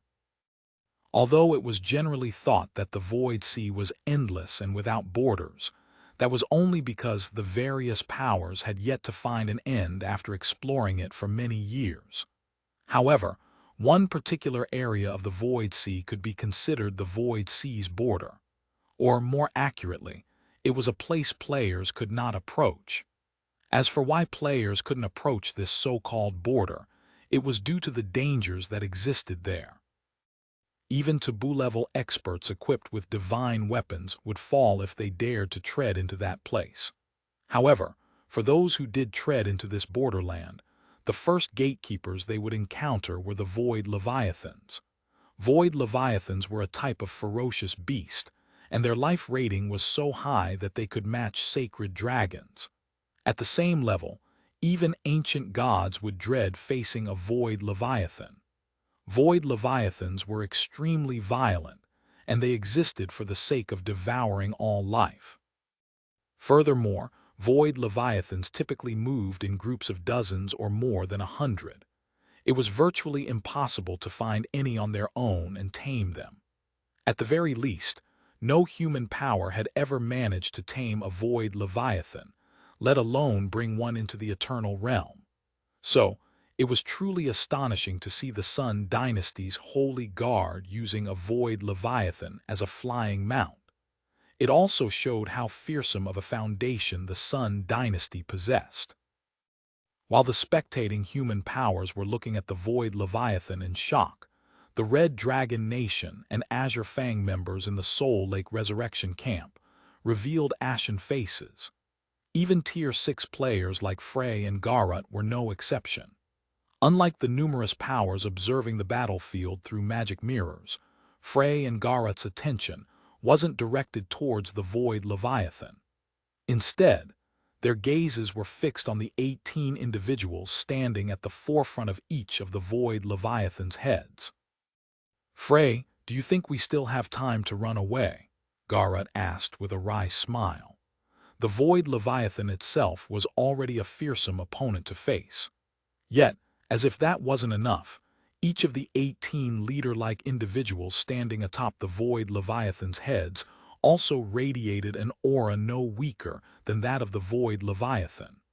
It was especially so for the three-eyed beauty standing on the Void Leviathan's centermost head. If the 17 other individuals were described as harbingers of death, the three-eyed beauty was death itself. It seems we have severely underestimated the Holy Guard, whether it is us or the Seven Luminaries Alliance. As Frey looked at the three-eyed beauty, she understood that their defeat was assured. Setting aside the three-eyed beauty, simply the Holy Guard's Void Leviathan and 17 taboo-level experts were more than enough to flatten the Soul Lake Resurrection camp. Although Frey had already learned from unrestrained Lionheart that Zero Wing possessed more than 10 taboo-level experts, she still didn't think they could win against the Holy Guard. It should be known that the Void Leviathan wasn't your average ferocious beast. Each of its 18 heads was akin to an independent monster. It was just that these 18 monsters shared the same body. In other words, facing a Tier 6 Void Leviathan was akin to facing 18 Tier 6 dragons simultaneously. With such a force, one could easily destroy an entire kingdom, let alone a resurrection camp. Not to mention, the Holy Guard had over 10,000 Tier 6 experts. The team leaders of the Holy Guard were also only slightly weaker than Tier 6 gods of the same level. With such strength, not even pseudo-apex powers could afford to provoke the Holy Guard. While everyone in the resurrection camp was in despair, a streak of silver light suddenly appeared on the horizon and shot in the camp's direction. The speed of the approaching object was so fast that, by the time the many Tier 5 experts realized what was going on, a flying ship had already appeared above the resurrection camp. Thank goodness they made it back in time. When Frey saw the flying ship hovering above the camp, she couldn't help but feel a little relieved. The flying ship was none other than Zero Wing's Silverwing. Moreover, standing aboard the Silverwing were the assault teams that had gone to ambush the Sun Dynasty's 3 subordinate guilds. Although the timely return of these assault teams still wouldn't be enough to equalize the strength of the Resurrection Camp's defenders with the Holy Guard, they still added some hope to the camp. "Are we really going to fight them to the death here, Guild Leader?" Gentle Snow asked, her voice wavering as she looked at the gigantic Void Leviathan. Before returning, Gentle Snow believed that Zero Wing should have no trouble defending the Soul Lake Resurrection Camp from the Sun Dynasty. However, after seeing the Holy Guard for herself, she couldn't help but be frightened. Compared to the Holy Guard, the forces the Sun Dynasty had previously sent to attack the Seven Luminaries Alliance's resurrection camps were nothing but a joke. Details aside, it should be known that Zero Wing currently only had 16 taboo-level existences and 84 God-ranked experts.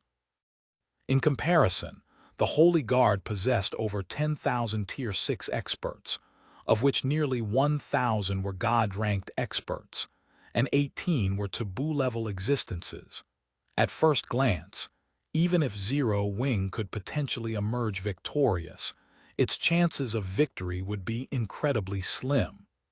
In this situation, the wiser move for Zero Wing to make would be to withdraw from the World Arc.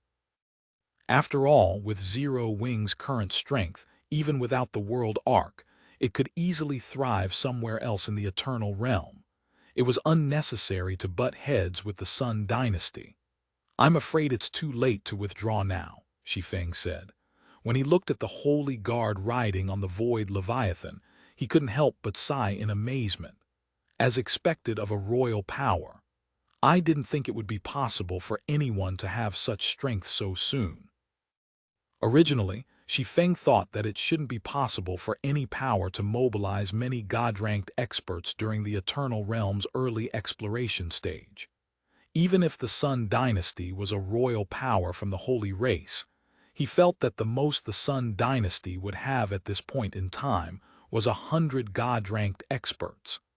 Hence, he felt that with the strength of his home god's domain's experts, Zero Wing could easily take over the Eternal Realm.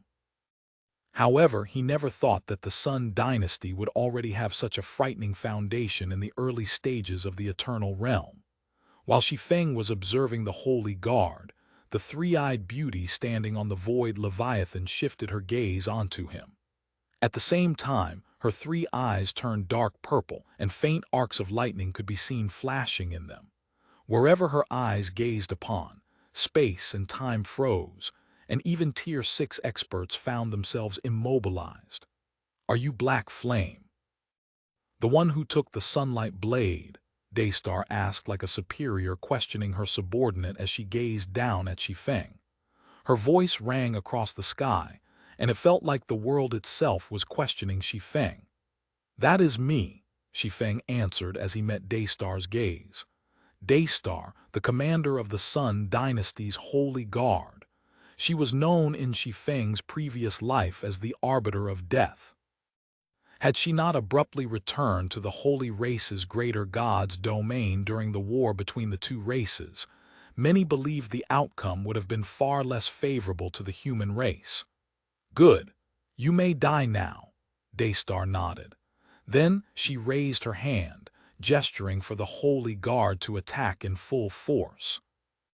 Chapter 3667, Chapter 740, 1 Level 212, Tier 6 Personal Guard Chapter 741, Level 212, Tier 6 Personal Guard. As Daystar's indifferent voice echoed across the battlefield, the 17 vice commanders of the Holy Guard kicked off the void Leviathan's heads and shot straight toward the Silver Wing. As for the rest of the Holy Guard, they grouped up in their respective teams and advanced on the resurrection camp down below. Not even bothering with the formalities, seeing the advancing Holy Guard, Shi Feng commanded, "Let's take action as well then." Immediately, Phoenix Rain and the other Tier 6 experts from Shi Feng's home god's domain moved to meet the Holy Guard's vice commanders in battle. Relying on the attribute advantage provided by the God Chaser set, Phoenix Rain, Jai Luorong, Shadow Flower, and the others easily kept the Holy Guard's vice commanders at bay. At the same time, over 100 metallic combat puppets emerged from the resurrection camp. These combat puppets measured over 30 meters tall, and each radiated an aura that could instill fear into even Tier 6 players. Meanwhile, as soon as these combat puppets appeared, they unleashed space-shattering destructive beams at the numerous attacks launched by the Holy Guard's members. Boom, boom, boom. Suddenly, the area around the Soul Lake Resurrection Camp became brightly lit. Even players operating in the surrounding maps could see a dazzling glow rising from the Soul Lake. Meanwhile, following the initial exchange, all of the magic and holy barriers erected on the battlefield shattered, leaving both sides defenseless. This forced the two sides to engage each other in a direct confrontation.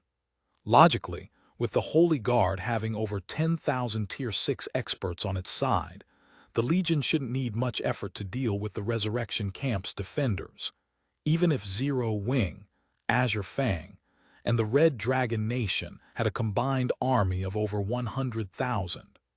However, the addition of Zero Wing's God Slayer combat puppets created a huge problem for the Holy Guard.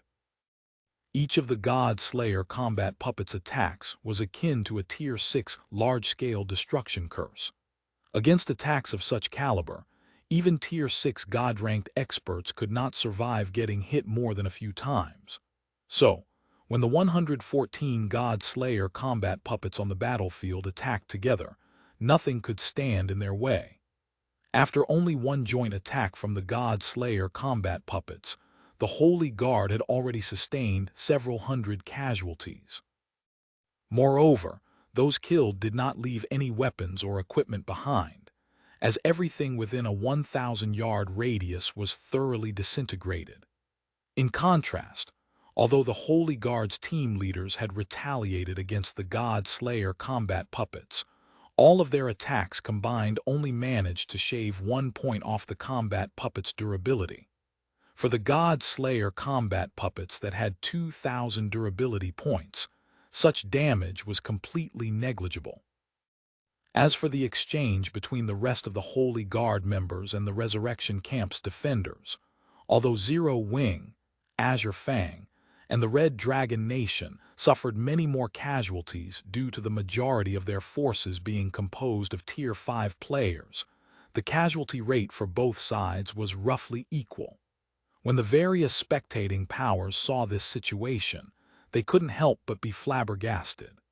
Those combat puppets must be above the dark gold rank. Verdant Rainbow was greatly shocked as she looked at the God Slayer combat puppets displayed in the magic mirror before her. It was surprising enough that Zero Wing's hidden experts could hold their ground against the Holy Guard's vice commanders. I didn't think they would also have so many advanced dark gold combat puppets hidden. No wonder Black Flame can scoff at the Sun Dynasty's threats. Previously, Verdant Rainbow firmly believed that Zero Wing, Shi Feng, and the Red Dragon Nation were severely disadvantaged in terms of army composition, primarily due to the staggering disparity in Tier 6 experts between the two sides. Even if Zero Wing's mysterious experts could distract the Holy Guard's vice commanders, the remaining Holy Guard members could easily eliminate the 3 guilds' forces before regrouping with their vice commanders to overwhelm Zero Wing's mysterious experts. Although Tier 6 players possessed incredibly high physical parameters, they would still deplete their stamina and concentration rapidly in intense battles. It was especially so in battles against experts of a similar caliber. If both sides went all out, it wouldn't even be strange if they used up their stamina and concentration completely after only several dozen exchanges. Meanwhile, once out of stamina and concentration, it wouldn't matter if Zero Wing's mysterious experts were taboo-level existences. They would instantly become fish on a chopping block, even to ordinary Tier 6 players. However, Zero Wing had instantly bridged this massive gap in strength with its God Slayer combat puppets. The addition of these combat puppets thoroughly prevented the general members of the Holy Guard from affecting the high-level battle above ground. While Zero Wing's trump card is indeed surprising, you shouldn't forget that Daystar is no ordinary expert, Your Highness. The 7 Luminaries Alliance elder standing beside Verdant Rainbow said, shaking his head. Although the rumors say that Eternal's 4 taboo-level existences had died in the hands of 400 of the Holy Guard's members, you and I both know that this is merely misinformation released by Eternal to cover up the actual situation. In reality, Daystar had single-handedly killed all 4 of those individuals, while the rest of the Holy Guard merely watched from the side. Now that Daystar has even brought a Void Leviathan to the battlefield, I can only see Zero Wing's chances of victory as slim. Zero Wing's ability to mobilize over 100 advanced dark gold combat puppets was indeed amazing. Even the 7 Luminaries Alliance could never imagine mobilizing so many. This was because of the difficulty of repairing war weapons of such caliber. Even if the Alliance could repair them, the materials needed to do the repairs were incredibly difficult to procure. However, although powerful, advanced dark gold combat puppets were not almighty. While they might achieve incredible results when used against players, their effectiveness would plummet when used against monsters. In the case of a ferocious beast like the Void Leviathan, it probably wouldn't need more than a few attacks to destroy the God Slayer combat puppets. With its high HP and defense, it also wouldn't fear the God Slayer combat puppets' bombardment. While the 7 Luminaries Alliance elder was speaking, The previously idle Void Leviathan had seemingly received a command from Daystar, as it suddenly opened its mouths to initiate a breath attack on the Resurrection camp. Each of the Void Leviathan's 18 heads gathered enough energy to exceed the standard of Tier 6 gods. If all 18 heads attacked together, even ancient gods of the same level should think twice before trying to receive it. Is that woman crazy? Frey, who was battling against a team leader of the Holy Guard, grew somber when she saw the Void Leviathan preparing for a breath attack. The Void Leviathan was massive, so even Tier 6 players would likely have difficulty escaping its breath attacks, in time. If the Void Leviathan scattered its 18 breath attacks, it could absolutely cover the entire Resurrection camp. However, apart from the members of their 3 guilds, several thousand Holy Guard members were also fighting in the Resurrection camp's vicinity. In other words, if the Void Leviathan were to release its breath attacks in this situation, thousands of Holy Guard members would get killed as well. However, the Holy Guard members embroiled in battle behaved as if they did not notice the Void Leviathan's actions. They kept fighting in a frenzy, and some even actively prevented the camp defenders from distancing themselves from the Resurrection camp. They were fully intent on perishing together. It seems there's no holding back in this situation. When Shi Feng saw the Void Leviathan's intentions, he sighed and said, "Bring him out, Blue." Understood. Upon hearing Shi Feng's command, Blue Phoenix promptly took out a Summon Guard scroll and activated it. Boom! Suddenly, as if the sky was falling, a mighty aura descended upon the entirety of the Soul Lake.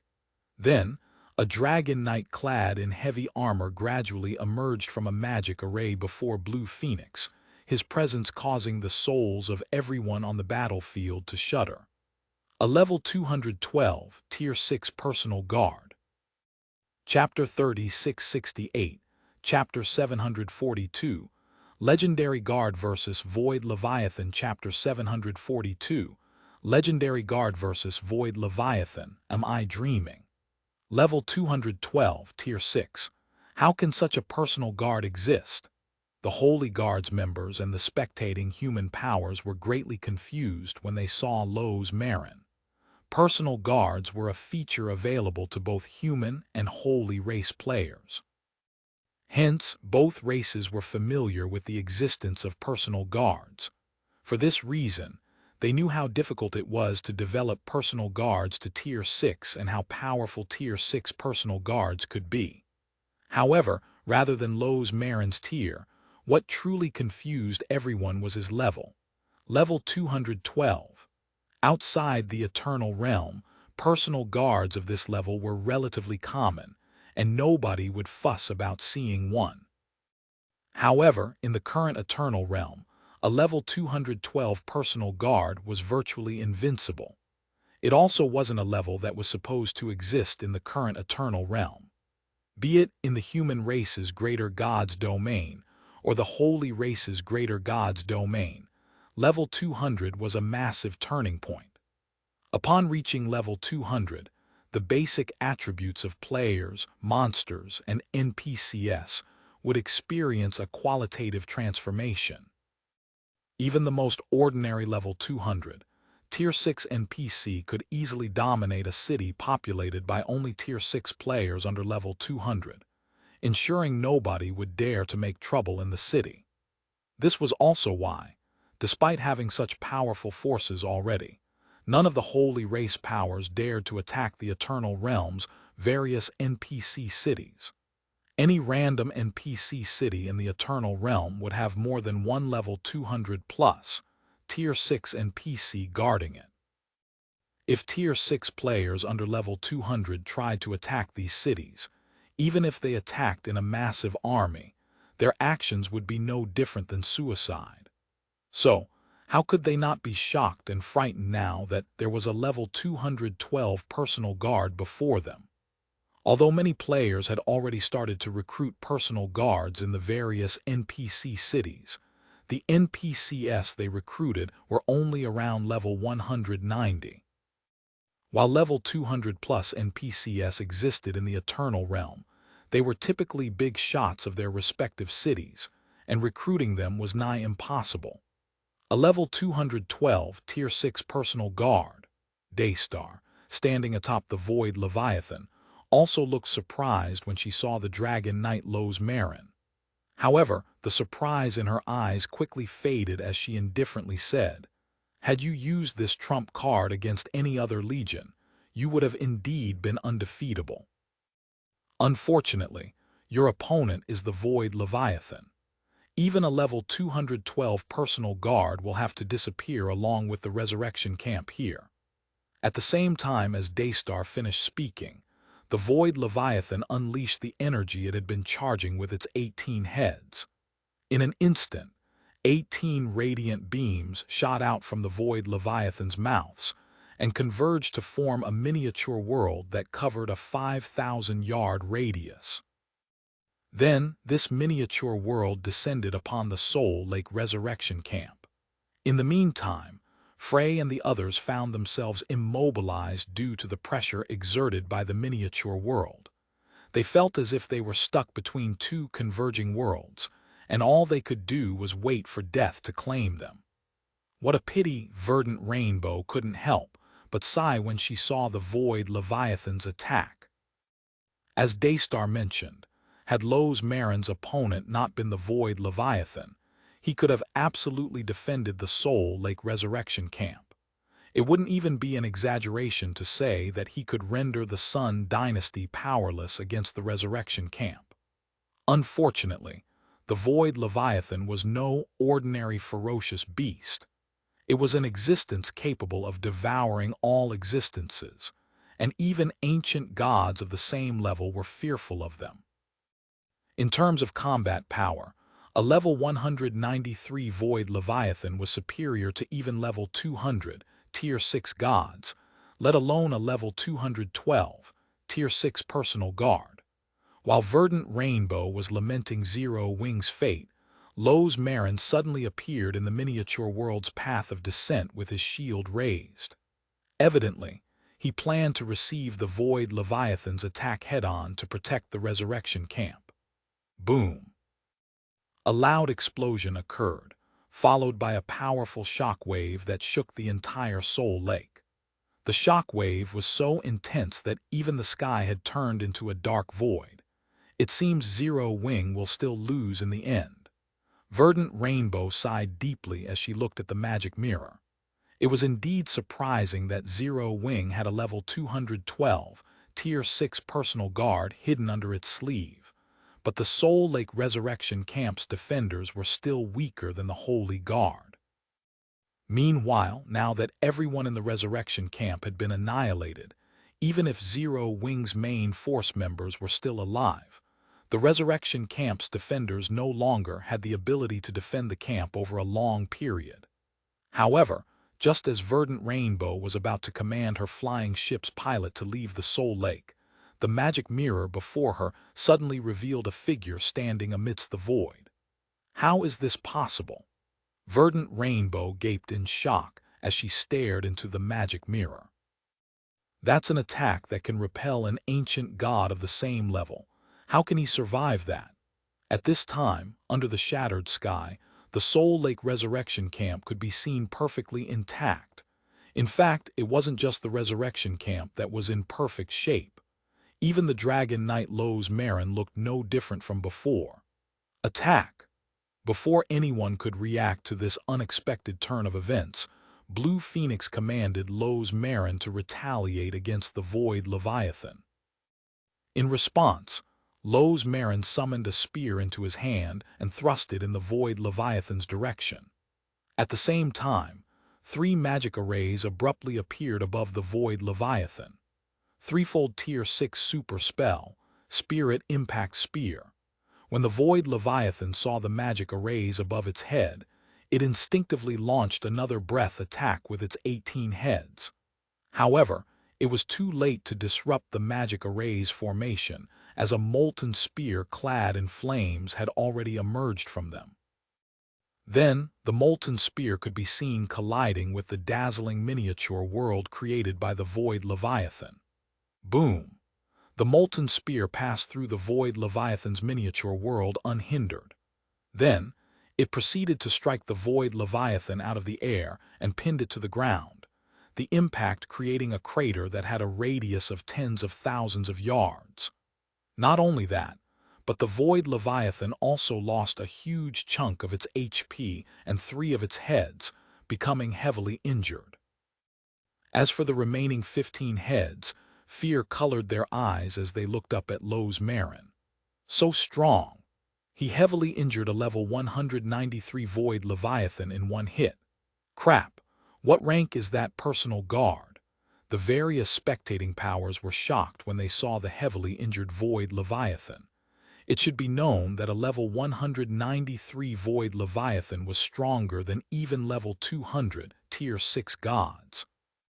Yet it fared no differently than a lizard before Lo's Marin, Chapter 3669, Chapter 743, Trump Card. Chapter 743, Trump Card. Why isn't the Void Leviathan recovering? What did that personal guard do? Don't tell me that's a legendary personal guard. A series of questions popped into 19th Sword's mind as he spectated the battlefield from his tent. Others might not know how powerful Void Leviathans were, but not 19th Sword. As someone who frequently operated around the boundaries of the Void Sea, 19th Sword was no stranger to Void Leviathans. He had even personally traded blows with them before.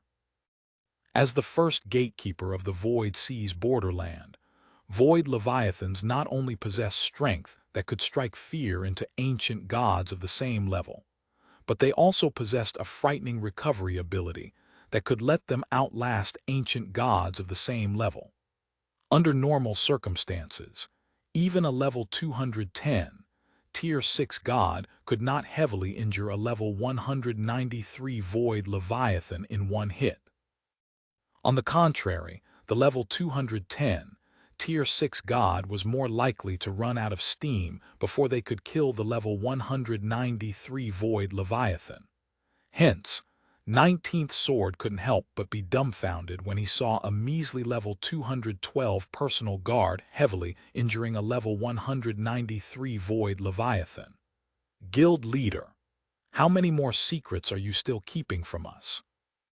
On the battlefield, Fervent Samsara and Heavy Abyss couldn't help but turn to look at Shi Feng when they saw Lo's Marin's performance.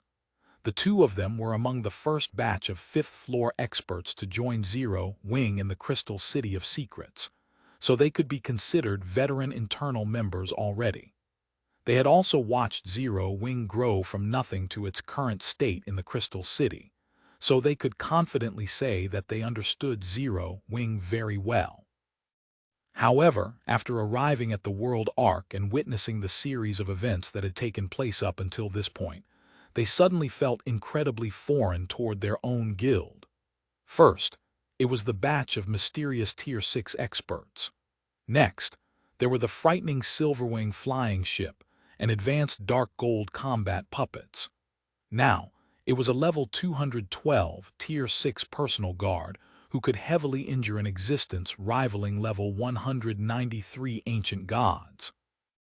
No matter how they thought about it, these were not things that the guild they had watched develop should possess.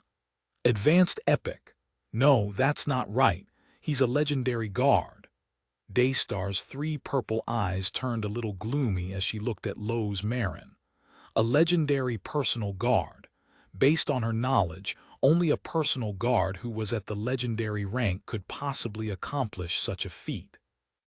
However, among the holy race, personal guards with such exceptional growth potential were incredibly scarce and considered invaluable assets. Powers that possessed legendary personal guards typically avoided deploying them unless in dire straits, out of apprehension of losing them in combat. The Sun Dynasty was no exception, hence the absence of its legendary personal guards in the Eternal Realm. Of course, the primary reason for their absence was that personal guards of level 200 and above were prohibited from entering the Eternal Realm. Yet now, a small human guild with neither fame nor history was actually willing to put a legendary guard to battle in the Eternal Realm. Not only that, but this legendary guard was even level 212. You've guessed correctly. He is indeed a legendary guard, Shi Feng said, chuckling when he saw Daystar furrowing her brows. What do you think? Is the trump card I prepared effective against the Holy Guard, Daystar, the Arbiter of Death? She was a well-known holy child of the Sun Dynasty. Out of the Sun Dynasty's 14 holy children, she was also the likeliest to become the next guild leader. Even in his previous life, Shi Feng would have to steer clear of her. Honestly, Shi Feng was quite surprised to encounter Daystar so soon. Without the harvest from the God Slayer's treasury, defending the Soul Lake Resurrection Camp would have been impossible, and Zero Wing's foundations might have even been endangered. Fortunately, the Arbiter of Death's timing was poor, or Shi Feng would have suffered a huge loss. So what if you have a legendary guard? Daystar glanced at Shi Feng, paying no heed to his provocation. The Holy Guard's might is beyond your comprehension. As Daystar spoke, many Holy Guard members on the battlefield suddenly formed six-person parties and merged their holy auras with their respective party leaders. Shortly thereafter, these Holy Guard members died one by one, while the party leaders who received their holy auras experienced a meteoric rise in strength, quickly rivaling taboo-level existences. Death Reborn. Shi Feng remained unfazed, looking like he had long anticipated this development. Combination Holy Art, Death Reborn. Death Reborn was a combination holy art that sacrificed 5 players with holy auras of roughly equal standards to massively strengthen a player's holy aura and attributes. It was one of the Sun Dynasty's well-known trump cards in Shi Feng's previous life. It was also why the Holy Guard could become one of the Sun Dynasty's 5 conquest legions in the Eternal Realm. You know quite a lot. Daystar looked at Shi Feng in surprise. Death Reborn was one of the Sun Dynasty's secrets that was known by few, even among the holy race's various powers. In a situation where the human race and holy race were not on familiar terms, it should logically be impossible for a human player to learn of Death Reborn. I only know a little, Shi Feng said, chuckling. Then he snapped his fingers and continued. Since the other side is getting serious, it's time for you all to stop hiding and fight them seriously as well. Fight seriously. Everyone couldn't help but look at Shi Feng in shock, failing to comprehend what Shi Feng was saying. Were Zero Wing's members still not fighting seriously? Ha ha ha, I've been waiting for these words. Sinful Flame, who had been fighting against 2 of the Holy Guard's vice commanders, revealed an ecstatic look when he heard Shi Feng's words. You 2 have been having a lot of fun using all your techniques on me, haven't you? Well, it's this old man's turn now. As soon as Sinful Flame finished speaking, his aura started to skyrocket in intensity, as if he had transformed from a slumbering beast into an awakened dragon. His black cloak was shredded into countless pieces under the pressure of his frightening aura and mana, revealing his personal information to all. Sinful Flame, level 218. Ha, I wanted to spar with them a little longer. Melancholy, the former guild leader of 13 Thrones, said and sighed. Similar to Sinful Flame, he stopped suppressing his aura and mana, causing his low-quality black cloak to become shredded. Melancholy, level 217. How dare you old fellows complain? At least you got to fight 1-on-2 all this time, Jai Liurong said as she sent a dissatisfied glance at Sinful Flame and Melancholy. As she said so, she too stopped hiding her strength. Jai Liurong, level 212. Upon receiving Shi Feng's command, Phoenix Rain and the 13 other Tier 6 players from Shi Feng's home god's domain stopped hiding their aura and mana, revealing their true levels. All of them were above level 200. Moreover, aside from Crimson Mist, everyone else was at level 210 or above. The auras and mana they radiated were also stronger than Tier 6 gods of the same level. 13 level 210 plus God-ranked experts. Heavens! Is Zero Wing playing a joke on us? Chapter 3670. Chapter 744. Holy Guard defeated. Chapter 744. Holy Guard defeated above the Soul Lake Resurrection Camp.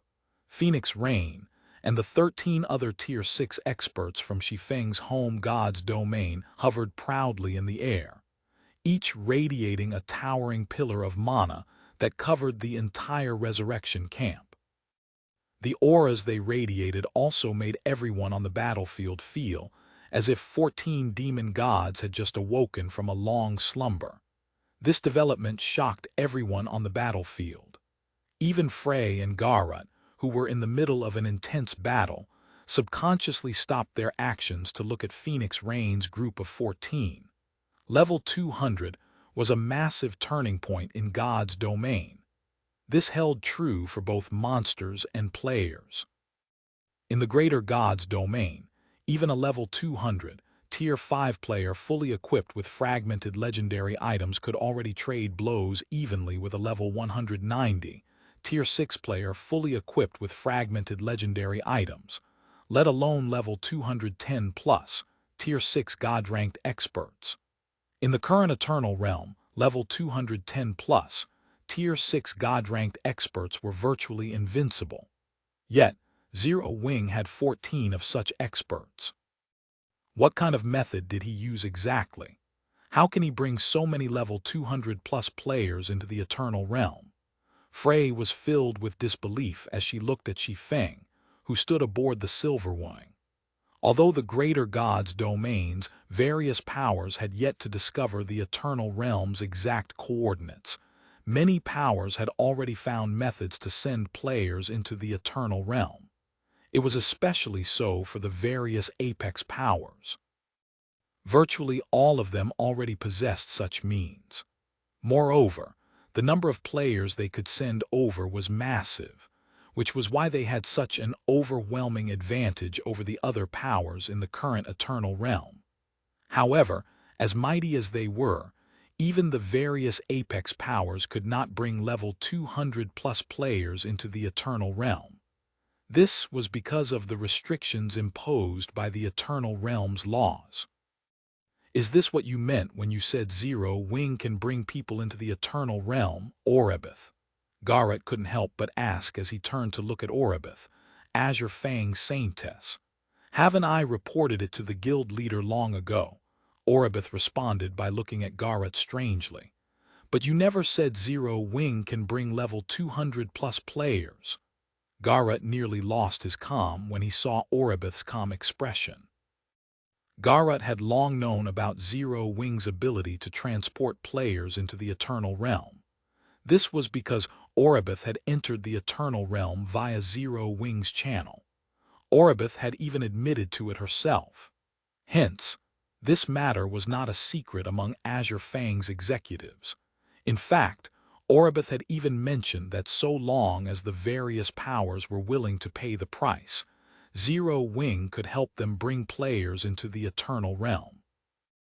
Originally, Azure Fang's executives had scoffed at this matter. After all, it wouldn't matter how many players they brought into the Eternal Realm. No amount of players under level 200 would be enough to change the situation in the Eternal Realm. Even bringing several Tier 6 players wouldn't change the overall situation. This was because the various powers did not lack experts capable of advancing to Tier 6. However, it was a different story if Zero Wing could bring level 200 plus players into the Eternal Realm. I might not have mentioned it, but none of you asked me either, Orebith calmly replied. You.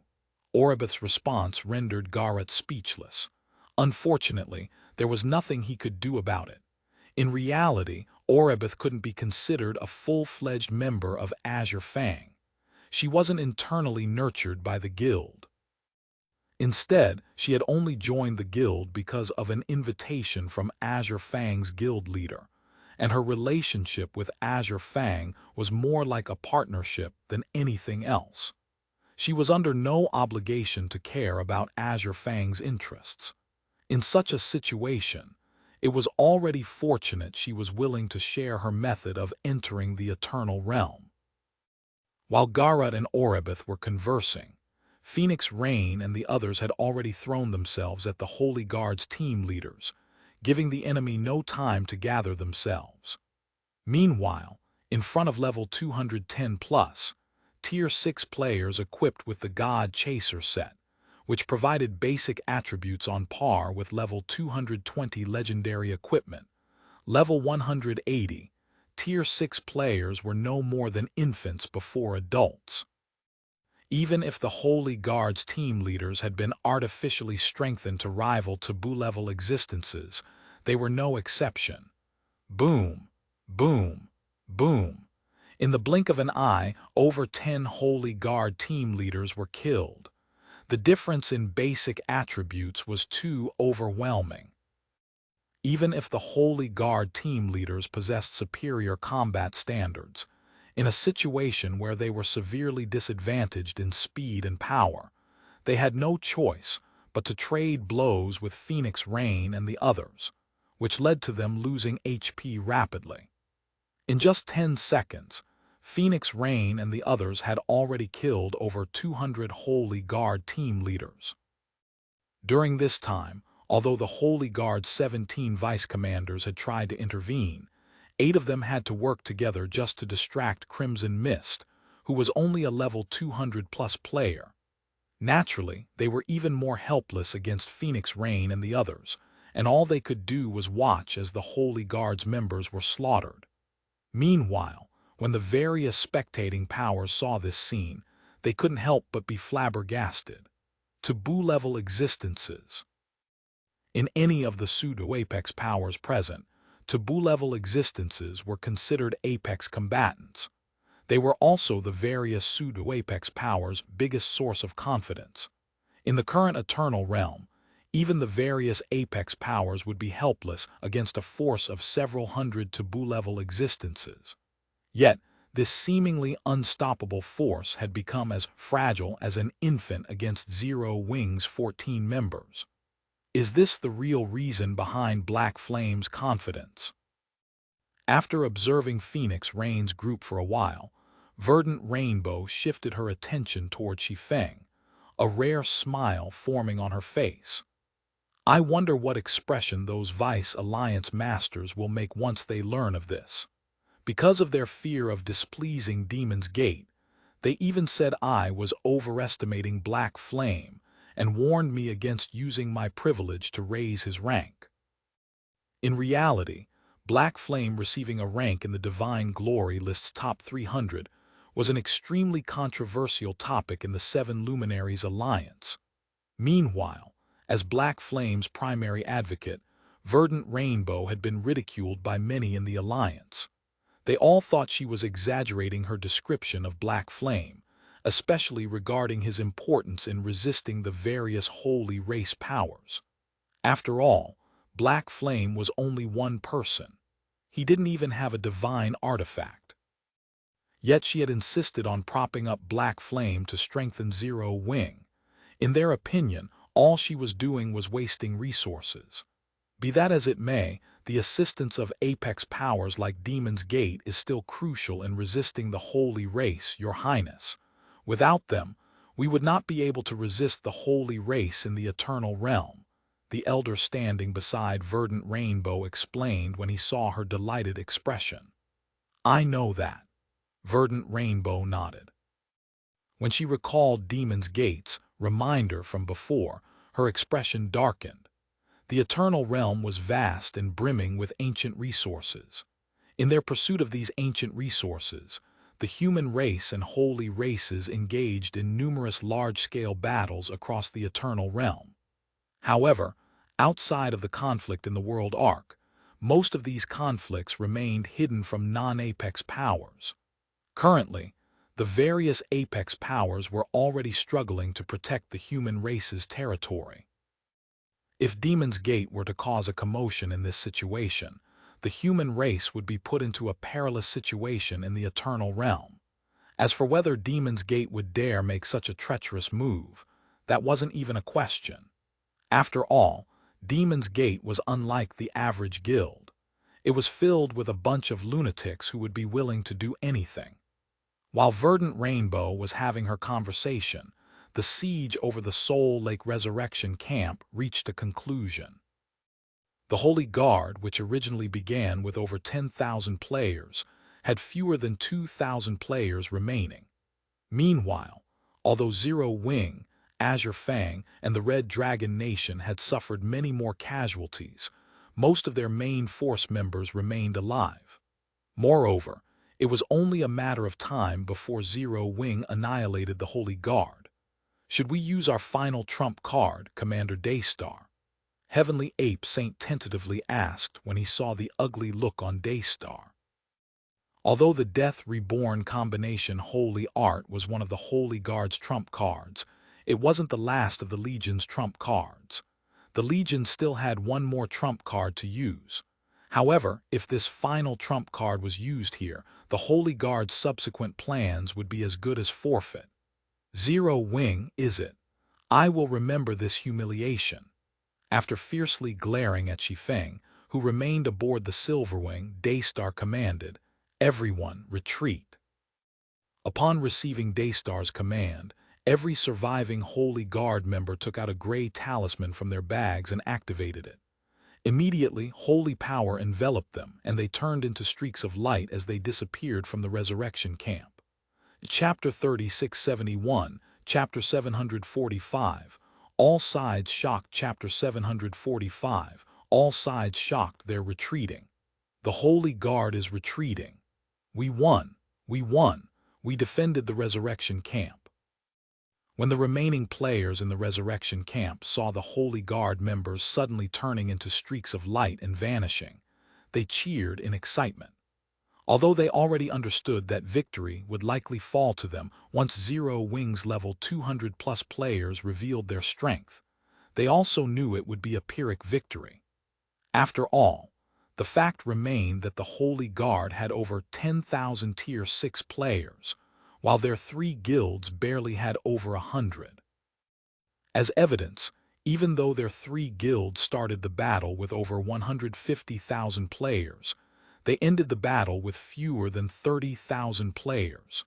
If not for the 114 God Slayer combat puppets drawing most of the Holy Guard's attention, it wouldn't even be surprising if all of their Tier 5 players died in battle.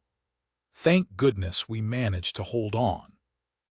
When Frey saw the Holy Guard vanishing, she scanned the remaining players in the resurrection camp and breathed a sigh of relief.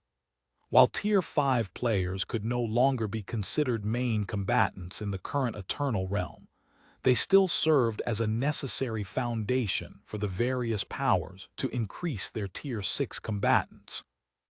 In this battle, where their opponents consisted entirely of Tier 6 Holy Race experts, Tier 5 players who were killed would likely lose 2 or 3 levels and enter a weakened state for several days at the very least.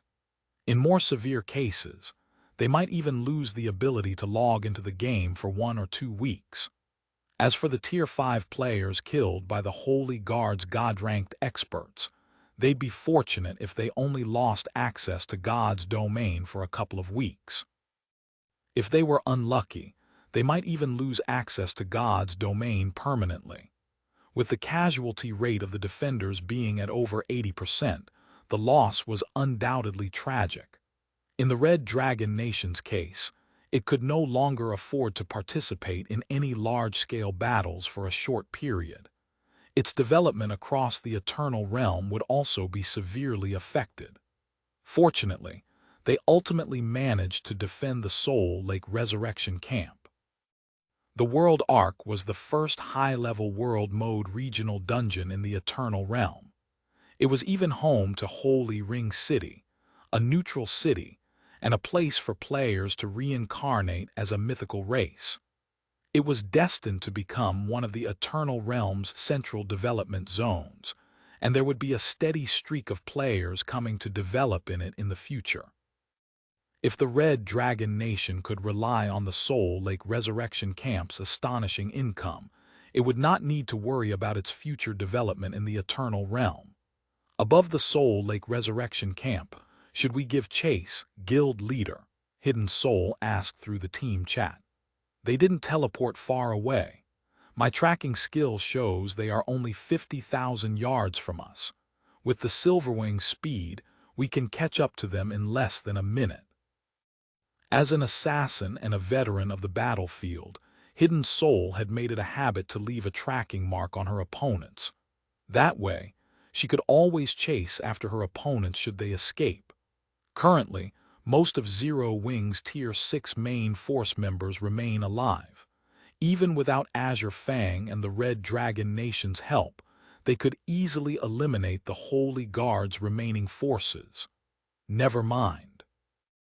As the saying goes, do not press a desperate foe too hard, Shi Feng said, shaking his head as he looked in the direction where the Holy Guard had retreated. Our goal is to defend the Resurrection Camp. If we give chase, it might lead to the spectating powers trying to take advantage of the situation. The Holy Guard's fame was widespread in his previous life. Although Phoenix Rain's group was strong, he wouldn't dismiss the possibility of the Holy Guard having more hidden trump cards.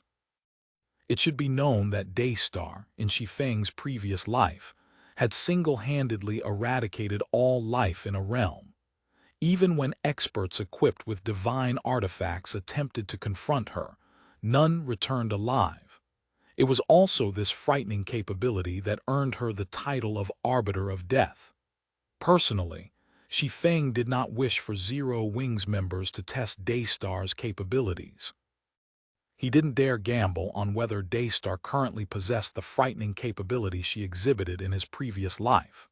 This was also why he remained on standby on the Silverwing throughout the fight.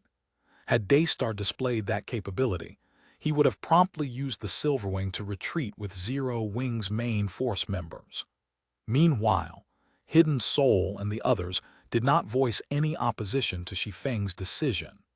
Immediately, they began instructing the surviving players to tidy up the battlefield. At the same time as the three guilds were starting to clean up the battlefield, a commotion erupted among the various spectating powers. Are you kidding me?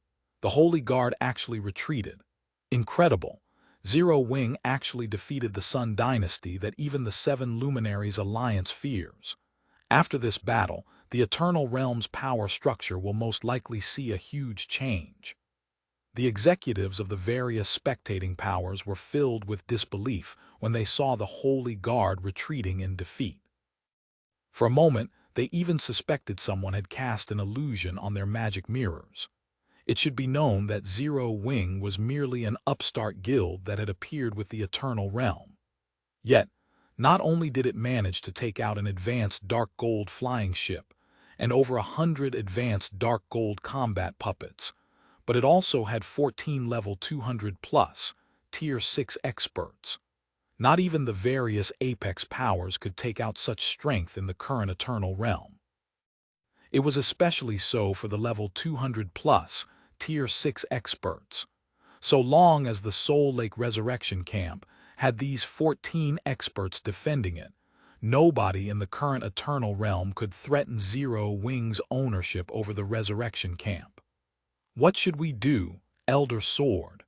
Titan asked worriedly as he turned to 19th Sword.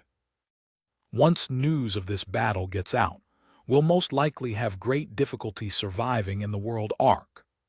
Previously, the various powers had distanced themselves from the Soul Lake Resurrection Camp due to concerns about Zero Wing's ability to defend it and potential retaliation from the Sun Dynasty. However, after Zero Wing's victory against the Holy Guard, one of the Sun Dynasty's 5 conquest legions, it wouldn't be an exaggeration to call the Soul Lake Resurrection Camp a fortress of seemingly impenetrable defenses. In fact, It might even surpass the safety of the Seven Luminaries Alliance's resurrection camps. Because of this, it could be foreseen that many powers would try to curry favor with Zero Wing. At that time, the Skylight Association's suffering would be the best greeting gift. Chapter 3672, Chapter 746, Battle Harvest. Chapter 746, Battle Harvest. Crystal City of Secrets, Airport.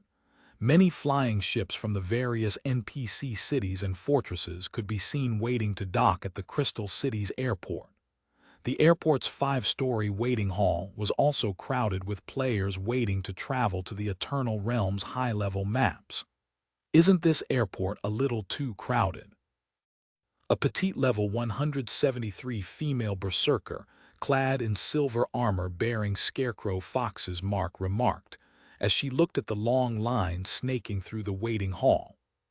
I wonder when our adventurer team will be able to have our own flying ship like the other powers. If we had our own flying ship, we wouldn't have to waste so much time waiting in line. That's not going to happen anytime soon, little garment, Riverlight, a level 180, Tier 6 cleric, remarked with a wry smile as he gazed at the petite female berserker. While flying ships might be commonplace in the greater god's domain, only pseudo-apex powers and above possess them in the Eternal Realm. Even conglomerates and upper-ranking hegemonic powers don't stand a chance of owning one. Fortunately, our adventurer team secured a medium private house in the Crystal City long ago. Otherwise, with the current influx of players, we might struggle to even enter the city, let alone board a flying ship. The petite female berserker was named Mirror Garment, and she was currently receiving training from Scarecrow Fox. She was the successor of one of the conglomerates backing Scarecrow Fox, and the adventurer team would usually go all out to help her grow. However, the problem was that the current Eternal Realm was a gathering place of the mighty, and Scarecrow Fox's status here could only be considered average. Because of this, the influence it could exert and the resources it could access were limited. It could not easily access an entire realm's resources like it could outside the Eternal Realm. I understand. Mirror Garment nodded. When she looked at the various conglomerates and upper-ranking hegemonic powers, peerless geniuses who were in the waiting hall, a hint of fighting spirit appeared in her eyes.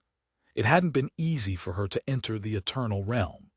Despite her status, she had to undergo fierce competition to earn a spot.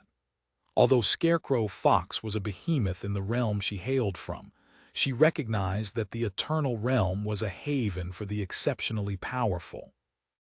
This notion was readily apparent from the state of the Crystal City's airport. Throughout the waiting area, peerless geniuses could be spotted.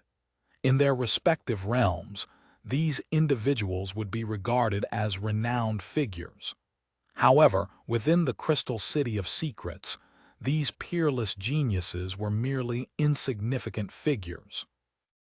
If we can acquire more combat secret treasures or a couple of extraordinary secret treasures from the world arc this time, having a flying ship sent over from the greater god's domain wouldn't be out of the question, Inkkillen said, smiling when she saw the fighting spirit on Mirror Garment's face. Also, if you're lucky, you might even get to register at one of the Inner Area's resurrection camps on this trip. The Inner Area. Are you for real, Big Sis Killen? Mirror Garment asked as she looked at Inkkillen with fiery eyes. Although she had only recently arrived at the Eternal Realm, she had overheard many players discussing the world arc while exploring the underground Crystal Palace and Crystal City of Secrets.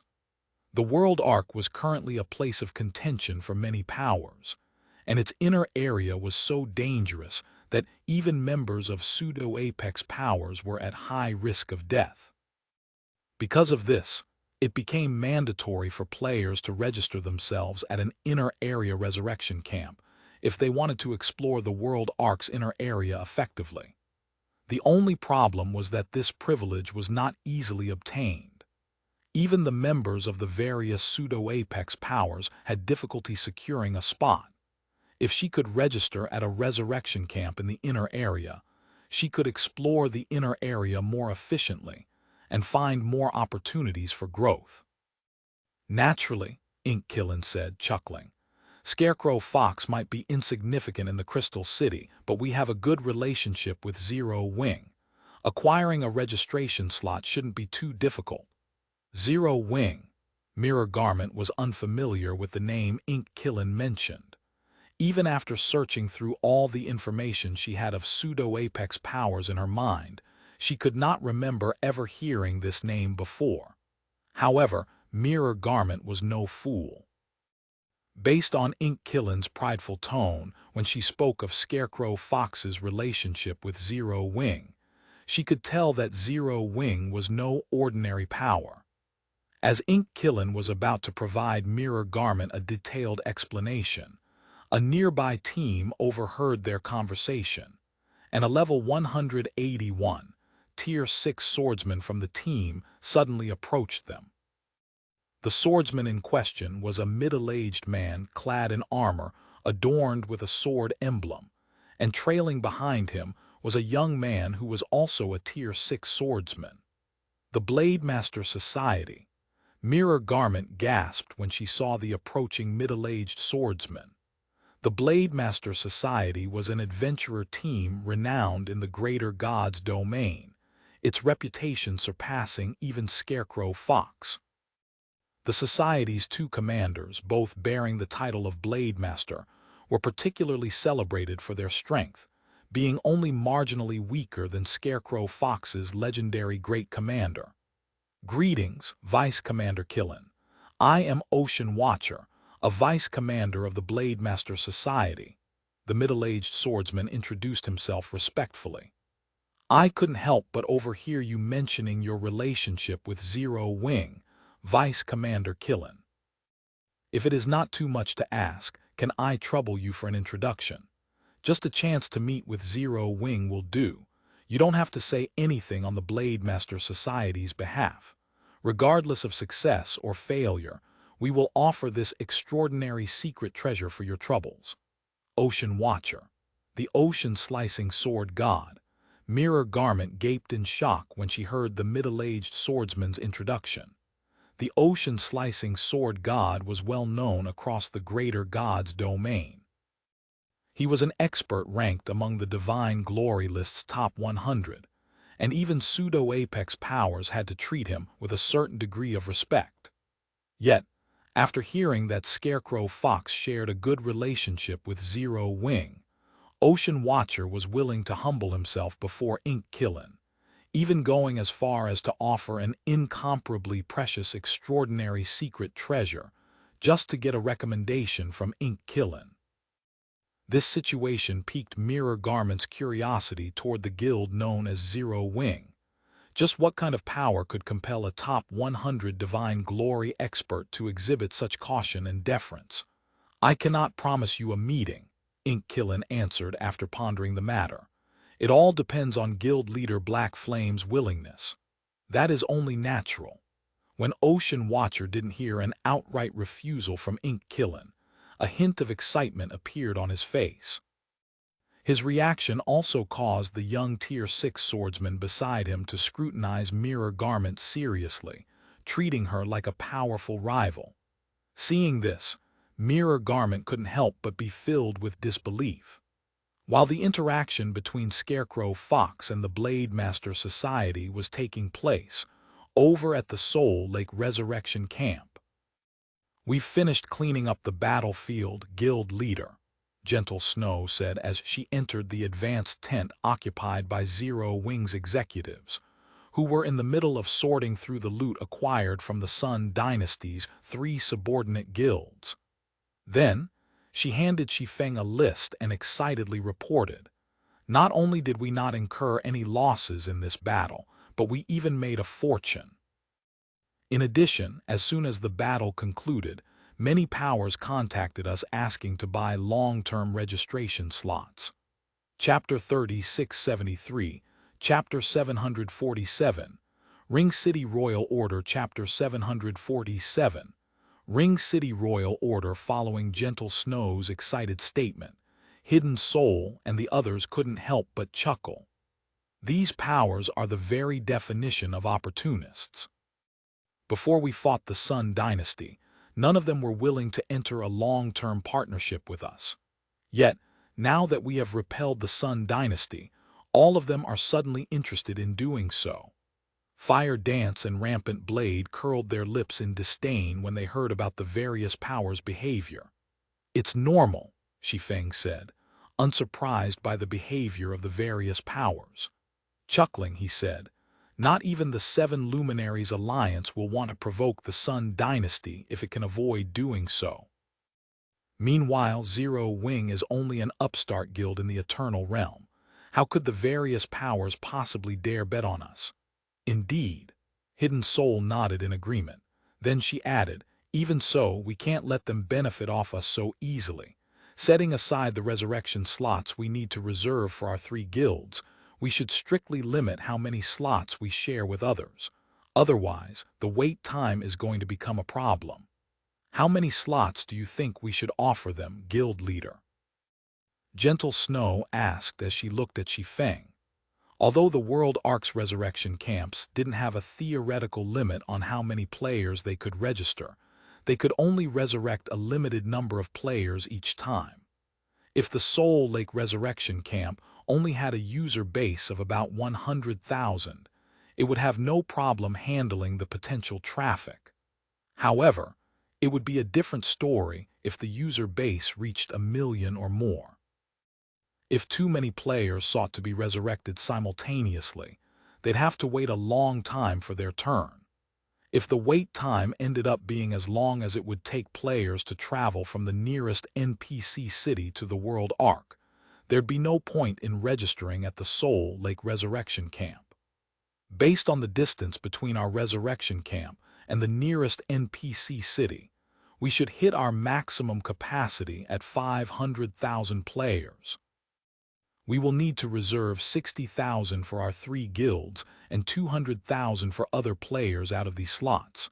So, let the various powers compete for 140,000 slots for now and set the price at 30 eternal silver per slot. Shi Feng said after some thought.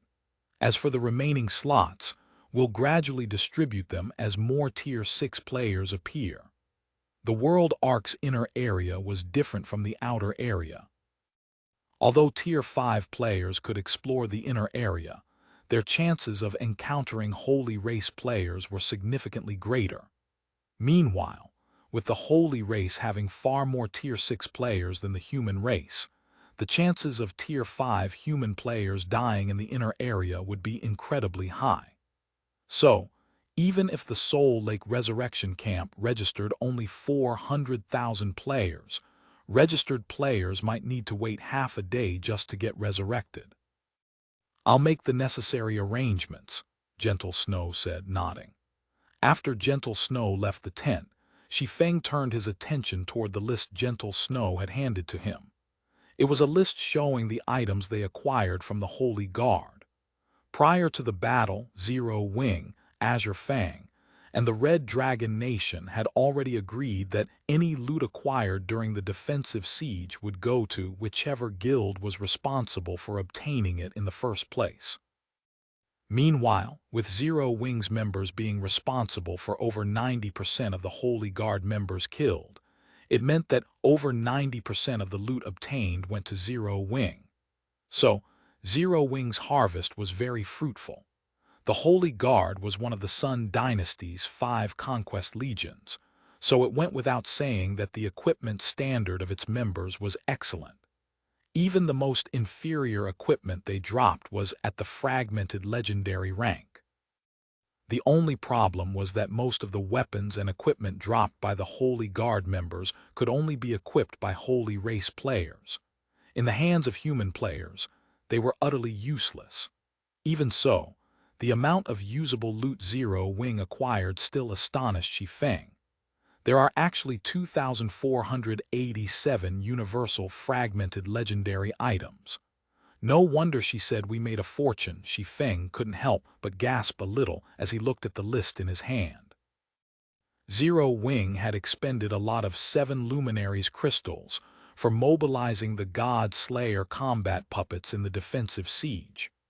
More specifically, out of the 570,000 units prepared, less than 200,000 units remained. Fortunately, Zero Wing had won the battle, which eliminated the need to compensate guild members for losses related to weapons and equipment. Instead, Zero Wing would only need to compensate guild members for the loss of levels and contributions made during the battle. After calculating the guild contribution points required for these compensations, 2,000 fragmented legendary items should be more than enough for Zero Wing to break even. Essentially, Zero Wing had made a profit of 487 fragmented legendary items in this battle. This was nearly enough to fully equip a 50-man team with fragmented legendary items. Under normal circumstances, the current Zero Wing would need at least a month to acquire nearly 500 fragmented legendary items. Moreover, this was only because of the Eternal Realm's favorable circumstances. Outside of the Eternal Realm, Zero Wing would probably need several months to acquire so many fragmented legendary items. It would be great if I could turn the Holy Race's exclusive weapons and equipment into usable resources right away. When Shi Feng looked at the 10,000-plus fragmented legendary items usable by only Holy Race players on the list, he couldn't help but sigh in dejection. Weapons and equipment exclusive to the Holy Race were utterly useless to human players. Normally, if players wished to convert these items into usable resources, they could only do so by auctioning them off at a neutral city's auction house. Although they would incur a hefty processing fee, they could sell these unusable items to Holy Race players for eternal coins. However, none of the Eternal Realm's neutral cities had been activated thus far, so such transactions were not yet possible.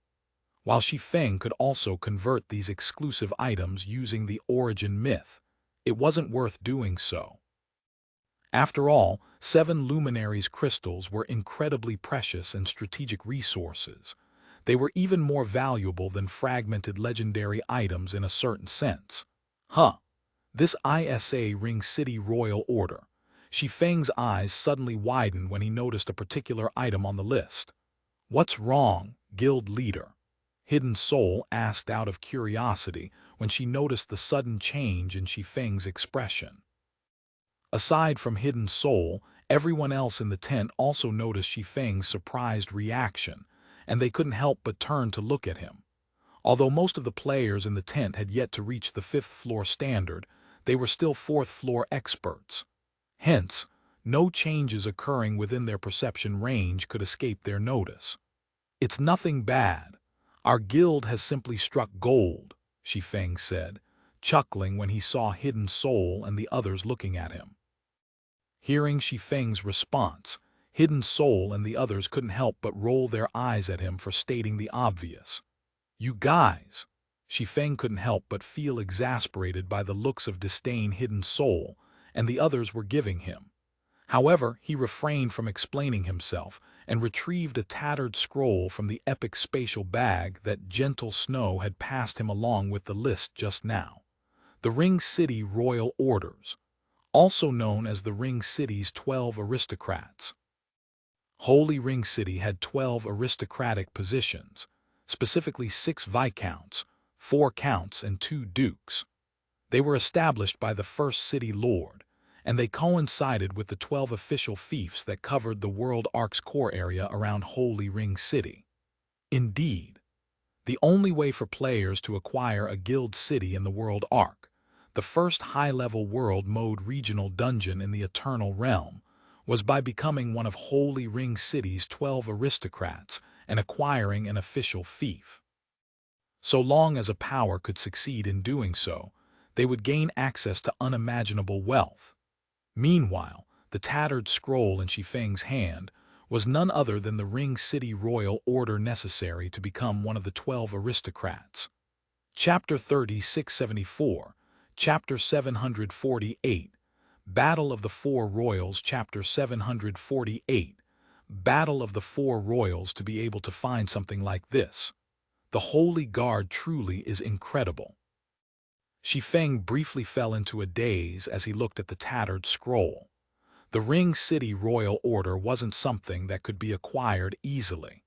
Even though the one currently in Shi Feng's possession was only an incomplete fragment, its value still exceeded that of a divine weapon. Under the right circumstances, it could even be worth multiple divine weapons. This was because the World Ark was one of the Eternal Realm's few world mode regional dungeons. Simply the fact that the monsters here could drop extraordinary secret treasures and above already made it an invaluable location, let alone the fact that it also housed various resources and ore veins that couldn't be found elsewhere. Most importantly, the World Ark was home to Holy Ring City. At first glance, Holy Ring City might not seem special. After all, although neutral cities weren't everywhere in the Eternal Realm, there were still quite many. However, Holy Ring City's true value quickly presented itself once the various powers discovered the Eternal Realm's coordinates in the Void Sea. A city of absolute neutrality. Of course, this doesn't mean the other neutral cities of the Eternal Realm weren't genuinely maintaining a neutral stance. Instead, the issue was that most of these neutral cities could no longer uphold their neutrality once various powers discovered the Eternal Realm's coordinates, even if they intended to do so. However, Holy Ring City was different. As mighty as the Holy Race's royal powers were, not even they could do anything about it. In fact, not even the legendary Battle of the Four Royals had managed to bring down the city. The Battle of the Four Royals. It was a battle that shook the greater gods' domains of both the human race and the holy race. In Shi Feng's previous life, there wasn't a single player in either greater god's domain who did not know about that battle. It was such a spectacle that it was even broadcast live in the real world for all humans to see. Shortly after the Eternal Realm appeared, the players of both greater god's domain already understood the value it held. Hence, both human and holy race players were adamant about controlling the entire Eternal Realm. Meanwhile, the places where the most wealth was gathered across the entire Eternal Realm were none other than the Eternal Realm's neutral cities. Hence, once the Eternal Realm's coordinates in the Void Sea were discovered, the powers of both greater gods' domain promptly started to capture the Eternal Realm's neutral cities one after another. When all but Holy Ring City remained unoccupied, 4 of the Holy Race's 10 royal powers decided to compete over the city, which led to a battle of epic proportions. The battle at the time was of a scale that had never been seen in the history of the human race's greater god's domain. At the time, even apex powers like the 7 Luminaries Alliance could only watch from the sidelines, powerless to interfere. However, contrary to everyone's expectations, none of the 4 royal powers managed to capture Holy Ring City. Instead, the Battle of the Four Royals had concluded with the defeat of all 4 royal powers, the outcome shocking everyone.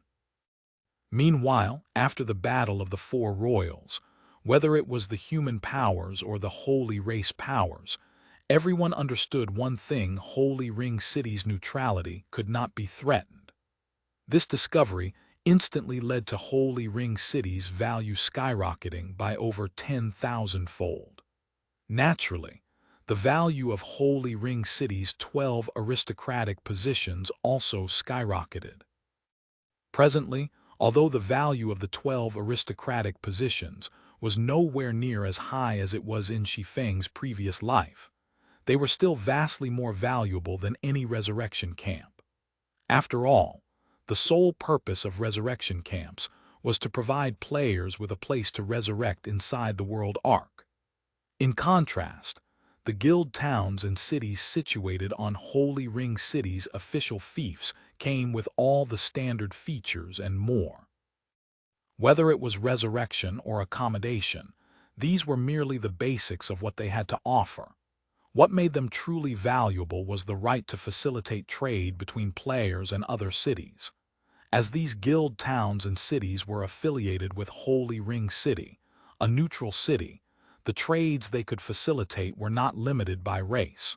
For example, human players weren't restricted to trading with other human players only. Instead, they could trade with players of other races. It was also the case for city trades. These guild towns and cities weren't limited to trading with only human cities. Instead, they could also trade with holy race cities. In Shi Feng's previous life, the four royal powers had gained control over 80% of Holy Ring City's fiefs after failing to capture Holy Ring City.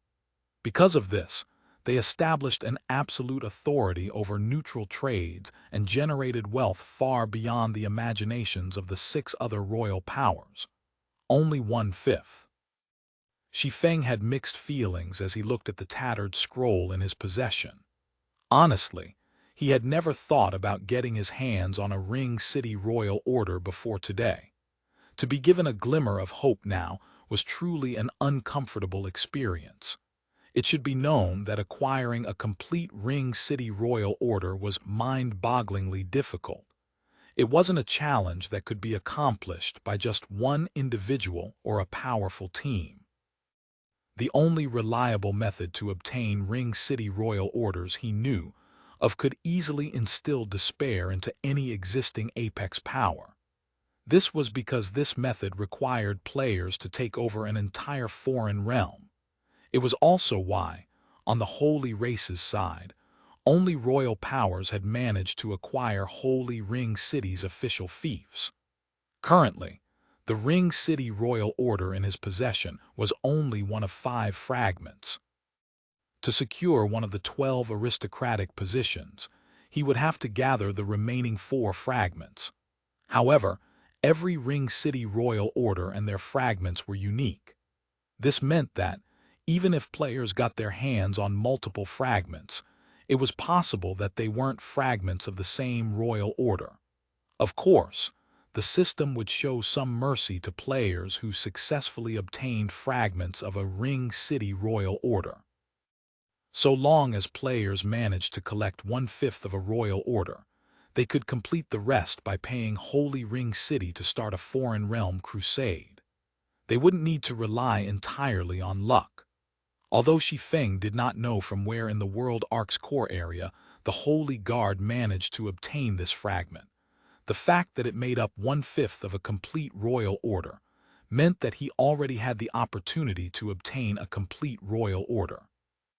However, Shi Feng was also aware that while the current Zero Wing already had the strength to suppress the Holy Race's top combatants, it was a different story when it came to capturing an entire realm from the Holy Race.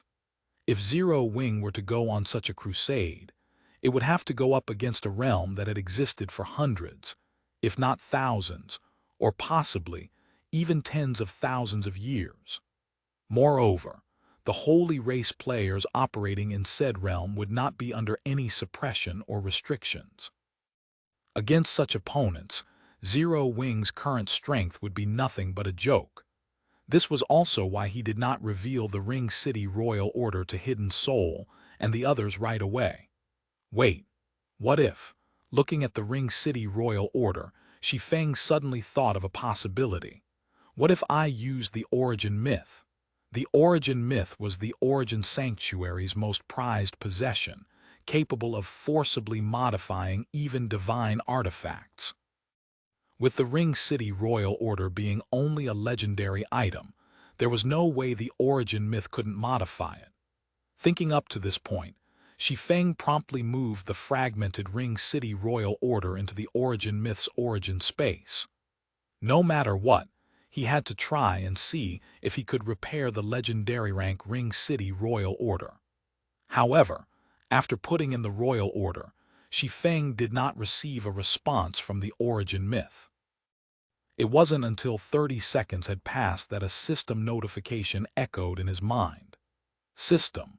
Origin Space has detected the legendary Ring City Royal Order.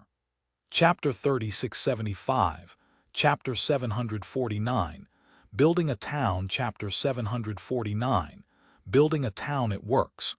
Shi Feng revealed a look of joy when he saw the system notification. If the Origin Space showed no reaction, it meant that the Ring City Royal Order couldn't be repaired. However, so long as the Origin Space showed a reaction, it meant that it was possible to make changes to the Royal Order. Subsequently, time passed by in silence as Shi Feng patiently watched the progress bar above the Origin Space fill up. At the 3-minute mark, another system notification sounded in Shi Feng's mind. System. Origin Space has detected the Ring City Royal Order. Do you wish to repair it? System. Repairing the Ring City Royal Order will cost 50 million units of 7 luminaries crystal. Do you wish to proceed? 50 million. Shi Feng gasped when he saw the cost. It should be known that modifying the legendary rank Abyss Workshop certification only cost 6 million units of 7 luminaries crystal previously. Yet, the legendary rank Ring City Royal Order cost a whopping 50 million. This was already close to matching the cost of modifying a divine artifact. Meanwhile, an expenditure of 50 million units of 7 luminaries crystal definitely wasn't something the current Zero Wing could afford. After deducting the 7 luminaries crystals spent on strengthening the Silver Wing and covering the costs of the defensive siege, Zero Wing only had a little over 7 million units remaining. Zero Wing would need a considerable amount of time to make up the difference. Not to mention, the various powers in the current Eternal Realm were fervently nurturing Tier 6 players, and Zero Wing was no exception. This, in turn, would make it even more difficult for Zero Wing to save up 50 million units of 7 luminaries crystal. Contact Frey and Garut for me, soul. After pondering for a moment, Shi Feng took a deep breath and issued a command to Hidden Soul. Ask them if they can come up with a total of 50 million units of 7 luminaries crystal. Tell them that Zero Wing intends to conduct a big transaction with them. 50 million. Hidden Soul couldn't help but look at Shi Feng in surprise and confusion. What are you planning, guild leader? A sum of 50 million units of 7 luminaries crystal was enough to let 500 Tier 5 experts challenge their Tier 6 promotion. Not even Apex powers could come up with such a large sum on short notice. Aside from Hidden Soul, Phoenix Rain and the others in the tent also couldn't help but look at Shi Feng in astonishment. Even if they sold their home god's domain, they doubted they could come up with such a large sum of 7 luminaries crystals. Just contact them for me for now. I will tell you all about it later, Shi Feng said, not bothering to explain himself. There was no need to question whether it would be worth spending 50 million units of 7 luminaries crystal to repair the Ring City Royal Order. It was worth it. It was absolutely worth it. When operating the World Ark's resurrection camps, players could only charge eternal coins for the services they offered. However, in the towns and cities built on Holy Ring City's 12 fiefs, players could set the currency they charged for services such as auction houses, shops, and private houses. In other words, players could change their collected currency into 7 luminaries crystals. In his previous life, the 4 royal powers that occupied over 80% of the official fiefs made it mandatory to use holy power crystals, a strategic resource for the holy race, when doing business at their auction houses. This, in turn, meant that holy race players wishing to purchase items from human players had to use holy power crystals to pay the auction house's processing fees. Because of this, the 4 royal powers made a huge fortune, raking in millions of units of holy power crystals every day. Meanwhile, all the various powers could do was watch on enviously. Now that Shi Feng had the opportunity to get his hands on a complete Ring City royal order, he'd be willing to pay even 500 million units of 7 luminaries crystal if it meant he could secure it, let alone 50 million units. After Shi Feng waited for about 15 minutes, Hidden Soul returned to the tent with Frey and Garrett in tow. "We're here, Guild Leader Black Flame. What is this business proposition that you have for us?" Garrett asked as he looked at Shi Feng curiously. 50 million units of 7 luminaries crystal is no small amount. Even if Azure Fang and the Red Dragon Nation work together, we'd have to empty our pockets to come up with such a sum. Could Zero Wing be planning to sell some of its shares over the Resurrection Camp? Frey asked as she scrutinized Shi Feng. 7 luminaries crystals were of utmost importance to the various powers in the current Eternal Realm. They would not trade them away unless absolutely necessary. After all, there was no power that did not want more Tier 6 players under their command. Only by having more Tier 6 players could they explore the Eternal Realm more effectively. Although the Eternal Realm was relatively abundant in 7 luminaries crystals, their demand was still vastly greater. As a result, the various powers still had to import most of their 7 luminaries crystals from outside the Eternal Realm, incurring a steep cost in the process. Unless Zero Wing could offer something that could tempt their respective guilds, even if the two of them were willing to do Zero Wing a favor, the executives of their respective guilds were unlikely to play ball. Meanwhile, out of everything Frey could think of, the only thing of value Zero Wing could offer was its shares of the Soul Lake Resurrection Camp. The battle against the Sun Dynasty's Holy Guard had proven the Soul Lake Resurrection Camp's defenses to be impregnable. Because of this, players were coming in droves to register at the Resurrection Camp, causing the camp's income to increase several times. At this time, it wouldn't even be an exaggeration to call the Soul Lake Resurrection Camp the most lucrative location in the human race's territory. Most importantly, this wasn't even the Soul Lake Resurrection Camp's limit, as the number of players registering at the camp was still increasing steadily. Hence, if Zero Wing were to offer up some of its shares over the Soul Lake Resurrection Camp, the executives of Azure Fang and the Red Dragon Nation definitely wouldn't mind paying huge sums of 7 luminaries crystals for them. "No," Shi Feng shook his head. "No." Garrett grew even more curious when he saw Shi Feng shaking his head. "Could it be those combat puppets then?" "It would be interesting if that's the case," Frey said, feeling a little excited. If there was anything else Zero Wing had that was of value to Azure Fang and the Red Dragon Nation, it would have to be the Silverwing flying ship and God Slayer combat puppets. However, not even for a moment did Frey think that Zero Wing might sell the Silverwing flying ship. After all, even outside the Eternal Realm, the flying ship was a priceless treasure, let alone in the Eternal Realm. This left only the God Slayer combat puppets. Although nowhere near as valuable as the Silverwing, the combat power they possessed could still be considered extraordinary in the current Eternal Realm. If the Red Dragon Nation could get its hands on a batch of God Slayer combat puppets, its exploration of the world arc could be improved greatly. It would no longer have to worry about lacking Tier 6 players. "That's not it either," Shi Feng said, chuckling. "We give up, Guild Leader Black Flame." "Just tell us what you're trying to sell us," Frey said, feeling a little confused. "If it's not too much of a problem, we can probably convince our guild's other executives to agree to this matter." Garrett nodded in agreement with Frey's words. They regarded their partnership with Zero Wing highly. So long as Shi Feng wasn't making them incur a major loss, they wouldn't mind giving him 50 million units of 7 luminaries crystal. "A town," Shi Feng declared with a smile. "Zero Wing intends to construct a town in the World Arc's core area. Are you two willing to spend 25 million units of 7 luminaries crystal each to permanently purchase one large shop and one large land there?"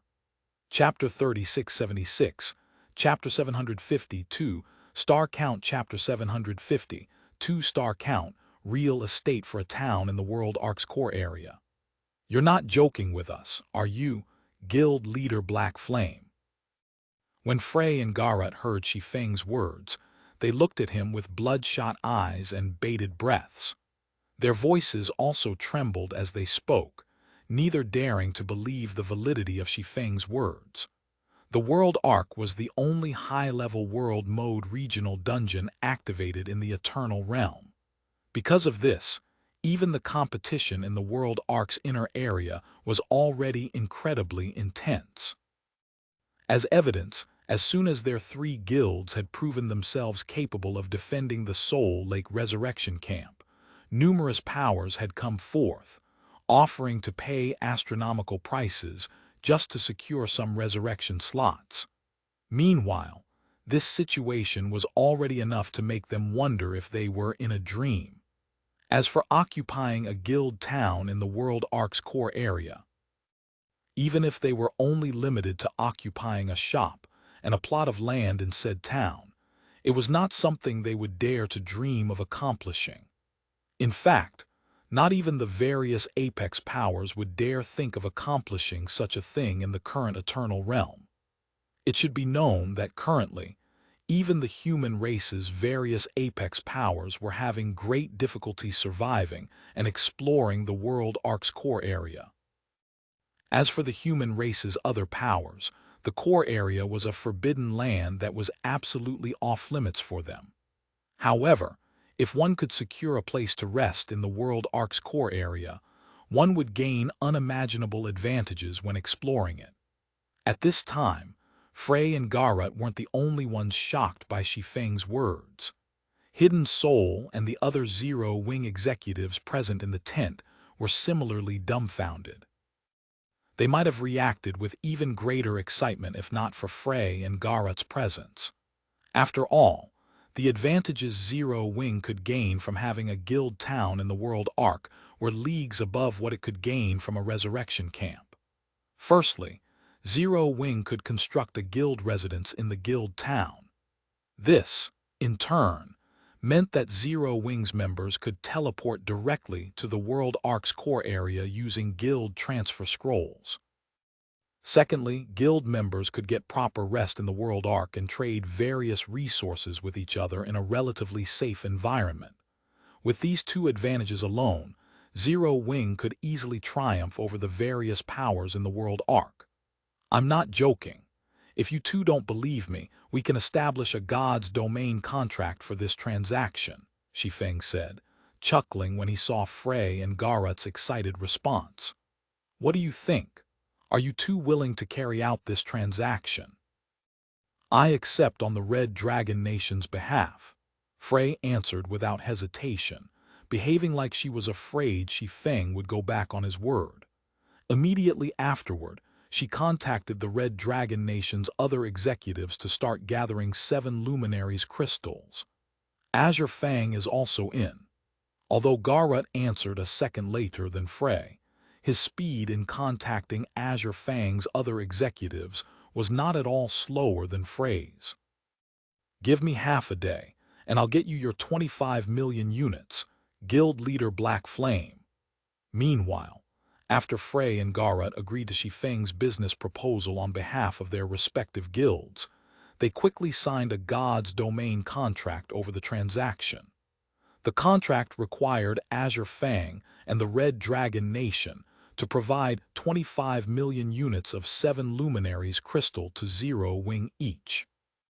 In return, once Zero Wing finished constructing its guild town in the World Arc's core area, they would each gain permanent ownership over a large shop and a large land in the guild town.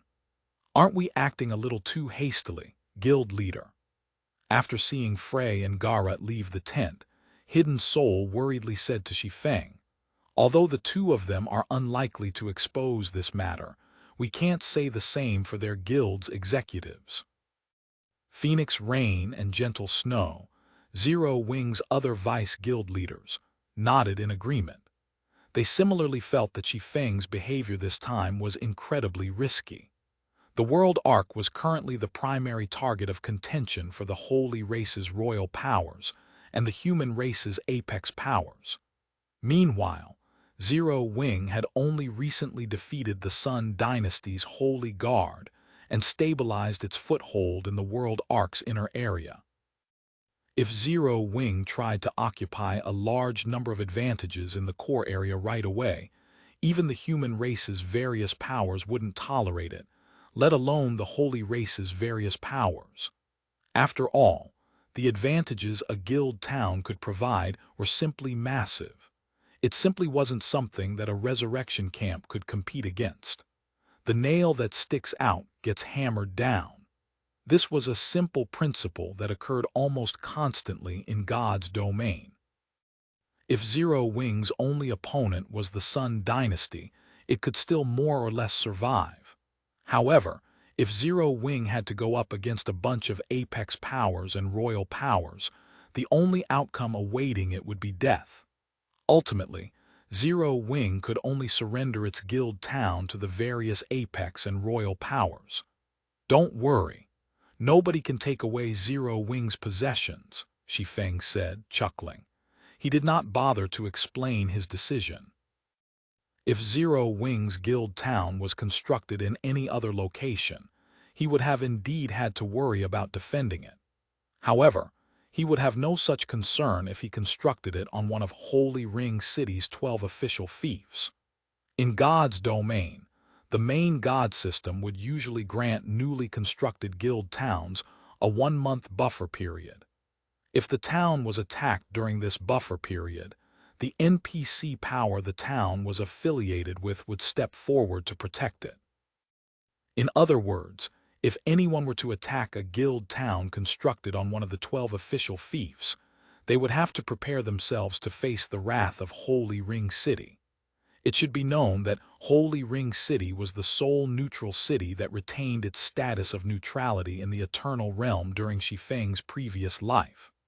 Not even the might of 4 royal powers could threaten it back then, let alone now. Meanwhile, a month was enough for Zero Wing to amass a fortune through its town. Paired with its medium world fragment and the players from Shi Feng's home god's domain, Zero Wing could mass-produce level 210 plus, Tier 6 experts. At that time, it'd be the various powers who'd have to be afraid of Zero Wing, not the other way around.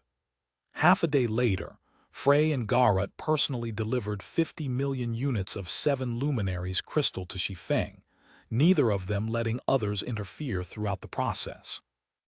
Evidently, they knew it would be in their best interest to let as few people as possible know about this transaction. Meanwhile, after Shi Feng saw the two off, he returned to his advanced tent and used the origin myth to repair the Ring City Royal Order without hesitation. As soon as Shi Feng injected the 50 million units of 7 luminaries crystal into the origin space, the tattered scroll in the origin space started to recover at a visible rate. In only a minute, a brand new scroll made of sheepskin appeared before Shi Feng. 4th Ring City Royal Order, Inferior Divine Artifact Rank Item, one of the 12 title certificates conferred by the First City Lord of Holy Ring City. The owner of this certificate will be granted the title of a 2-star count and the Shattering Basin as their fief. As long as the holder of this certificate is in the world arc, they can teleport to any location in the connected fief at any time. Additionally, the holder of this certificate has the privilege of constructing 1 guild town on their fief at no cost. A 2-star count. Shi Feng was momentarily stunned when he saw the description of the Ring City Royal Order. There were 12 Ring City Royal Orders, each granting a different starting rank. Among them, 6 granted players the Viscount rank, 4 granted the Count rank, and 2 granted the Duke rank. These 3 major ranks could further split into multiple minor ranks. In the case of Counts, they could be split into 3 minor ranks, starting from the 1-star status and ending at the 3-star status. Of the 4 royal orders that granted a starting rank of count, one started players as a 3-star count, one started as a 2-star count, and the remaining 2 started as a 1-star count. After gaining an aristocratic position, players could raise their ranks by completing Holy Ring City's quests. Meanwhile, the higher a player's rank, the greater the authority they could wield in Holy Ring City. The differences would start to become especially apparent starting from the count rank. For example, although a 2-star count was only one minor rank above 1-star counts, they gained the privilege of constructing an advanced town directly on their fief. They wouldn't need to start from a basic town like 1-star counts. Meanwhile, an advanced town was not only 4 times larger than a basic town, but it also had the privilege of trading with one neutral city. In his previous life, several apex powers had to work together just to acquire a 2-star Viscount rank. Then, they had to go through even more effort to develop it into a 2-star count so that they could upgrade their basic town into an advanced town. Yet, in this life, he got to start as a 2-star count directly. System: do you wish to construct an advanced town on your fief immediately?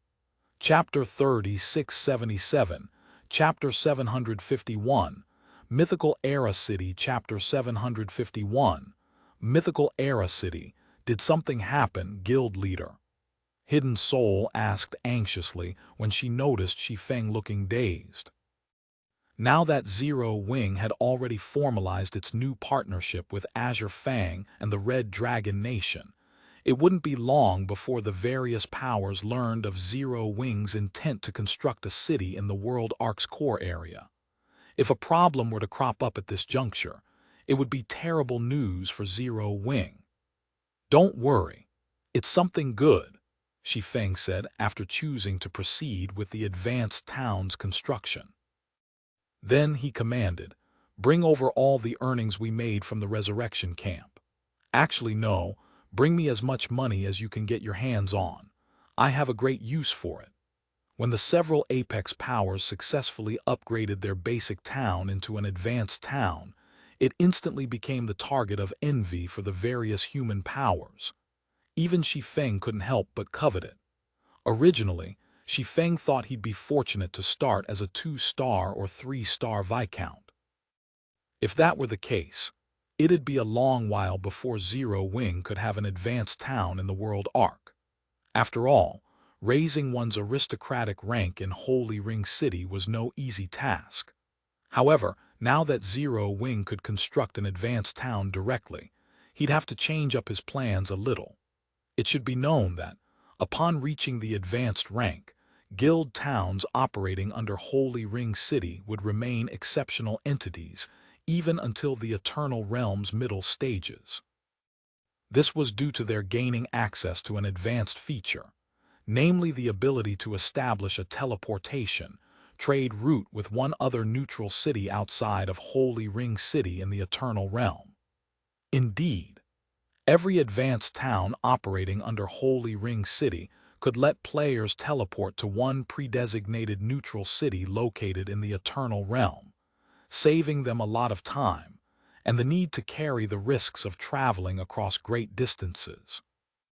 Human players could even trade with Holy Race players, depending on the neutral city's location.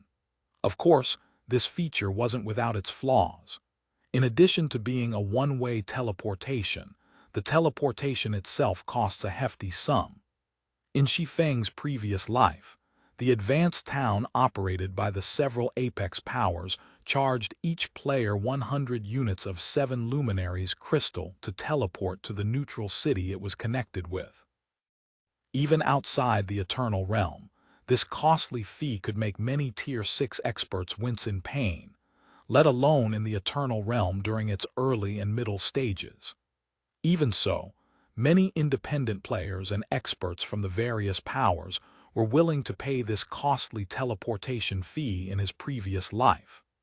This was because there were very few neutral cities that players could actually enter during the Eternal Realm's early and middle stages.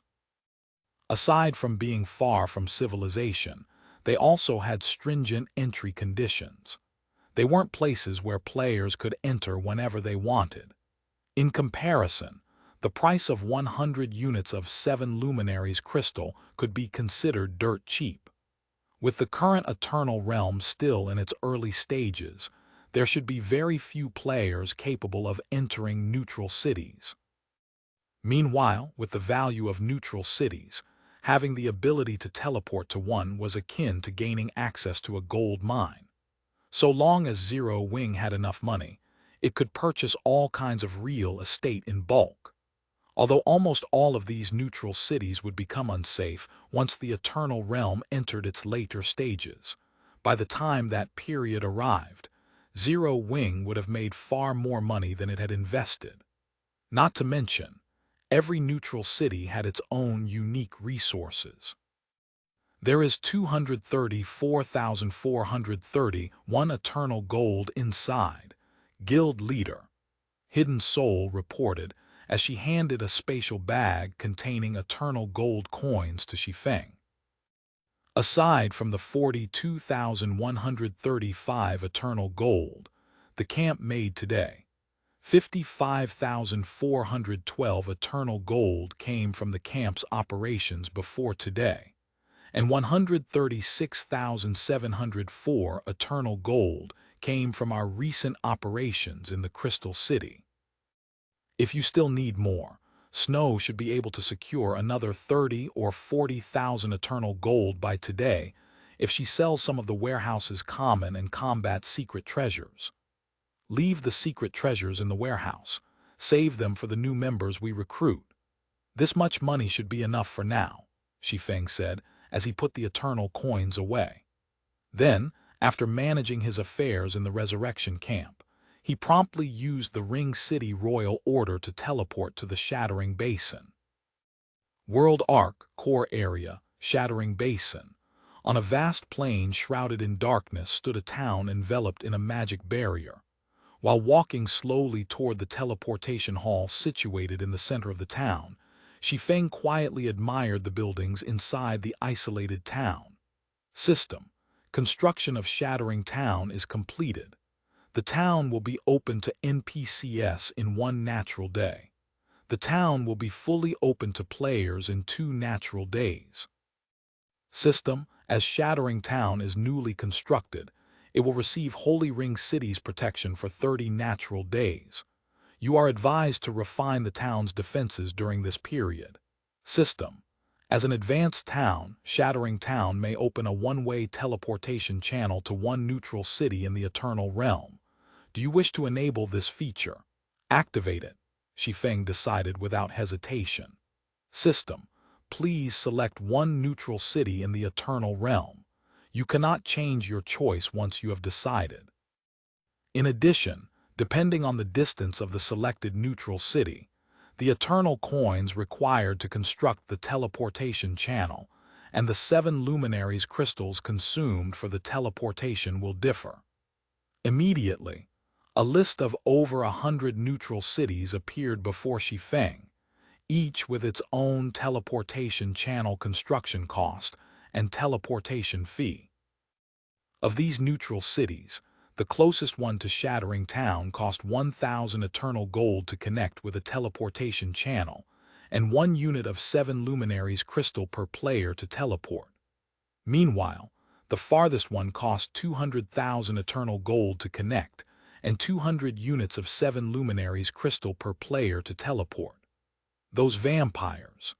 Their teleportation cost was only 5 units, yet they charged 100 units per player.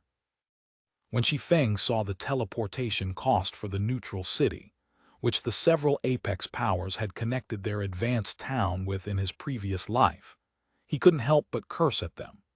The early and middle stages were the most advantageous periods for players to develop within the Eternal Realm.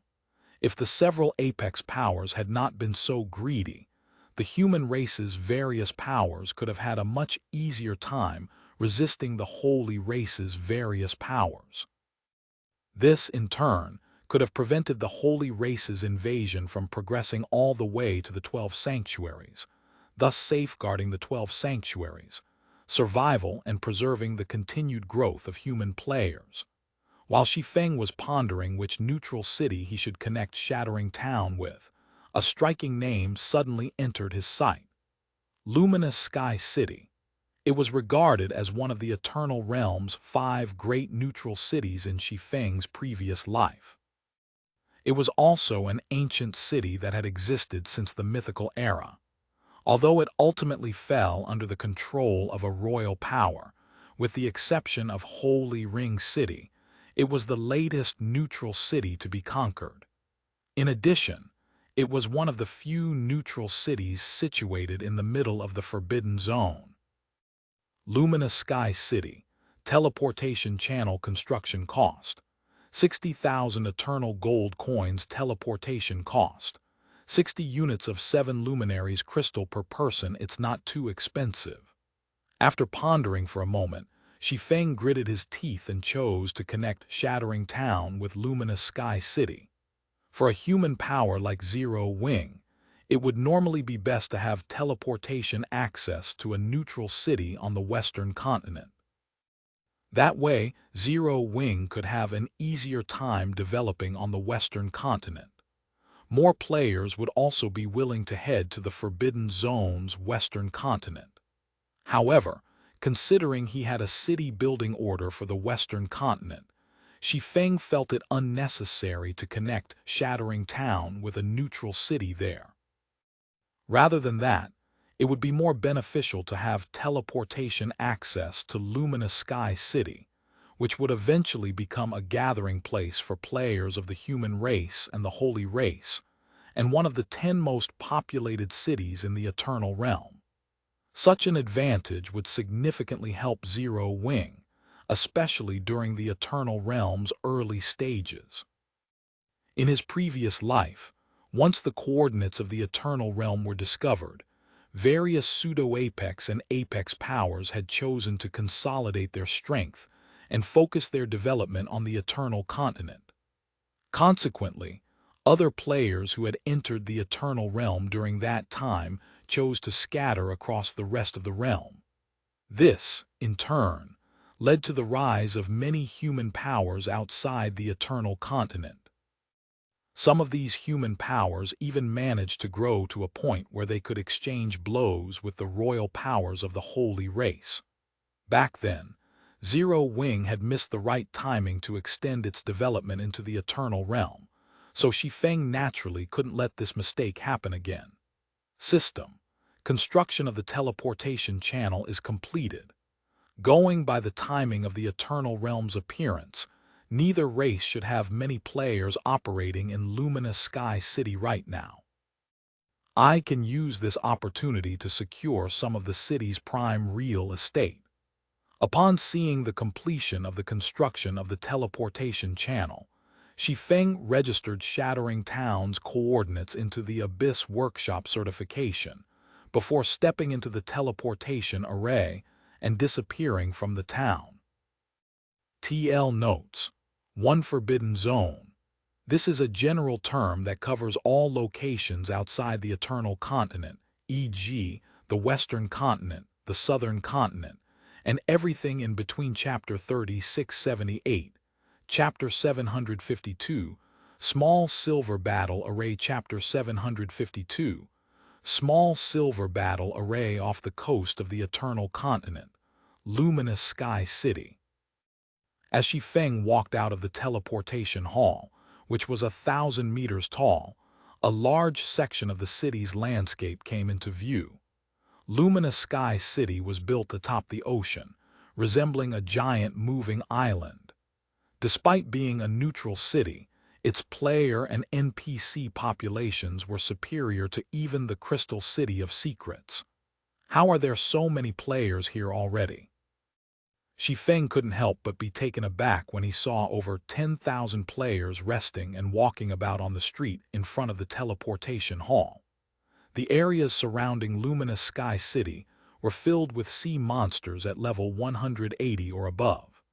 Some of these monsters could rival land-based Tier 6 divine monsters, and some were even level 180 plus, Tier 6 archaic species.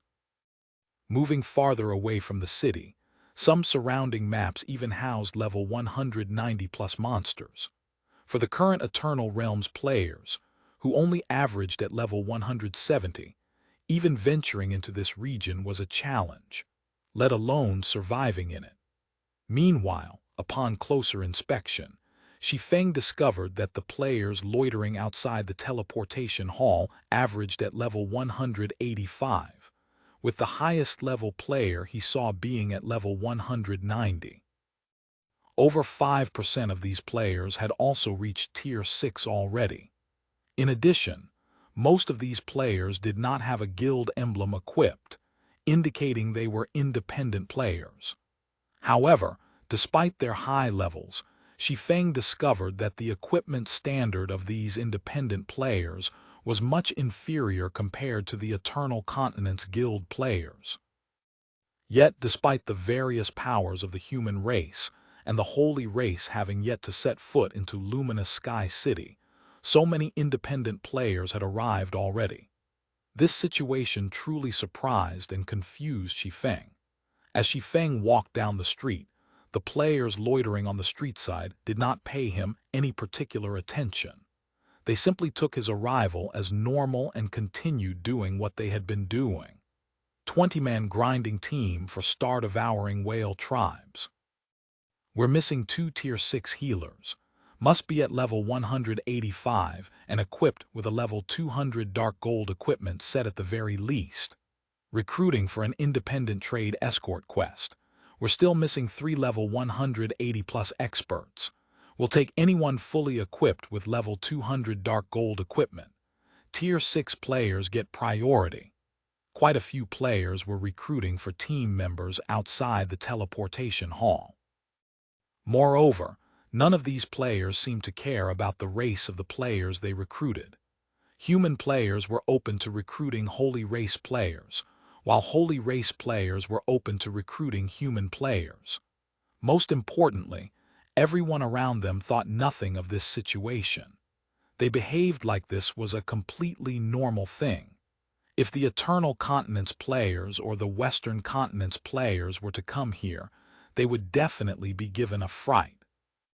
This wasn't just because these players didn't mind teaming up with an enemy race.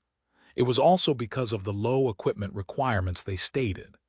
It didn't look like these players were preparing to fight against powerful high-level monsters at all. Instead, it looked like they were prepared to head to a low-level map to stomp on weaklings. Yet, to Shi Feng's utter confusion, he saw these teams heading for luminous Sky City's entrance as soon as they recruited enough members for their teams. Did I come to the wrong place? Shi Feng couldn't help but knit his brows as he watched the teams exiting the city. If he hadn't had prior knowledge regarding luminous Sky City's situation, he would have simply regarded this bizarre situation as normal. However, the problem was that his understanding of luminous Sky City was no less than his knowledge of the Crystal City of Secrets. After all, luminous Sky City was one of the Eternal Realm's 5 great neutral cities in his previous life. It was difficult for any player to not know anything about it.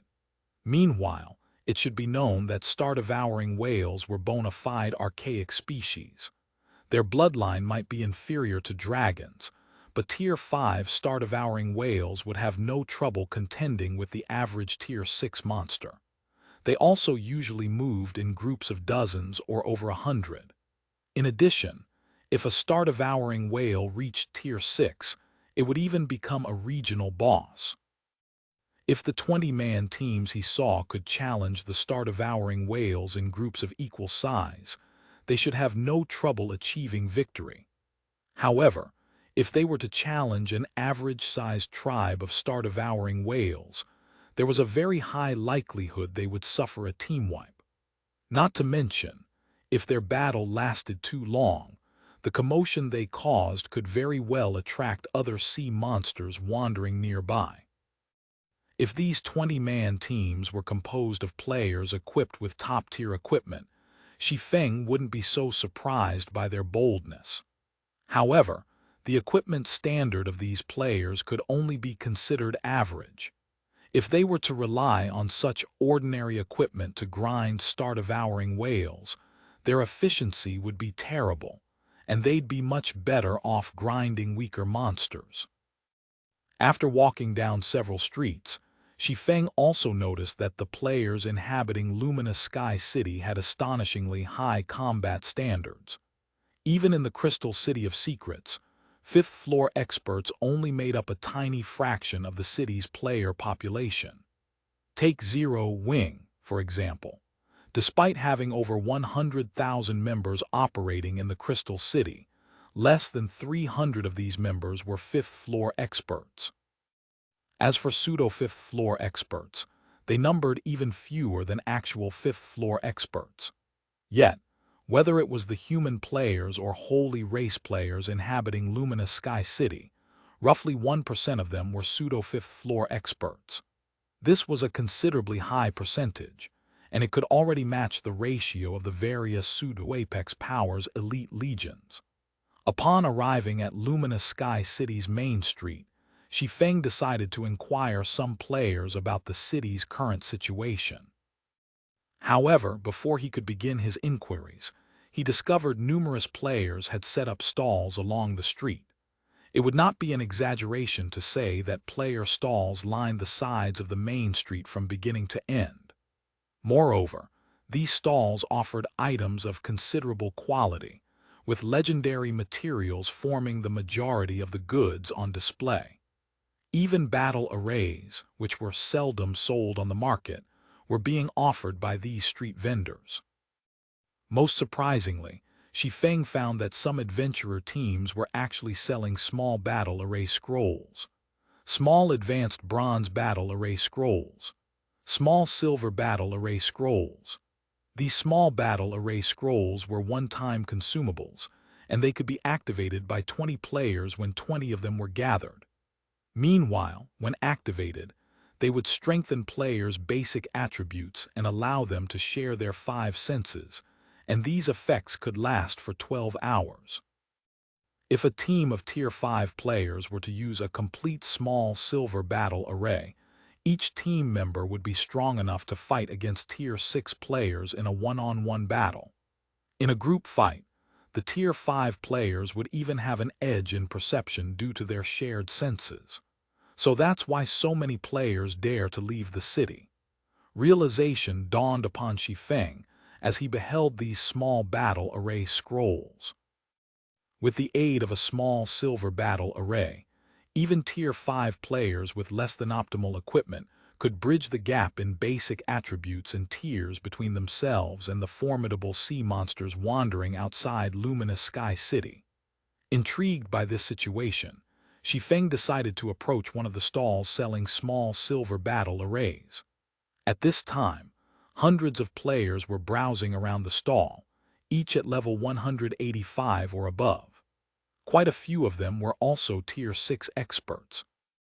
Normally, a small silver battle array scroll could fetch 6 to 8 eternal gold on the Eternal Continent, with demand consistently exceeding supply.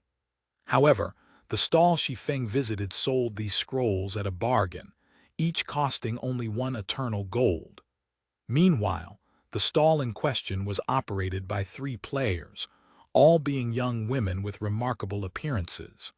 Moreover, Shi Feng couldn't help but be shocked when he got a better look at 2 of these beauties. This was because the 2 women in question were Aqua Rose and the Scarlet Merchant Alliance's 7 Melody. Unlike the last time they met, Aqua Rose and 7 Melody had already advanced to Tier 6. They had also reached level 187, which could be considered super first-rate on the Eternal Continent. As for the third woman, she was a swordsman carrying 4 longswords on her back, and her level was even higher than Aqua Rose and 7 Melody, being at level 189. This could be considered first-rate, even in Luminous Sky City. Why is she here? Shi Feng couldn't help but be surprised once again when he recognized the female swordsman. Myriad Swords, Frost Raven. She was the commander of the Sky Dragon Knight Order, and the only player to own 4 divine swords in the greater god's domain. In Shi Feng's previous life, she was also one of the only 10 great sword gods to enter the divine glory list's top 10 during the war between the two races. While Shi Feng was wondering why Frost Raven was developing in Luminous Sky City, a group of players suddenly approached the trio's stall and surrounded it. Demon's Gate is doing business here. Irrelevant bystanders get lost. Chapter 3679, Chapter 753, Turmoil in the Southern Region. Chapter 753, Turmoil in the Southern Region. Following the sudden loud shout, silence enveloped the entire main street.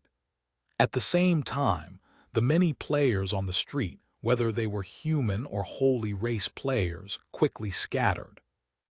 Even the players thinking of purchasing small silver battle array scrolls at the encircled stall took the initiative to back away. What's Demon's Gate trying to do now? These Demon's Gate bastards, after constantly locking down maps, are they now looking to steal things as well?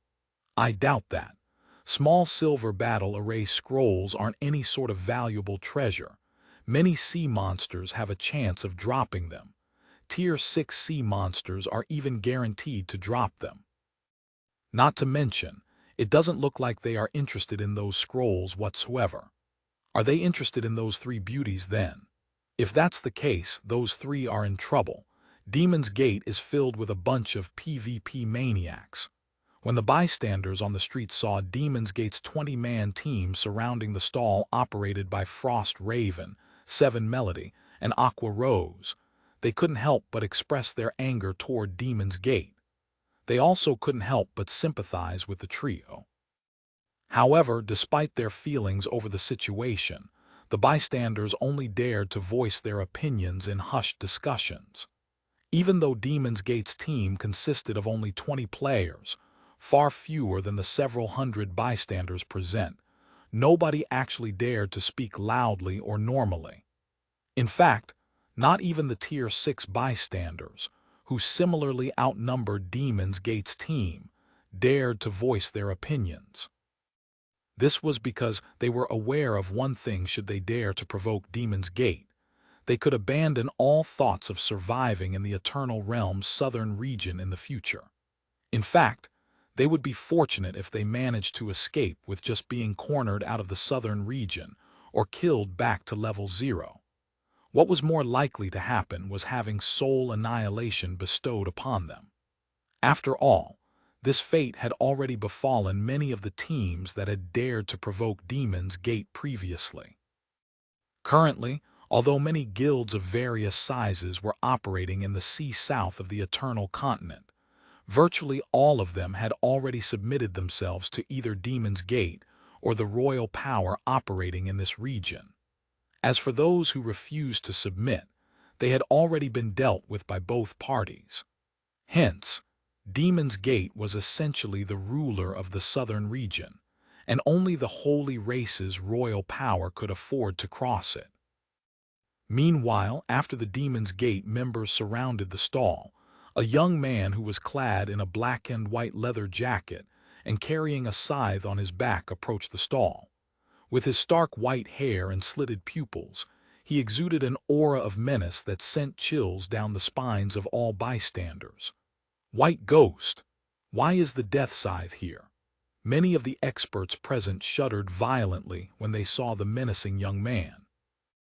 Of Demon's Gate's younger generation, there existed the 3 great chosen ones and 6 great paragons, and Demon's Gate deemed every one of them capable of becoming powerhouses in the future. Among them, White Ghost the Death Scythe was one of the 6 great paragons. Originally, Demon's Gate had sent White Ghost to the southern region to have him refine himself by clashing against the experts of the royal power. However, due to his vicious nature, White Ghost did far more than just hone himself using the holy race's experts.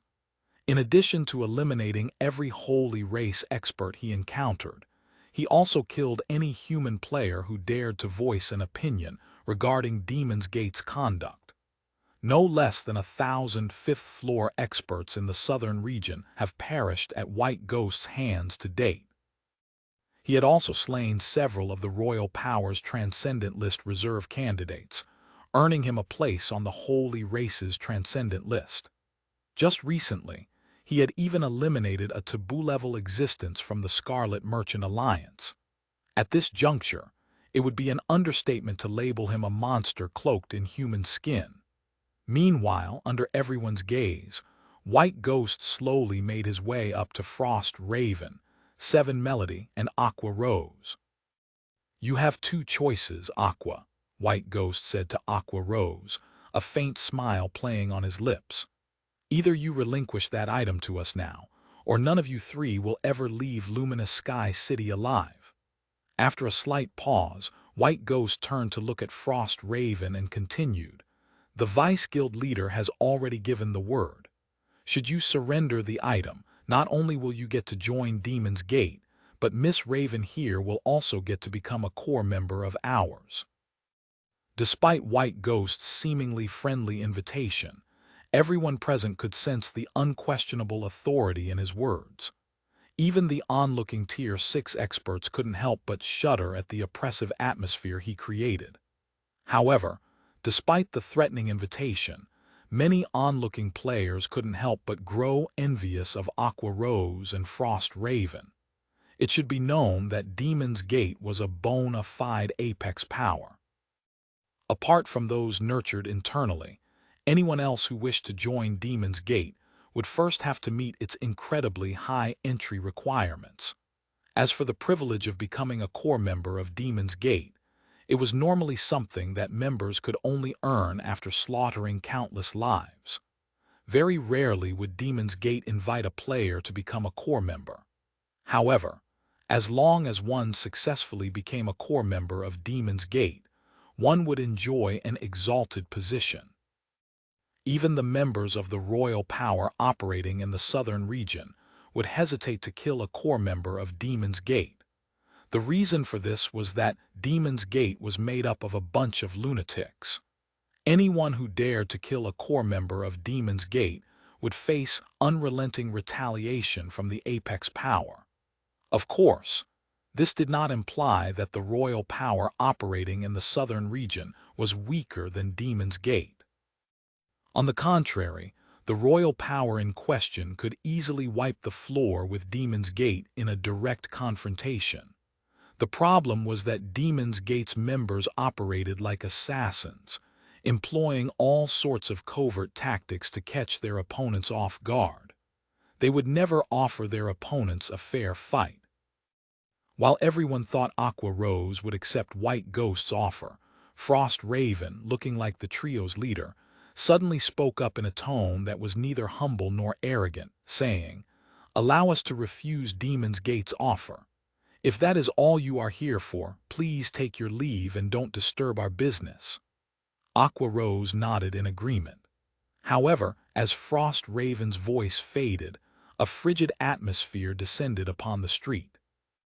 An oppressive killing intent also swept across a radius of 1,000 yards, paralyzing many of the Tier 5 experts present. "Are you rejecting Demon's Gate's goodwill?" White Ghost asked. Although he kept his faint smile, a cold glint flashed in his eyes. "Do you know the consequences of rejecting Demon's Gate's goodwill?" As soon as White Ghost spoke, the Demon's Gate members behind him took a step forward, bearing their menacing looks and killing intent at Frost Raven's group. So long as Frost Raven's group dared to utter another word of refusal, or if White Ghost gave the word, they would immediately move to eliminate the three women. Are those three stupid? How dare they refuse Demon's Gate? Have they grown tired of living in God's domain?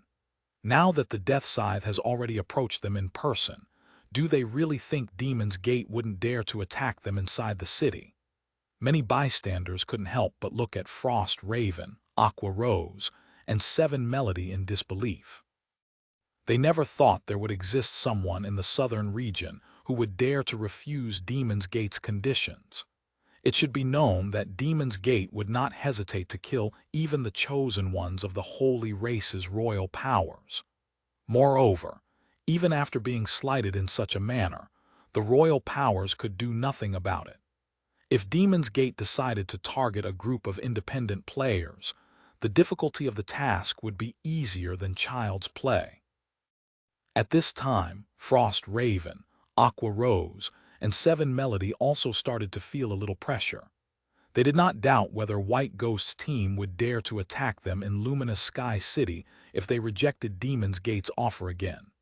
Moreover, with the prowess of Demon's Gate's members, if these lunatics threw caution to the wind, there was a high chance the three of them might not survive until the surrounding NPC guards came to their rescue. The situation would be even worse if White Ghost joined the fight. While Frost Raven, Seven Melody, and Aqua Rose were thinking about how they could get out of this predicament, a deep voice suddenly rang out from nearby. Has Demon's Gate never heard of first come, first served? Can you let me finish my shopping before you start fighting? As the words spoken by this voice echoed across the street, the originally heavy atmosphere lightened up significantly. Then everyone present couldn't help but turn their attention toward the source of the voice, all wanting to see who was the fool who dared to stir trouble during this serious moment. At this time, a cloaked man carrying two longswords around his waist could be seen walking up to the trio's stall. The man approached the stall with a casual expression, behaving as if Demon's Gate's members did not exist. Guild Leader Black Flame. TL notes: 1 Southern Region, Chinese letter. This is not referring to the southern continent. Also, as a refresh, Eternal Continent equals Northern Continent equals Human Races Continent, Western Continent equals Holy Races Continent. Chapter 3680, Chapter 754, Demon's Gate. Chapter 754, Demon's Gate. Aqua Rose and Seven Melody were momentarily stunned when they saw the cloaked swordsman approaching their stall. They never thought the person who dared to speak out against Demon's Gate would actually be Shi Feng, the person they had encountered at the Golden Spire. Meanwhile, White Ghost furrowed his brow as he cast a chilling glare at Shi Feng. Although White Ghost did not speak up, almost everyone present could also sense his surging anger as the atmosphere that had briefly relaxed became incredibly tense once more. Meanwhile, upon sensing White Ghost's anger, the surrounding players quickly distanced themselves from him, afraid they would get dragged into the ensuing crossfire. That guy must be crazy to stand out in this situation. Is he really going to challenge Demon's Gate's prestige? The surrounding bystanders felt their hearts rising up their throats as they looked at Shi Feng. They also had no doubts that Shi Feng would become a corpse in just a moment. Kid, it seems you have a lot of courage, daring to interfere in Demon's Gate's matters, White Ghost said coldly as he looked at Shi Feng. Is this your first day in Luminous Sky City? It was common knowledge in the southern region that Demon's Gate was the region's ruler. Not even the Holy Race's various powers would dare to oppose it here. Yet, someone was now openly challenging this established fact. This was a brazen act of provocation against Demon's Gate's reputation. It had already been a long while since he had encountered such a situation after his arrival in the Eternal Realm. However, he did not mind letting everyone in the southern region learn of Demon's Gate's horrors once more. As soon as White Ghost finished speaking, several of the Tier 6 experts around him promptly encircled Shi Feng, cutting off all his paths of retreat. Meanwhile, when Aqua Rose and Seven Melody saw this development, they couldn't help but grow concerned. They felt that Shi Feng was playing with fire by provoking Demon's Gate right now. Although Luminous Sky City had NPC guards patrolling all its streets, players weren't guaranteed absolute safety. If Demon's Gate was determined to take action, even Frost Raven, the strongest of their trio, might not escape unscathed. Demon's Gate was an apex power. Because of this, all of its experts capable of advancing to Tier 6 at this stage of the Eternal Realm would be fully equipped with legendary equipment and have learned mana purification techniques. In terms of overall strength, they could rival Tier 6 gods of the same level, and even the chosen ones of pseudo-apex powers would have to fight them seriously to ensure their victory. While Aqua Rose and Seven Melody were mired in concern, Frost Raven suddenly spoke through the party chat. "I'll try to stop them later. Use this opportunity to run to the NPC guards. So long as the NPC guards are around, not even White Ghost will dare to try his luck. Be very careful, Big Sis Raven. White Ghost is no ordinary opponent." Seven Melody cautioned when she heard Frost Raven voicing her intention to help Shi Feng. Although she was confident in Frost Raven's strength, White Ghost's notoriety was not unfounded. Meanwhile, relying on their sixth sense, Demon's Gate's members noticed the gazes of Aqua Rose and Seven Melody veering toward the patrolling NPC guards nearby and promptly realized their intentions. However, just as they were about to intercept the two, a light blue longsword suddenly appeared in their way. "Stay!" Shi Feng's deep voice rang across the area again, stunning everyone in silence. No one had expected anyone to dare to stand against Demon's Gate, least of all a young swordsman whose name was unknown in the southern region. "Are you tired of living, punk?" The four Demon's Gate members encircling Shi Feng bellowed. They never thought Shi Feng would dare to ignore them to such an extent. Immediately, they took a threatening step forward, trying to intimidate Shi Feng into backing away. As for taking actual action, none of them had thought of doing so thus far. After all, they hadn't received a verbal command from White Ghost to take action. If they recklessly attacked Shi Feng, they would instantly attract the NPC guards' attention and be regarded as enemies. At the same time, one of the four Demon's Gate members, a level 187, Tier 6 assassin, suddenly used Soul Guidance, a Tier 6 skill, on Shi Feng, casting a blue ray directly onto his soul. Should Soul Guidance be allowed to take effect, Shi Feng's location would become known to the assassin throughout the skill's duration. There'd be no hiding from Demon's Gate for him. Moreover, as Soul Guidance had no offensive properties, its use would not attract the NPC guard's attention. However, before the blue ray could come into contact with Shi Feng, a sword light suddenly grazed the Tier 6 assassin's neck. Then, the assassin collapsed to the ground like a puppet whose strings had been cut. An item even appeared next to the assassin's lifeless body. This scene immediately stunned everyone. "He's dead. What happened? How did that assassin from Demon's Gate die? Why didn't he dodge that attack?" Despite the clear indication of the Tier 6 assassin's depleted HP bar, many of the bystanders remained baffled as to what had just happened. The Tier 6 assassin was evidently in the midst of activating Soul Guidance on Shi Feng, yet he had inexplicably died mid-action. To add to their confusion, Shi Feng had remained motionless throughout the entire encounter. What did Guild Leader Black Flame do just now? Seven Melody gaped in shock, her eyes filled with disbelief as she looked at the corpse of the Demon's Gate assassin. What incredible reaction speed! Frost Raven was indescribably shocked as she looked at Shi Feng, who looked like he hadn't moved at all this entire time. While the more discerning observers present might have noticed Shi Feng killing the Demon's Gate assassin with a single sword strike, the reality of the situation was far more intricate. Being one of the few players in Luminous Sky City equipped with multiple fragmented divine artifacts and the owner of a unique hidden class, Frost Raven possessed 5 senses and physique far superior to even Tier 6 gods of the same level. Because of this, she managed to catch a glimpse of what actually happened. In reality, Shi Feng had executed dozens of subtle alterations to his sword's trajectory during his seemingly straightforward attack. Meanwhile, overwhelmed by the rapid and unpredictable changes, the Demon's Gate assassin ultimately succumbed to the final trajectory taken by Shi Feng's sword. Aside from the onlooking crowd, Demon's Gate's members were similarly stunned by this situation. It was especially so for the three other Demon's Gate members encircling Shi Feng. They also couldn't help but reveal grim expressions as they looked at Shi Feng. If anyone else out of the four of them got killed, they might not have thought much of it.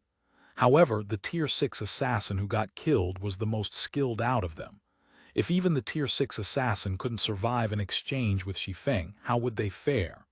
"What are you all worried about?" White Ghost suddenly shouted when he saw the anxious looks on his subordinates. "We are inside Luminous Sky City." He initiated the attack. He'll be the target of the NPC guards. At White Ghost's reminder, everyone from Demon's Gate promptly snapped out of their daze and encircled Shi Feng. Since Shi Feng was the aggressor in this situation, all they had to do was buy time until the NPC guards arrived to deal with him. "Friend, leave quickly. You'll be in trouble if the NPC guards arrive," Frost Raven hurriedly said to Shi Feng. It was never a good idea to initiate an attack while inside NPC towns and cities. If captured by NPC guards, especially inside a place like Luminous Sky City, one would suffer a miserable fate. It's too late to escape now. The Demon's Gate members surrounding Shi Feng sneered and promptly took offensive maneuvers against him. Previously, they were wary of attacking Shi Feng for fear of being targeted by the NPC guards. But since Shi Feng had initiated an attack on one of their team members, they could now attack him without fear of retaliation from the NPC guards, as their actions would be considered self-defense. Immediately, 3 Tier 6 tanks closed in on Shi Feng with their shields raised, while 2 Tier 6 mage gods erected defensive screens to cover any gaps left by the tanks. They had no intention of giving Shi Feng any opportunities to escape. "Can you defend against my attacks, though?" When Shi Feng saw the players closing in on him, he reacted by executing Sword's Orbit. With his strength being on par with level 200, Tier 6 gods, even level 185 plus, Tier 6 tanks with their life-saving skills activated could not survive more than 2 or 3 attacks from him. If he could directly hit their bodies, he could finish them even quicker. Subsequently, with Shi Feng at the center, a resplendent galaxy of stars spread across the street. Boom! Suddenly, White Ghost, who had armed himself with his scythe at some point, was sent flying over a dozen yards through the air. Upon landing, he stumbled several steps before regaining his footing. Over a quarter of his HP bar had also disappeared. As for the nearly 10 Demon's Gate members who surrounded Shi Feng, they all met an even worse fate, all of them dying on the spot. How is this possible? White Ghost couldn't help but look at Shi Feng in disbelief. It should be known that his weapon, Death Scythe, was a fragmented divine artifact. With it equipped, he could achieve strength nearing the standard of ancient gods of the same level. Furthermore, when he executed Storm Scythe, a gold combat technique that came as a set with the Death Scythe, he could exhibit power enough to knock even Tier 6 gods of the same level into the air. Yet, when he clashed with Shi Feng's attack using Storms, he was the one who got knocked into the air instead. This scene also dumbfounded the surviving members of Demon's Gate. After all, White Ghost, nicknamed the Death Scythe, was sent flying in a direct confrontation. Moreover, it was after he had used a gold combat technique, as he already mastered the accompanying combat technique. Shi Feng couldn't help but be a little surprised as he looked at White Ghost. Some divine artifacts in God's domain came with corresponding gold combat techniques. These techniques existed to maximize the potential of their corresponding divine artifacts, and they were much more powerful than the average gold combat technique. However, they were also much more difficult to master. "Your Highness, the NPC guards have arrived. That swordsman is dead." When the surviving Demon's Gate members saw some NPC guards entering their sight, they immediately revealed cold smiles as they looked at Shi Feng. Shi Feng's strength might have exceeded their expectations, but it was utterly useless against Luminous Sky City's level 200 plus NPC guards. This is bad. Seven Melody couldn't help but grow worried when they saw the NPC guards encircling Shi Feng. However, just as Demon's Gate's members were waiting to see how Shi Feng would struggle in the hands of the NPC guards, the Tier 6 guard captain suddenly walked up to Shi Feng and respectfully said, "Greetings, Count Shattering. How may we be of service to you today?" Chapter 3681, Chapter 755, Maniac vs. Maniac. Chapter 755, Maniac vs. Maniac. Currently, more than 20 level 210 plus NPC guards equipped with standardized legendary equipment sets stood along the sides of the main street. Although these NPC guards were only at Tier 5, any one of them could easily suppress Tier 6 experts under level 200. Meanwhile, following the words of the level 220 Tier 6 guard captain equipped in a luxurious suit of armor, all of the players present froze on the spot. Demon's Gate's members were especially dumbfounded by this situation. Why aren't these NPC guards taking action? Count Shattering. Who is that guy? Questions popped up in everyone's minds, one after another. The scene before them had completely overturned their knowledge of Luminous Sky City. It was commonly known that any player who dared to cause a scene in Luminous Sky City would meet a swift death. This was an ironclad rule that nobody had managed to defy thus far. Yet now, not only had this rule been broken, but the level 220 Tier 6 guard captain was even behaving very respectfully to Shi Feng. "Count, am I dreaming?" Astonishment filled Seven Melody as she looked at Shi Feng. Luminous Sky City was a neutral city in the Eternal Realm. Because of this, obtaining an aristocratic position in it was incredibly difficult.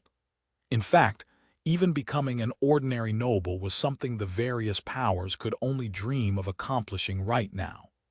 Besides Seven Melody, Aqua Rose was similarly taken aback by this unexpected development. They had been operating in Luminous Sky City and striving to establish a foothold in the southern region, a land rich in ancient legacies, for a considerable period already. Consequently, they had invested significant effort into contributing to Luminous Sky City.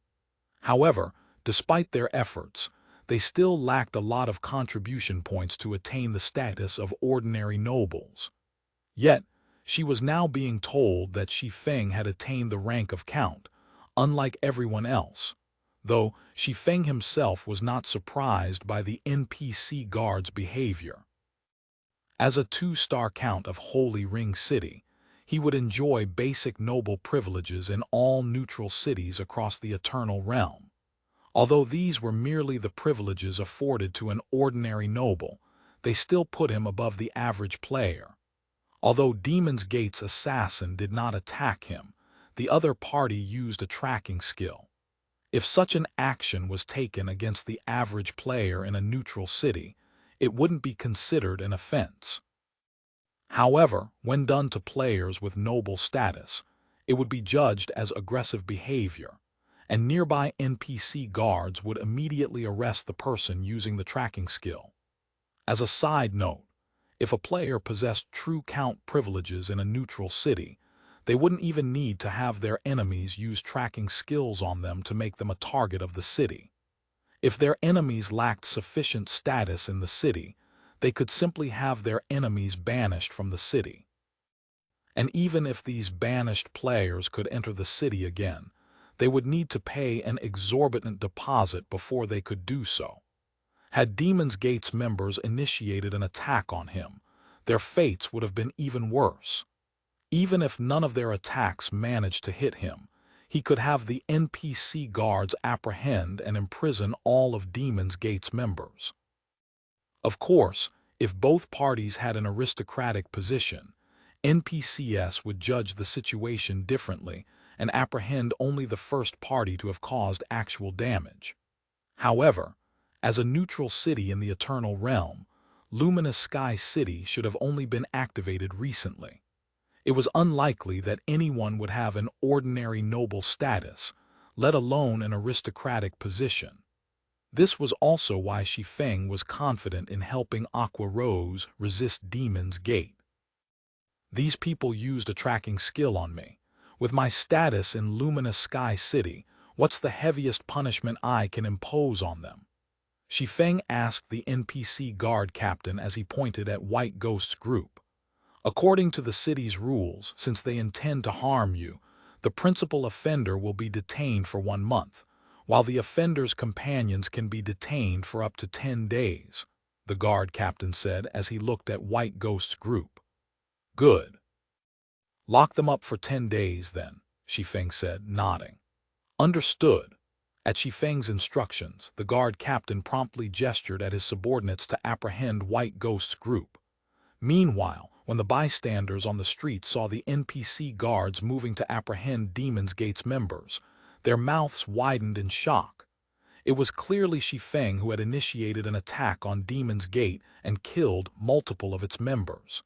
Yet, Demon's Gate's members were the ones who were now being arrested.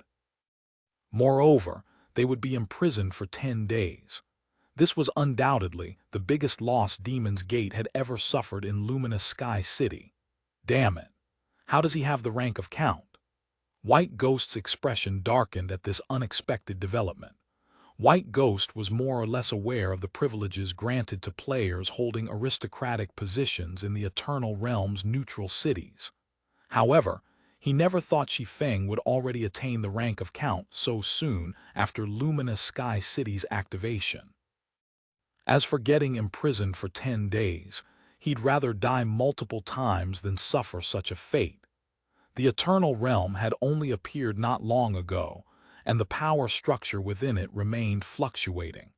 It was especially chaotic in the southern region, a place where many powers operated. If he wished to maintain an advantage in the southern region, he would need to treat every day with utmost importance. If he became absent for 10 days, he wouldn't even be surprised if the southern region took on a completely new look. "What should we do, Your Highness?" a Demon's Gate member asked anxiously when he saw the approaching NPC guards. 10 days. If they were to fall behind by 10 days, becoming second-rate players would be the least of their concerns. Most importantly, they'd lag behind other players in accumulating contribution points in Luminous Sky City, and other powers would have long snatched all of the important real estate in the city. "Retreat! Do everything you can to retreat," White Ghost shouted. "So long as we leave the city, these NPCs will stop chasing us. We can take our time dealing with these bastards afterward." Their only option right now was to escape out of Luminous Sky City. For them, a 10-day jail sentence was no different than a death sentence. It should be known that the internal competition within Demon's Gate was vastly more intense compared to other powers. If they allowed their competitors to surpass them, it would be incredibly difficult for them to recover later. At White Ghost's command, the remaining Demon's Gate members hastily activated their life-saving tools to escape. Not even for a moment did any of them think of fighting the NPC guards. At their current levels, these level 210+, Tier 5 NPC guards could send them flying or injure them heavily with even a casual attack. Not to mention, if they tried to fight these NPC guards, not only would they die, but they would still have to spend 10 days in jail. "They're finally leaving." Seven Melody sighed in relief when she saw Demon's Gate's members retreating. So long as their group of 3 could successfully avoid a confrontation with Demon's Gate today, it would become much easier for them to shake Demon's Gate off their tail in the future. This was because they would finally have enough money to rent a transport ship after today's sales, and start taking on delivery quests to accumulate contribution points rapidly. Then, once they became nobles of Luminous Sky City, they would no longer have to fear Demon's Gate in the city. While Demon's Gate's members were treating, White Ghost suddenly took out a scroll from his bag and activated it. Immediately afterward, the sky above the main street darkened, and a powerful aura of death enveloped the entire street. Subsequently, dark threads descended upon Shi Feng and Aqua Rose's group at an astonishing speed. Even Shi Feng got hit by these threads, failing to react in time. However, the dark threads did not cause any damage. Instead, they penetrated deep into the souls of Shi Feng and the others before quickly forming a mark. A demon mark. Shi Feng immediately recognized the mark that had formed in the depths of his soul. There was a special scroll exclusively available to Demon's Gate that, when used, could place a demon mark on players' souls. Each demon mark lasted for 6 days, and it allowed all Demon's Gate members to know the marked player's location throughout this period. If Demon's Gate members were within a certain distance of a marked player, the demon mark would even actively inform them of the marked player's presence. Meanwhile, so long as a Demon's Gate member managed to kill a marked player, while the demon mark was still in effect, they could earn an astronomical amount of guild contribution points. Essentially, the demon mark was a bounty order used internally by Demon's Gate, and it was something that only a very small number of individuals in Demon's Gate could use. Moreover, it was a privilege that they could only use once in their lifetime. So what if you are a count? Since you dare to make an enemy out of Demon's Gate in the southern region, only death awaits you, White Ghost said, sneering when he saw Shi Feng and the others getting hit by the demon mark. Although I don't know who you are, I want to see how long you'll survive being hunted by Demon's Gate. Originally, White Ghost had intended to kill Shi Feng to establish his authority over the other players and powers operating in Luminous Sky City. However, he never expected to be played by Shi Feng, causing Demon's Gate's reputation to be damaged. Now, he was resolved to kill Shi Feng at all costs. As for Aqua Rose's group, he naturally wouldn't spare them either. With the demon mark now in effect, if Shi Feng, Aqua Rose, Seven Melody, and Frost Raven were to take even a step out of Luminous Sky City during the next 6 days, they would immediately face an endless pursuit by Demon's Gate's members. It's over. He actually used the demon mark. None of them can escape now. I knew it would turn out like this. It's simply suicide to go against Demon's Gate in the southern region. The bystanders couldn't help but lament when they looked at Shi Feng's group. They could already tell how seriously White Ghost took this matter. He absolutely wouldn't let them off easily.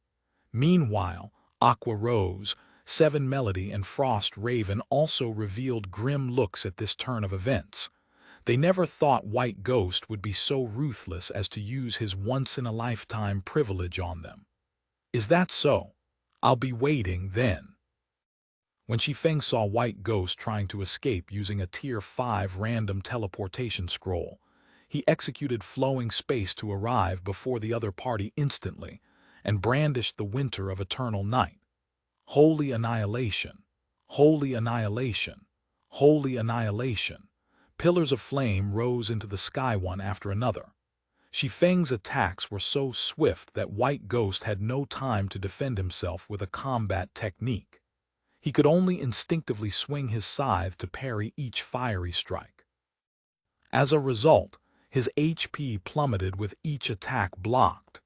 In a mere second, 4 exchanges took place, and White Ghost was reduced to ashes on the 4th exchange. From the beginning to the end, White Ghost never got to use his random teleportation scroll. Chapter 3682, Chapter 756, Luminous Sky in an Uproar. Chapter 756, Luminous Sky in an uproar. Following White Ghost's death, the Demon's Gate members who were in the midst of retreating couldn't help but widen their eyes in disbelief. He's dead. No way. That White Ghost actually got killed, and so quickly at that. The other players on the street were similarly stunned when they saw White Ghost turning into ashes. White Ghost's infamy was widely known throughout the southern region. He was the nightmare of many expert players. This was because he was responsible for eliminating many of the expert players and various powers executives who had opposed Demon's Gate. His reputation even extended to the holy race, where his act of slaying several members of a royal power netted him a place on the holy race's transcendent list. Yet now, someone had not only managed to kill the mighty white ghost but had done so in a near-instantaneous manner. If they hadn't witnessed this spectacle with their own eyes, most of them would have probably had difficulty believing such a feat was possible. Aqua. While watching Shi Feng collect the loot Demon's Gate's members dropped, Seven Melodies shook the dazed Aqua rose beside her and asked, "Is he really the guild leader Black Flame we met before?" The last time they met, Seven Melody merely regarded Shi Feng as a talented member of the younger generation, capable of contending against the various pseudo-apex powers chosen ones. However, the strength Shi Feng had just displayed was nothing but shocking. "I don't know either." Aqua Rose was similarly at a loss for words after seeing this situation. It should be known that one of the Scarlet Merchant Alliance's taboo-level existences had died in a fight against White Ghost. Yet Shi Feng had killed White Ghost so effortlessly. Honestly, if she hadn't seen Shi Feng's face before at the Golden Spire, she would have doubted if the person currently before her was someone else instead. What incredible strength! Frost Raven was equally shocked as she looked at Shi Feng. "I've seen most of the top experts in the southern region, but none can compete against him in strength. Is he really just ranked 281st on the Divine Glory list?" As a Tier 6 swordsman herself, Frost Raven couldn't help but feel a sense of powerlessness when she looked at Shi Feng's sword strikes. In fact, she had failed to accurately evaluate his sword strikes right away. She could only react to them based on her instincts. Honestly, Frost Raven doubted she could do any better than White Ghost if she were to go up against an opponent with such overwhelming strength and speed. Yet such a terrifying expert was only ranked 281st on the Divine Glory list. For a moment, she couldn't help but suspect that the Seven Luminaries Alliance had made a mistake in their analysis. After all, she was currently ranked 197th on the Divine Glory list. Meanwhile, due to the shock brought about by White Ghost's death, only 3 Demon's Gate members managed to escape in the end, with the rest being captured by the NPC guards. As for the Demon's Gate members who were killed, they were the unluckiest of the bunch. Not only did they die in vain, but they would also be imprisoned for 10 days. "Miss Melody, Demon's Gate's members have all left. If you want to leave Luminous Sky City, it's best to do so now. I'm sure it won't be long before Demon's Gate sends reinforcements to avenge White Ghost. At that time, it will become much more difficult to leave the city," Shi Feng suggested to Seven Melodies' group after he finished looting.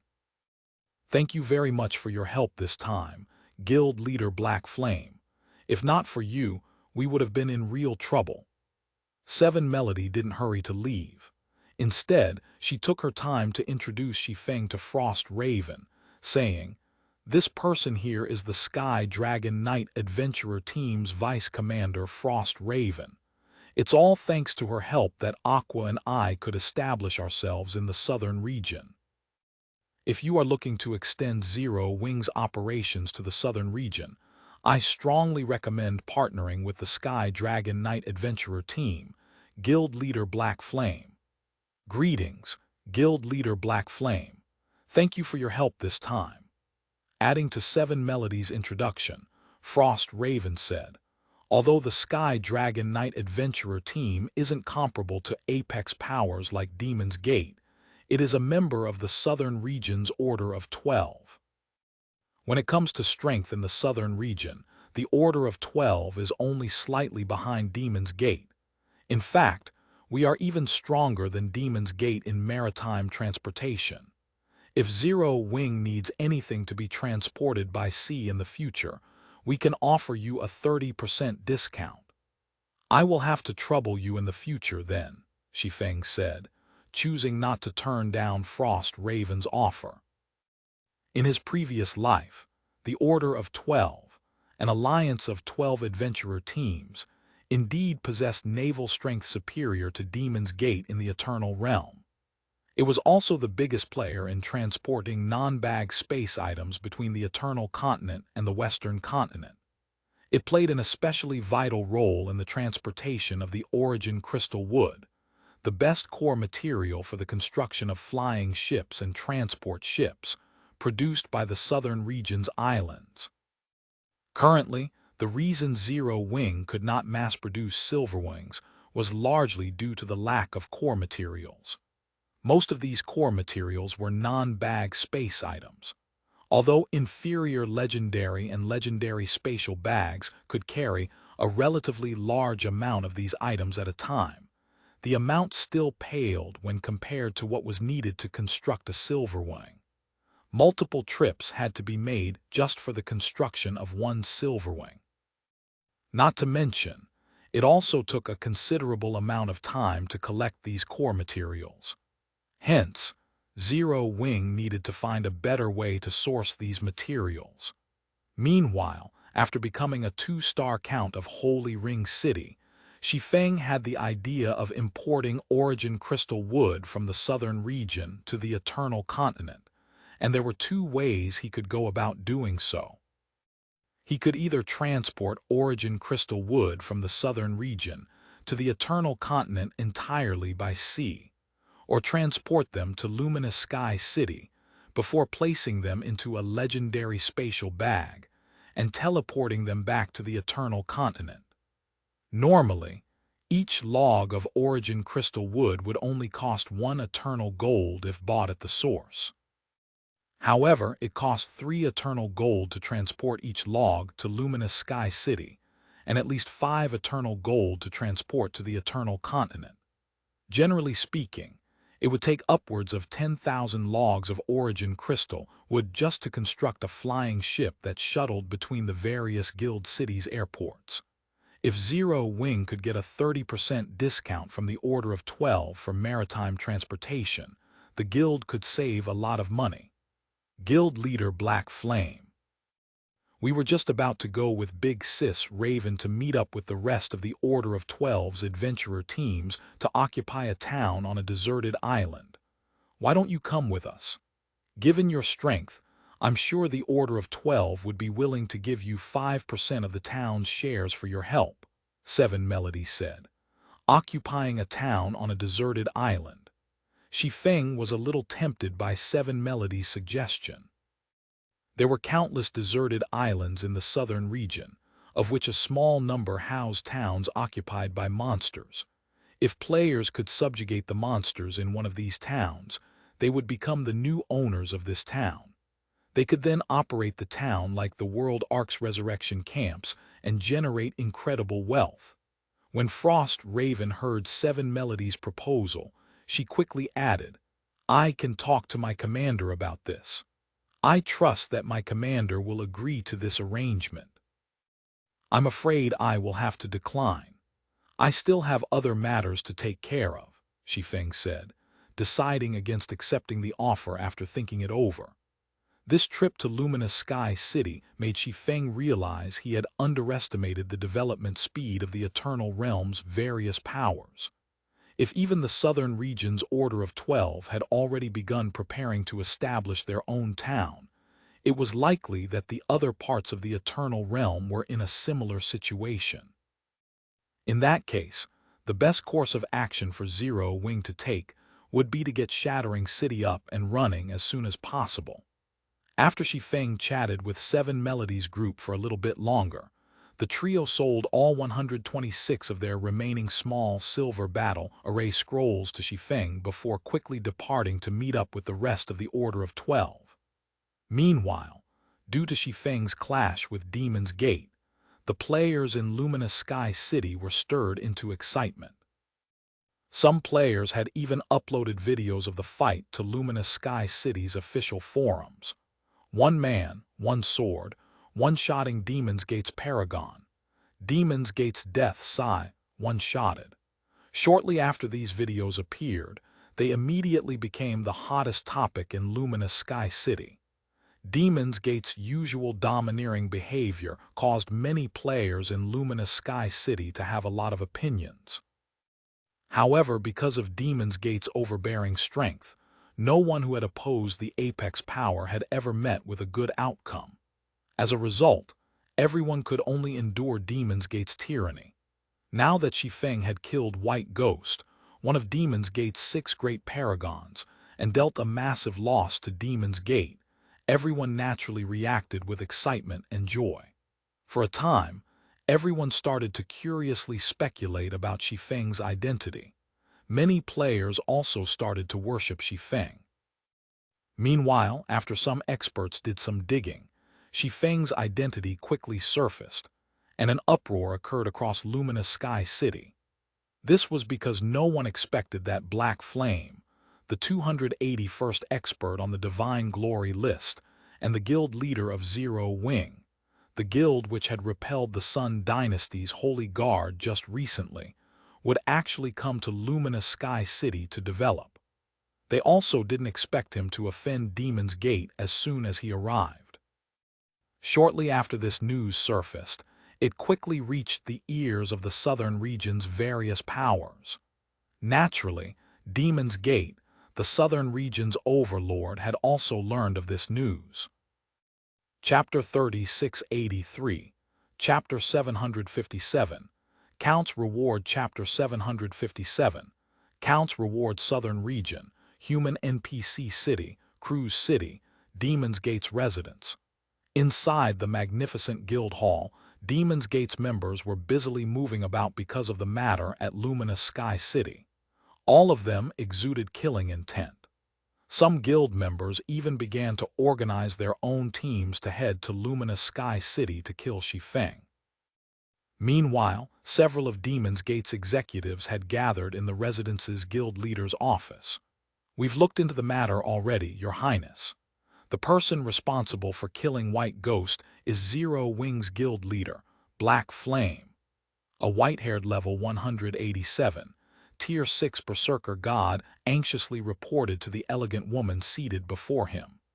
Despite her petite stature, the elegant woman radiated an indescribable aura of majesty with each of her movements.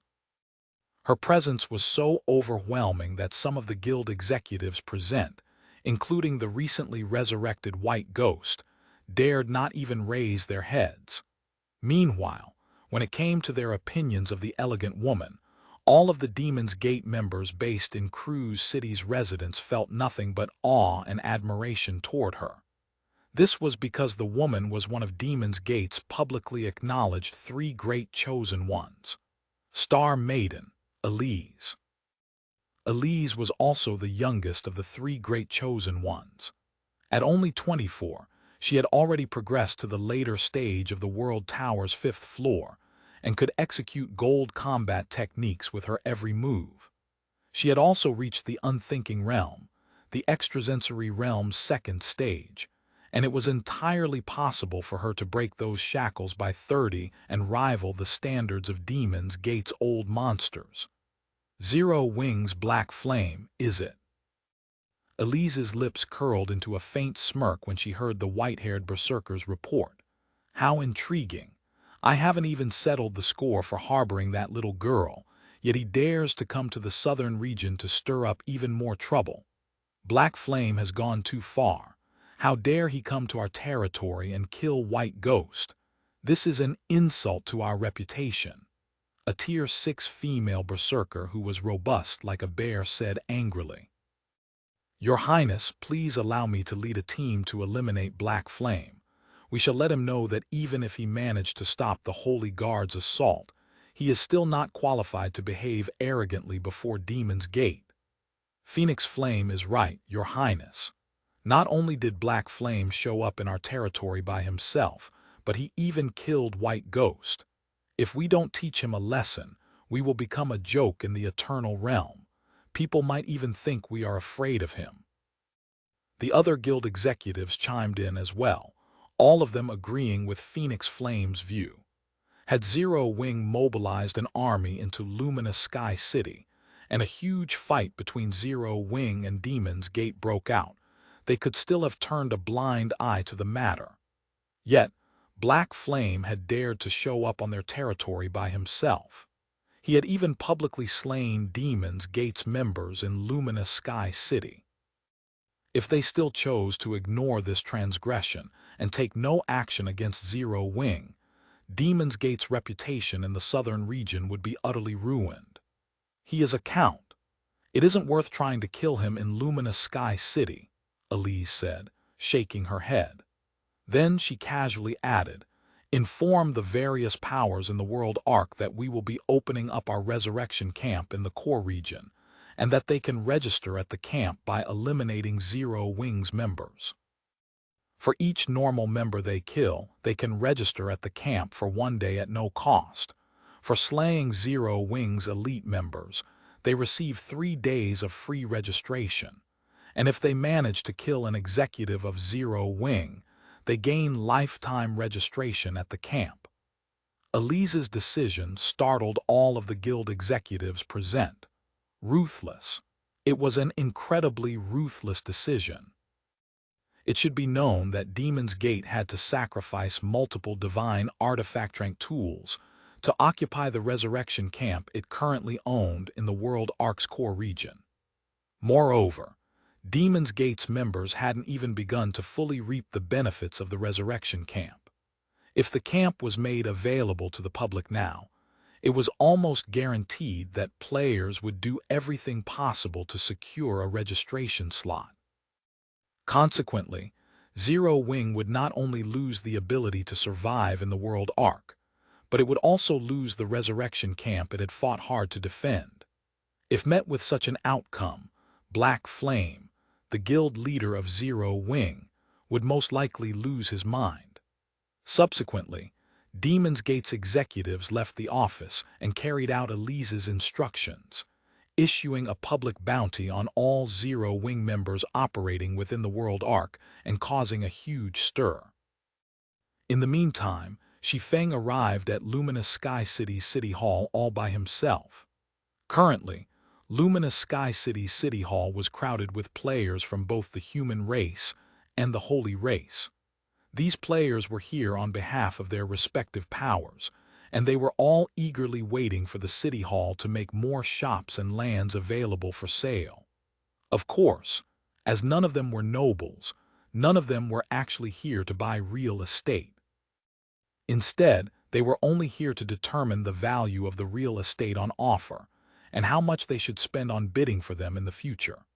The sale of real estate in the Eternal Realm's neutral cities was different from that of neutral cities in other realms. Outside of the Eternal Realm, players could usually purchase the shops and lands of neutral cities on a first-come, first-served basis. The prices of these real estate were also fixed, and they would only change when the city was promoted. In the Eternal Realm, however, the shops and lands of neutral cities were acquired through auctions. Once players proved themselves capable of affording the base price of a particular piece of real estate, they were given a bidding period where they had to outbid other interested buyers. In addition, as players from both the human race and the holy race could participate in the auction, the final price typically far exceeded the base price. Due to this system, players and powers interested in buying Luminous Sky City's real estate had to first determine how much eternal coins would be appropriate to allocate to each piece of real estate. If the final cost exceeded the potential profits they could generate, they would have no choice but to give up. Hence, while no one had yet to gain noble status in Luminous Sky City, the powers of both races seized this opportunity to assess the city's real estate prices to make informed bids when the time arrived. Of course, there existed the possibility that certain players might gain the privilege of acquiring the city's real estate considerably earlier than others. However, even if this were to occur, these players would not necessarily secure an insurmountable advantage in purchasing the city's real estate. This was because some of the city's NPC nobles would typically participate in the bidding process alongside players. If players could not outbid these NPC nobles, their attempts to acquire the real estate would be unsuccessful, regardless of whether other players were competing against them. Shop 46,742. Is anybody interested in co-buying Shop 46,742? Trading secret silver warships for eternal coins. Each for 100,000 gold. We have 3 in total. We'll even cover the handling fees for foreign players.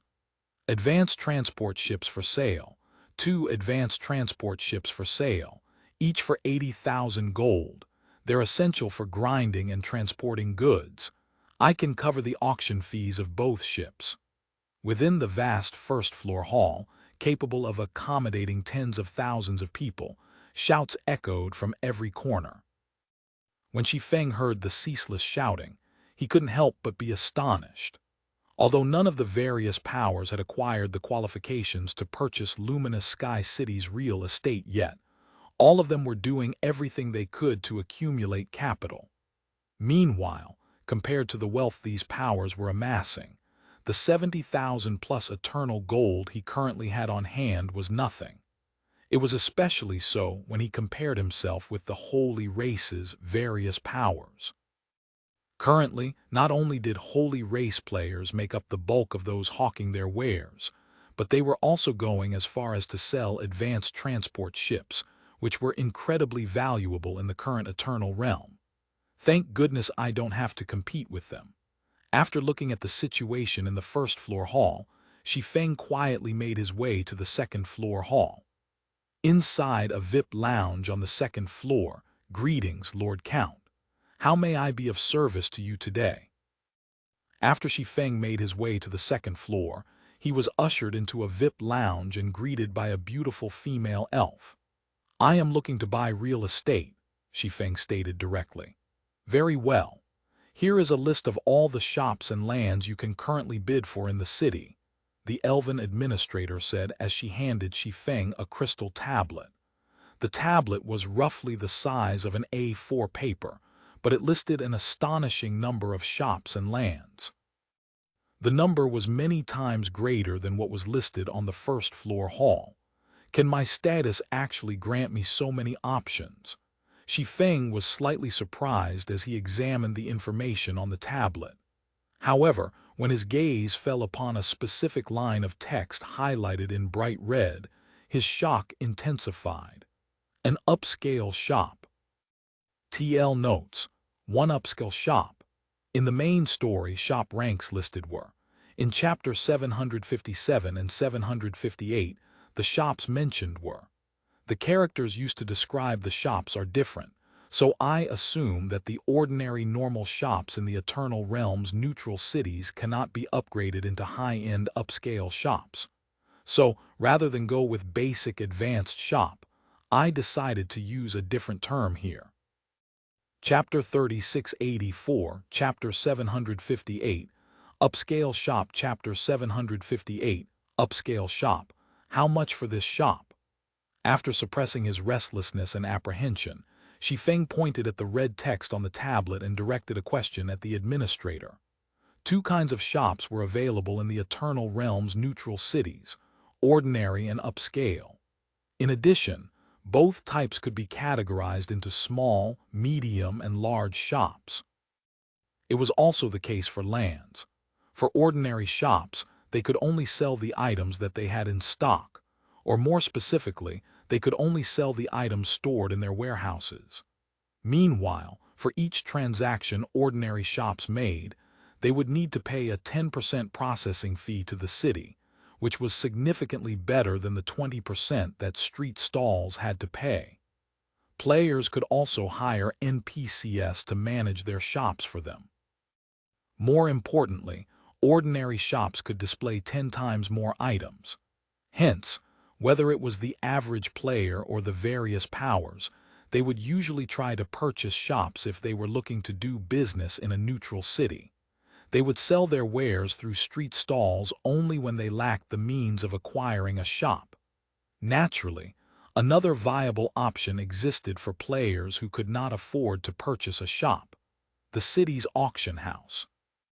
The only drawback was that to commission items in a neutral city's auction house, players were first required to attain noble status within the city.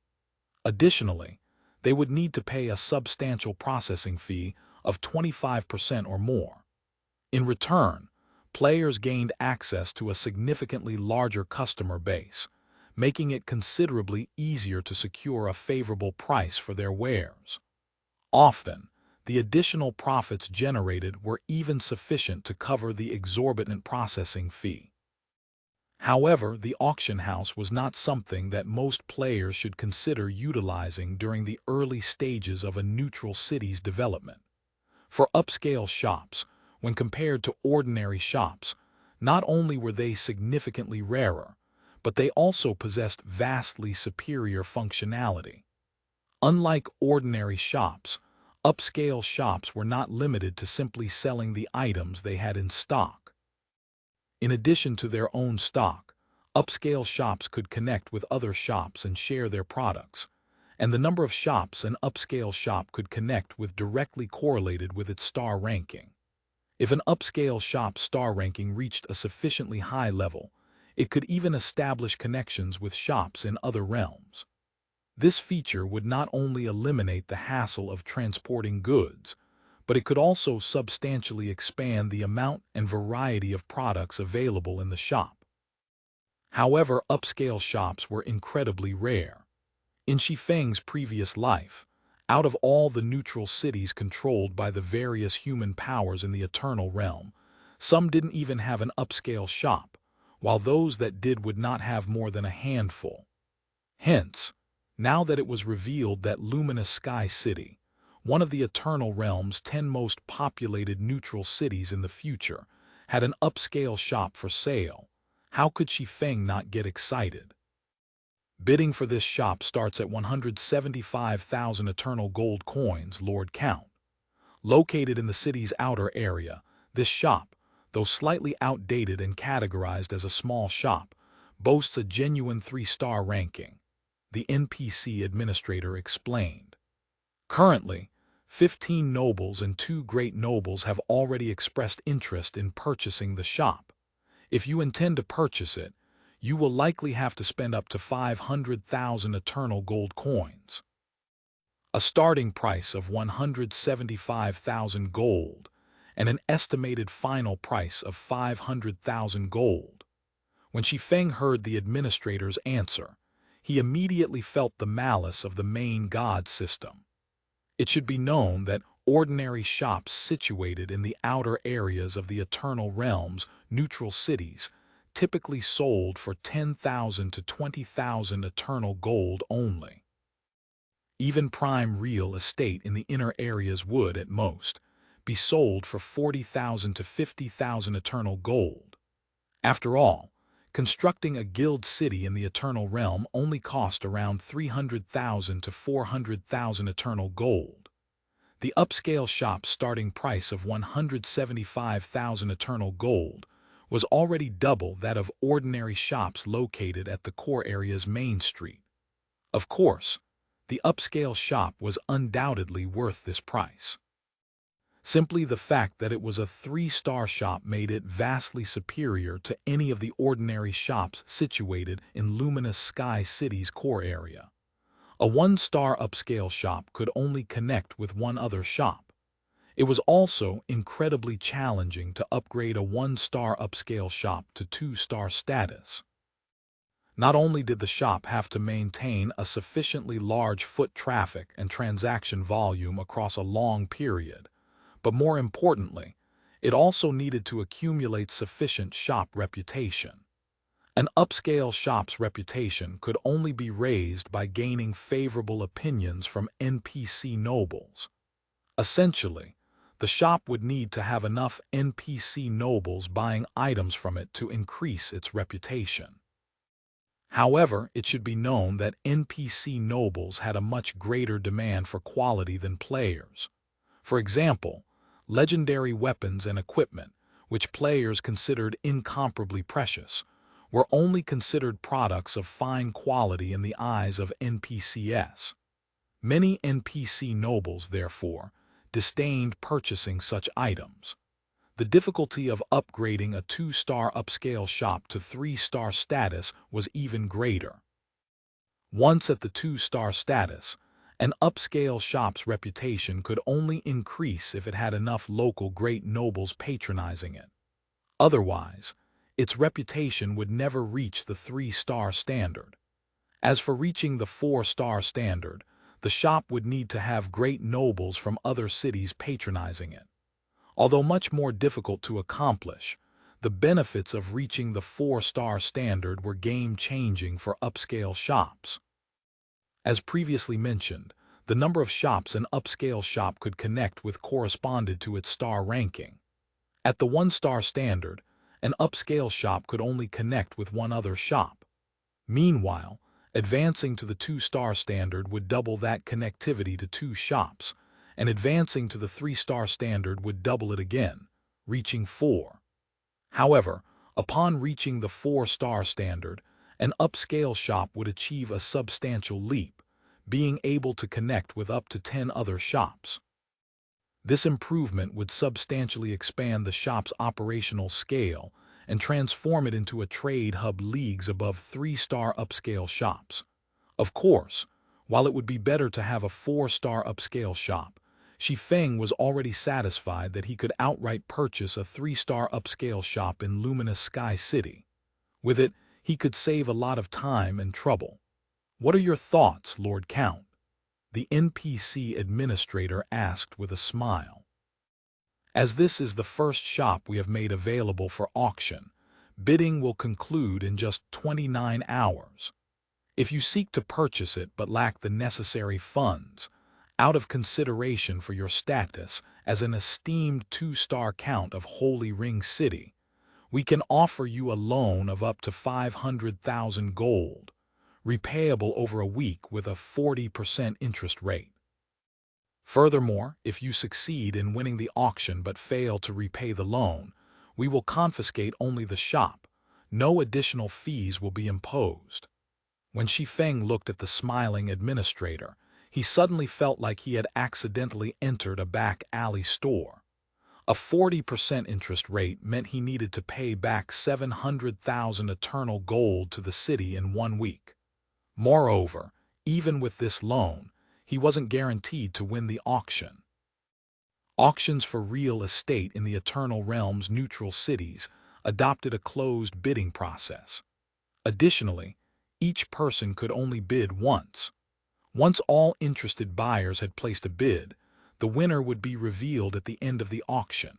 In other words, while it was possible that some bidders might have only placed a bid that was 1 eternal gold higher than the starting price, it was also possible that someone had bid several times higher than the starting price. Furthermore, he couldn't simply avoid paying interest, even if he failed to purchase the upscale shop. He'd still have to pay every coin he owed. "Do you wish to proceed with this transaction, Lord Count?" the NPC administrator asked with a welcoming smile. "Fine. I'll take the 500,000 gold loan," Shi Feng said, gritting his teeth. Although the risks were indeed great, the potential rewards were too good to pass up. "Also, I'll bid 570,000 gold on this shop." While the NPC administrator might have said he should only expect to spend up to 500,000 eternal gold, he wasn't so naive as to bid only at that price. He'd be ruined if he failed to win the auction. "Very well. I have confirmed your bid. We will inform you of the auction's results in 29 hours, so please be patient." After the NPC administrator verified Shi Feng's intent, she handed him a bidding certificate that displayed the auction's remaining time. 29 hours 43 minutes 27 seconds. Chapter 3685, Chapter 759, The Beginning of Change, Chapter 759, The Beginning of Change, Luminous Sky City, Luminous Sky Auction House. There really are a lot of items sold here. No wonder the various powers back then would have personnel stationed here at all times. While browsing the items consigned by NPCs at the auction house, Shi Feng couldn't help but inwardly sigh in exclamation. In the current Greater God's domain, great Grandmaster potions were regarded as treasures by the various powers. Normally, only a few pseudo-apex and apex powers would sell these potions at their own auction houses. Even then, they would only sell in small quantities. Yet, such potions were currently available in large quantities in the Luminous Sky auction house. Even craftsman magic array scrolls, which had nearly gone extinct in the Greater God's domain, were being sold at the Luminous Sky auction house. Moreover, they numbered several dozen. Although they weren't enough to form a complete set, so long as players were willing to invest some time and had sufficient eternal coins, it was entirely possible for them to acquire one or even multiple complete sets. At this time, though, Shi Feng could only look at the items sold at the Luminous Sky auction house. For the sake of purchasing the upscale shop, not only did he spend most of the eternal coins on him, but he had also taken out a huge loan from the city. With the auction house's noteworthy items being priced in the hundreds or thousands of eternal gold coins, there was nothing he wanted that his remaining funds could afford. "Lord Count, it will cost you 6,000 eternal gold coins to consign these 3,000 fragmented legendary items at our auction house for 2 days. Are you sure you wish to consign them?" The beautiful elven NPC behind the counter asked Shi Feng for further confirmation after she finished taking stock of Shi Feng's items. "I'm sure," Shi Feng said as he handed his remaining eternal coins to the beautiful elf before him. Aside from purchasing large amounts of real estate, his goal in visiting Luminous Sky City this time was to sell the holy race-exclusive weapons and equipment Zero Wing had acquired from the Sun Dynasty's Holy Guard. For human players, holy race-exclusive weapons and equipment were no different than scrap metal. However, as human players couldn't trade with holy race players through the usual means, they normally had to rely on neutral cities to dispose of the holy race-exclusive items they acquired. Meanwhile, in the current situation where players had yet to establish shops in neutral cities, the only way to dispose of a large amount of holy race-exclusive weapons and equipment within a short period was through the auction house. Although players could also set up a street stall to sell these items, it was a much more time-consuming process. Not to mention, many more holy race players and powers could see items sold at the auction house. Of course, the auction house wasn't without its flaws.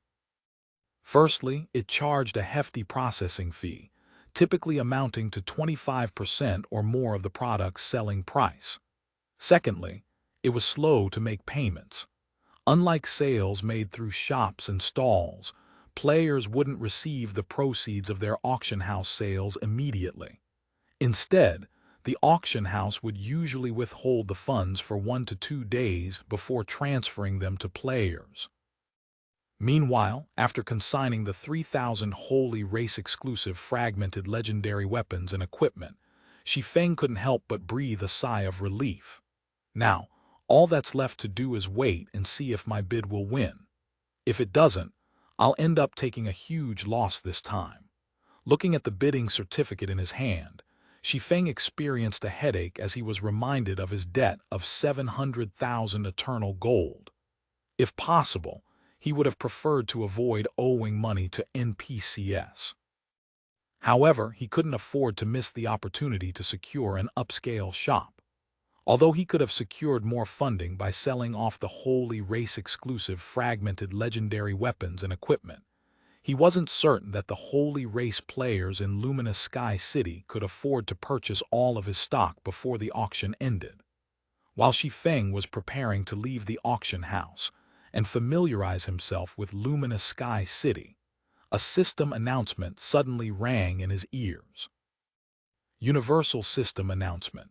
A player has triggered the world main storyline quest Ocean's Sigh. God's domain will undergo a major update. All players will be forcibly logged out in 10 minutes. The system update will take one natural day. Please prepare to log out. The system announcement repeated 3 times, stunning every player inside the auction house. A universal system announcement. What kind of quest is this Ocean Sai? If I remember correctly, it's already been several centuries since the last universal announcement, right? The various powers, executives stared at the system announcement in disbelief. Players of God's domain were no strangers to system announcements. This was because system announcements occurred almost constantly in the greater God's domain. However, when it came to God's domain's universal system announcements, most players had definitely never heard of them before. Only executives of various powers were aware of their existence. In fact, not all executives would necessarily be privy to information about universal system announcements. The system announcements and notifications in God's domain were typically generated according to the reported incident scope of influence. Meanwhile, even across the greater God's domain's history, system updates that could affect the entirety of God's domain were few and far between, and each occurrence led to a major event. Damn it, how did it get triggered so soon? Shi Feng was similarly in disbelief when he received the system announcement. Ocean Sai. In his previous life, this was a world main storyline quest that had only been triggered 6 years after the Eternal Realm's appearance. The quest itself wasn't anything significant. Similar to the countless other world main storyline quests that had been triggered across the greater God's domain, the completion of the Ocean Sai quest would only result in some changes to one of many God's domains. However, it was a different story for the system update that appeared along with the activation of the Ocean Sai quest. In his previous life, this update had struck fear into both human players and holy race players. It had even caused a massive upheaval in the power structure of the human race and the holy race's greater God's domains. This was because the major system update would bring about a mutation to the entirety of God's domain. At that time, players of God's domain would no longer be mere players in a game. God's domain would also cease to be just a virtual reality game. System. God's domain will undergo a major system update. You have 9 more minutes until you are forcibly logged out. System, do you wish to log out to rest now? While Shi Feng was in a daze, he received a reminder from the system. Log out. Upon seeing the notification, Shi Feng chose to go offline without hesitation. After the major update took place in his previous life, the method of playing God's domain had undergone drastic transformations. Meanwhile, one of the new features introduced by the update was soul synchronization. The introduction of soul synchronization transformed God's domain to resemble simulation warfare in the real world. Because of this, if players did not have sufficiently high mental strength in the real world, they would lose the ability to use powerful weapons and equipment in God's domain. More importantly, as the name soul synchronization suggested, if players sustained injuries in God's domain, they would also incur injuries to their mental state in the real world. Meanwhile, if players wished to quickly recover from these mental injuries, they would need mental recovery potions. Due to these 2 points, the value of mental recovery potions in the real world skyrocketed, their prices inflating by several dozen times. At the time, many powers that did not have a sufficient stockpile of mental recovery potions quickly found themselves returning to square one. Chapter 3686, Chapter 760, Soul Synchronization. Chapter 760, Soul Synchronization. Star Lake City, Zero Wings Headquarters. As the virtual gaming cabin's heavy hatch slowly opened, Shi Feng groggily climbed out of the cabin and stood beside it for a few minutes, waiting for his foggy vision to clear. Sure enough, the synchronization has already begun. I made the right decision to log out sooner. Shi Feng wryly smiled as he looked at his somewhat trembling hands. The introduction of soul synchronization rendered many expert players speechless in Shi Feng's previous life. It was especially so for players equipped with legendary items or above. The mental toll these powerful items had on them was so severe that, even when players did not engage in combat in God's domain, they would still constantly accumulate mental fatigue. This situation led many players who lacked mental strength standards to consider equipping weapons and equipment of lower quality for their daily combat. Presently, Shi Feng had already reached the 3-star mental strength Grandmaster standard with the help of Stardew. If it was only a matter of maintaining 3 or 4 legendary items, he'd have no trouble doing so. However, the Shadow Incinerator was a godly relic. Even if its actual capabilities were only at the legendary standard right now, the burden of equipping it was no less than that of a divine artifact. As a 3-star Grandmaster, Shi Feng could, at most, maintain 1 divine artifact with his current mental strength. If he equipped any additional legendary weapons or equipment, he'd be placing his mental state under constant heavy stress, and it wouldn't take long before he suffered from mental overload. In fact, his current fatigued state was a clear sign of mental overload. If he wished to recover from this state, he'd have to either rely on mental recovery potions or rest for a couple of weeks. This situation also forced him to consider whether he should continue using the Shadow Incinerator. Otherwise, even grinding for levels would become a problem in the future. After catching his breath, Shi Feng made his way to the fridge and pulled out a bottle of life potion. When he consumed it, his mind immediately felt refreshed, and his complexion recovered considerably. After the major system update took effect in his previous life potions swiftly became the preferred mental recovery potion in the greater world. Although not as potent as meditation potions, which could accelerate mental recovery and aid mental strength development, life potions were much more affordable. Hence, whenever the various powers, experts sustained injuries in God's domain, they would rely on life potions for mental recovery in the real world. Only in urgent situations would players turn to meditation potions for a faster recovery. As a result of this development, the cost of sustaining injuries in God's domain skyrocketed. In fact, due to the major update, it became a trend for players and powers to compete with each other using their stockpile of life and meditation potions. Thinking up to this point, Shi Feng tapped on his quantum watch and contacted Xia Qingying. "Miss Xia, do you have any channels to acquire life and meditation potions in bulk?" Shi Feng asked, noting through the holographic projection that Xia Qingying had just climbed out of her virtual gaming cabin. "Can you specify the exact volume?" Xia Qingying asked, looking at Shi Feng in confusion. "If it's only a few thousand or tens of thousands of bottles, you can simply purchase them directly from the Star Lake Legion. I'm sure Star Lake City's city lord wouldn't refuse. I need a lot, several million bottles at the very least. Moreover, I need it within 24 hours, Shi Feng said, nodding. "Several million, within 24 hours. Xia Qingying was surprised. "Is Zero Wing looking to replace meals with life potions?"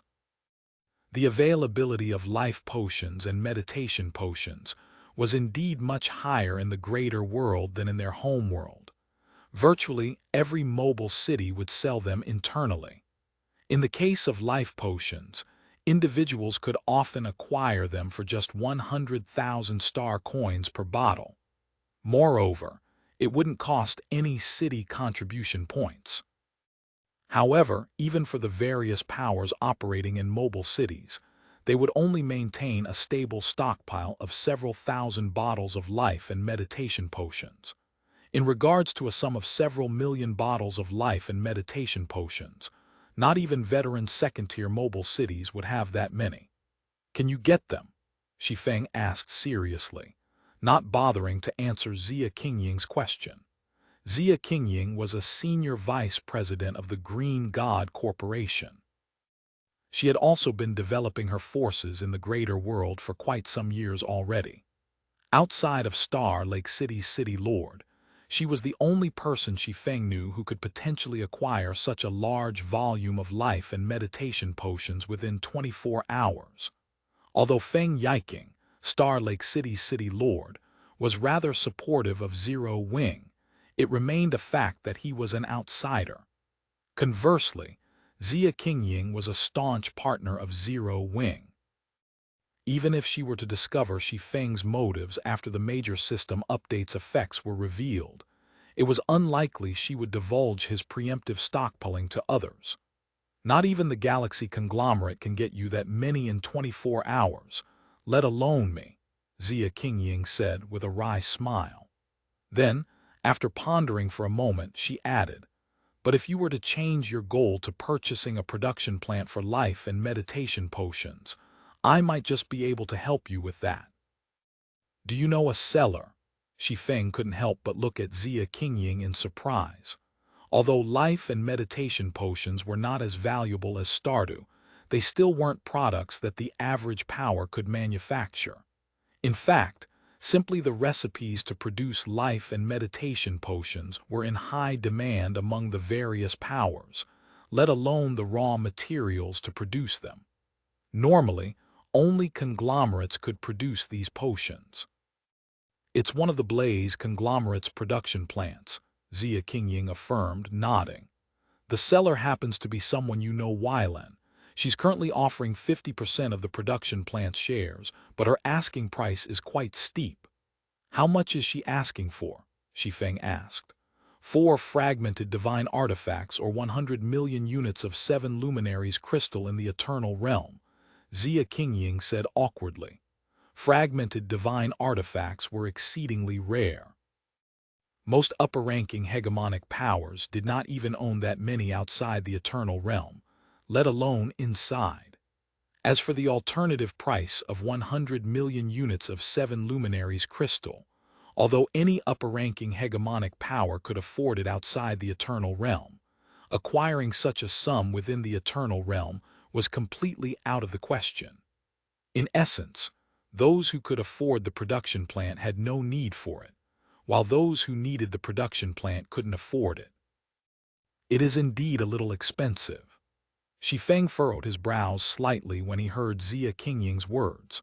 While it was true a production plant for life and meditation potions was worth a fortune, due to the limited raw materials, the average production plant could, at most, produce several tens of thousands of bottles a day.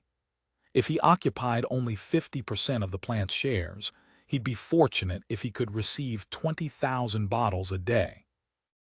Based on the current market value of life and meditation potions, 50% of a production plant's shares were nowhere near worth 100 million units of 7 luminaries crystal in the eternal realm, let alone 4 fragmented divine artifacts. Of course, that would only be true before the Ocean Psi Quest was triggered.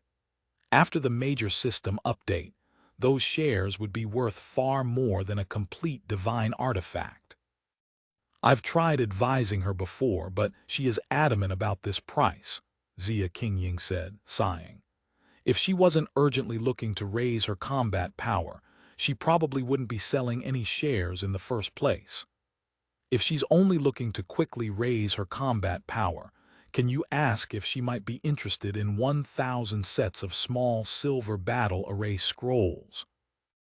I trust that the benefits she can reap from them should be no less than what she can get from 100 million units of 7 luminaries crystal," Shi Feng suggested after giving the matter some thought. 1,000 sets of small silver battle array scrolls. Are you serious?" Xia Qingying couldn't help but look at Shi Feng in astonishment. A small silver battle array could let a team of 20 Tier 5 players transcend tiers. 1,000 sets would be enough to arm an army of 20,000. That'd be akin to transforming 20,000 Tier 5 players into 20,000 Tier 6 players. In contrast, 100 million units of 7 luminaries crystal could, at best, lead to the birth of 1,000 Tier 6 players. If only looking at the short term, there was no comparison between the two. TL notes: 1 Wylan equals billowing water chapter 3687, chapter 761. 3-star shop chapter 761. 3-star shop, I'm serious, Shi Feng said, chuckling at Zia Qingying's skepticism. So long as Miss Wylan is fine with this arrangement, I can deliver the goods to her in 3 days. Under normal circumstances, nobody would be willing to trade 1,000 sets of small silver battle array scrolls for merely 50% of a production plant for life and meditation potions. After all, the total value of these scrolls far exceeded the value of 100 million units of 7 luminaries crystal. Moreover, these scrolls were usually in a state of lacking supply. However, in Luminous Sky City, the supply of small silver battle array scrolls far exceeded demand, so much so that each scroll was only sold for 1 eternal gold. At this price, it would only cost 20,000 eternal gold to acquire 1,000 full sets. Only a fool would refuse to spend 20,000 eternal gold to purchase 50% of a production plant for life and meditation potions. If that's the case, you should have no problem securing this deal, Zia Qingying said, smiling. I'll contact Wylan right away. Wait for my good news. After saying so, Zia Qingying hung up the call and proceeded to contact Wylan excitedly. Subsequently, things proceeded as Zia Qingying anticipated. Before the day was even over, Wylan had already decided to take Shi Feng's offer. She only requested that Shi Feng deliver the 1,000 sets of small silver battle array scrolls to the Crystal City of Secrets within 3 days. Meanwhile, as if worried Shi Feng would regret his decision, she even asked Shi Feng to sign a God's domain contract with her offline to seal the deal. In response, Shi Feng gladly obliged Wylan's request and signed a God's domain contract with her. While Shi Feng and Wylan were finalizing their contract, the various players and powers of God's domain engaged in a heated discussion over the major system update on the official forums. Everyone wondered what kind of changes the new update would bring. According to historical records, every major system update in God's domain caused a huge upheaval among God's domain's players and powers. Many new geniuses and powerhouses have also emerged following these major system updates. For this reason, the various powers promptly began recruiting members en masse. It was especially so for the Eternal Realm's various powers. They all began to offer extravagant benefits to attract new members. This, in turn, caused their member count to skyrocket. Guild leader, we are in a bit of trouble this time, Gentle Snow said, furrowing her brows as she read the latest report she received from her subordinates. Not long ago, Demon's Gate issued a bounty on all Zero Wing members operating in the World Arc, and the reward for it was an opportunity to register at Demon's Gate's resurrection camp in the core area. However, following the system update, Demon's Gate has added that those who successfully kill Zero Wing's elite members can become normal members of Demon's Gate directly. As for those who manage to kill Zero Wing's main force members, they can even become an internal member of Demon's Gate. How generous of them! Shi Feng couldn't help but be astonished when he read the detailed report Gentle Snow had shared with him. Demon's Gate was an apex power of the human race. For this reason, the conditions for joining it were extremely harsh. It was especially so for those who weren't selected by Demon's Gate to nurture internally from a young age. To put things into perspective, even the paragons of upper-ranking hegemonic powers would have difficulty joining Demon's Gate.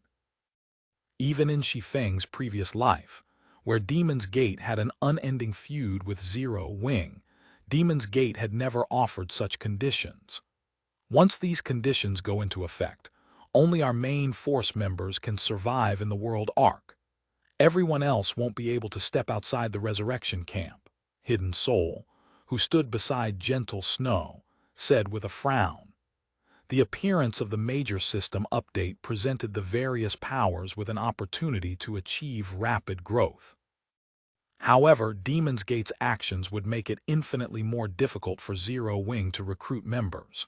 Since Demon's Gate wants to play, we'll play with them, Shi Feng said, smiling as he looked at the grim expressions on Gentle Snow and Hidden Soul. If Demon's Gate wants to use Zero Wing as a litmus test, two can play that game.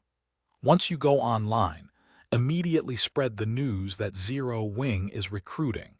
The conditions for recruiting will also be simple. Anyone who manages to kill an elite member of Demon's Gate can become a normal member of Zero Wing, while those who manage to kill Demon's Gate's core members can become an internal member of Zero Wing. This, Gentle Snow did not know what to say in response to Shi Feng's words. Demon's Gate was an apex power, and a titanic existence in the greater god's domain.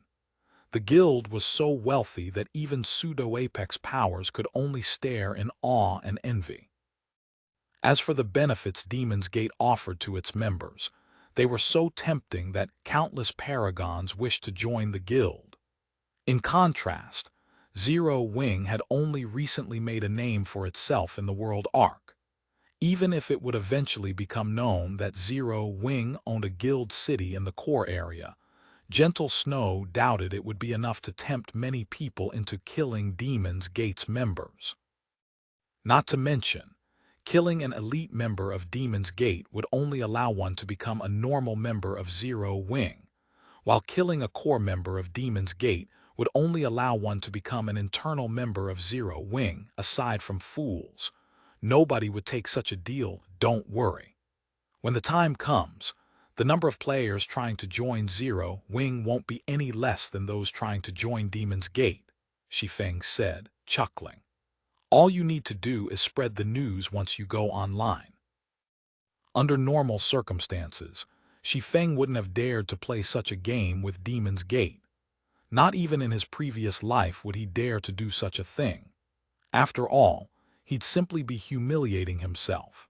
However, it was a different story now that the major system update had occurred.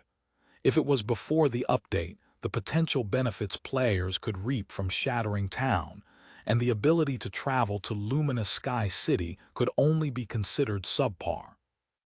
But after the update, there would be very few players in the greater god's domain who could resist these benefits. The introduction of soul synchronization not only subjected players to real-world mental consequences from injuries sustained in God's domain, but it also substantially increased their daily expenses. A prime example of this increased expenditure would be the fees players paid to use the battle arena. Following the major system update, players would need extensive combat practice to acclimate their fighting styles to the soul synchronization feature. However, it would be incredibly dangerous if they tried to achieve this through engaging in fights with monsters out in the fields. After all, if they sustained injuries, they would need to either consume mental recovery potions or remain offline for a long period to let their damaged mental states recover fully. Hence, battle arenas, which provided players with a space where they could spar without having to worry about injuries, became the ideal place for players to adapt to soul synchronization. In the case of the Eternal Realm, the battle arenas in neutral cities would become their best option.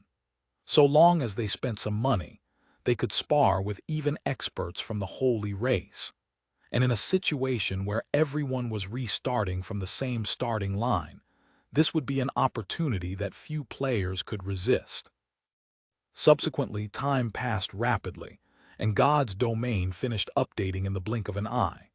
At the same time, countless players eagerly logged into God's domain. Southern region, Luminous Sky City.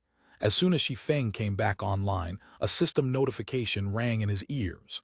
System, congratulations. You have successfully won the bid for the 3-star shop and become the first player in Luminous Sky City to own an upscale shop, rewarding 1 Luminous Sky treasure chest.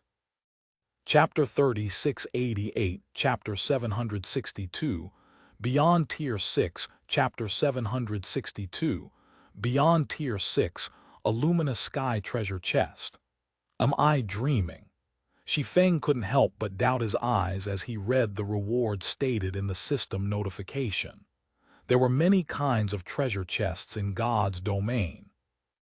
Of those Shi Feng knew, the rarest and most valuable ones would have to be the treasure chests given out by neutral cities situated between the human races and the holy races' greater God's domains. Out in the fields, the best treasure chest players could acquire were legendary treasure chests.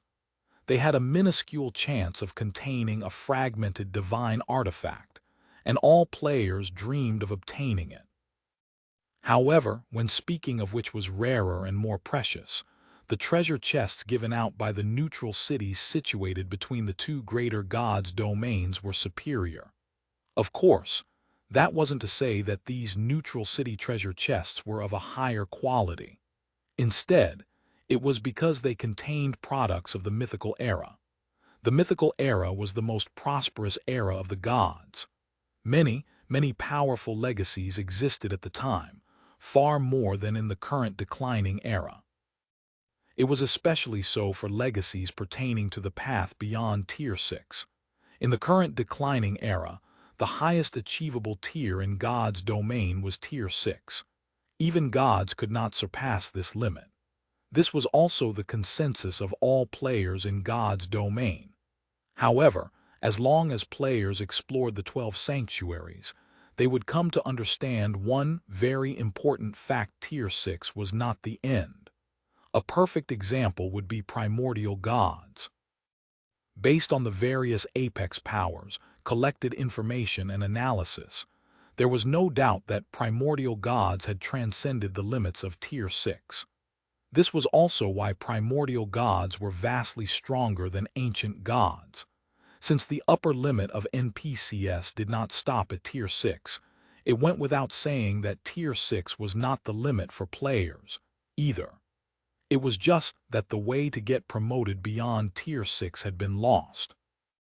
Presently, after conducting many years of research and investigation in the 12 sanctuaries, the greater gods' domain's various powers have already found some clues pertaining to the path beyond Tier 6. Meanwhile, all of these clues led to one point: the mythical era. There existed more than one god and human who had surpassed primordial gods during the mythical era. Key among them would be the god Slayer, an existence who wasn't even a god, yet could slay primordial gods. This was also the result the various apex powers had reached after conducting a joint investigation. During the mythical era, individuals could go beyond Tier 6. Moreover, there existed more than one way to do so. More specifically, each of the 12 sanctuaries had their own way of going beyond Tier 6. This was also why the greater gods' domain's various powers were desperate to explore the 12 sanctuaries, with some even willing to wage an existential war against those standing in their way. Meanwhile, outside the 12 sanctuaries, the Eternal Realm was one of the few places in the greater gods' domain containing fragments of the mythical era. Furthermore, the fragments here were even more complete than those found in the 12 sanctuaries. Hence, both human powers and holy race powers fought fiercely for control over the Eternal Realm. To acquire more information on the mythical era, the holy race even tried to take over the 12 sanctuaries of the human race's greater god's domain in Shi Feng's previous life. Fortunately, after a desperate struggle, the various human powers managed to stop the invasion by several of the holy race's royal powers and chased them out of the 12 sanctuaries. Otherwise, the human race would have had an even lower likelihood of going beyond Tier 6. Meanwhile, the Luminous Sky treasure chest was one of the few treasure chests that had been passed down from the mythical era, and it contained creations made during that era. In Shi Feng's previous life, the reason the various powers of both races tried to conquer the eternal realms, various cities, wasn't just to monopolize the wealth generated by these cities. Besides that, a more important reason was to acquire mythical-era treasure chests like the Luminous Sky treasure chest. Upon seeing the Luminous Sky treasure chest appearing in his bag, Shi Feng quickly suppressed his impulse to open it right here and now. Instead, he quietly made his way to his recently acquired upscale shop and activated its defensive barriers, which were made up of densely woven divine patterns. Only after ensuring he had isolated himself from the outside world did he carefully take out the treasure chest he had received from the system. To think I would acquire a Luminous Sky treasure chest from simply purchasing an upscale shop. Those 770,000 eternal Goen coins were money well spent. Shi Feng fell into a daze as he looked at the crystalline treasure chest before him. Divine runes circled the entire treasure chest, and its presence made him feel as if he were standing before an ancient god. Originally, he thought the biggest benefit he had gained from his 770,000 eternal gold purchase was the upscale shop's 3-star status. However, he now realized that wasn't the case at all. Instead, his biggest gain was the Luminous Sky treasure chest before him. Moreover, it was a Luminous Sky treasure chest that he hadn't known existed in his previous life. In his previous life, he only knew of 5 Luminous Sky treasure chests.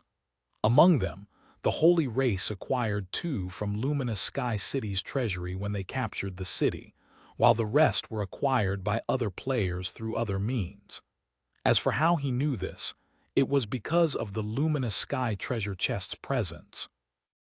Unlike ordinary treasure chests, Luminous Sky treasure chests would exude a divine might rivaling ancient gods, even when unopened.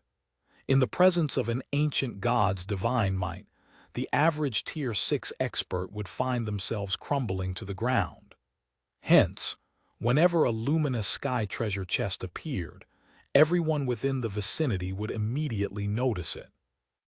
Fortunately, because he had received his Luminous Sky treasure chest as a system reward, the treasure chest was deposited directly into his bag space. It was also fortunate that it was deposited into his fragmented legendary spatial bag, which prevented the treasure chest's divine might from leaking. After calming his excitement, Shi Feng carefully opened the Luminous Sky treasure chest. Boom! Immediately, a black pillar of light rose from the treasure chest and smashed against the shop's barriers. Each of the shop's divine pattern barriers could normally block dozens of attacks from Tier 6 players. However, the pillar of light shattered 2 of these barriers and cracked a third one before dissipating. Its destructive power was comparable to an all-out attack from a Tier 6 god. Meanwhile, once the light dissipated, the treasure chest's contents appeared in Shi Feng's vision. There was only a small book in the treasure chest. At first glance, the booklet looked inconspicuous. However, when Shi Feng saw the several divine runes imprinted on its cover, his heart began to palpitate, and his breathing turned ragged. No wonder the powers that obtained the 5 Luminous Sky treasure chests back then kept a tight lid over what they obtained. An indescribable sense of joy and enthusiasm filled Shi Feng's eyes as he looked at the booklet before him. A mythical era creation. The booklet before him was the design for a creation from the mythical era. TL Notes 1770,000 Eternal Gold. This is after factoring in the 40% interest rate on the 500,000 Eternal Gold loan. Actual money spent on purchasing the upscale shop equals 570,000 Eternal Gold. 40% interest on the loan equals 200,000 Eternal Gold total. Shi Feng spent to acquire the upscale shop equals 770,000 Eternal Gold. Chapter 3689. Chapter 763. Mythical Era Creation. Chapter 763. Mythical Era Creation.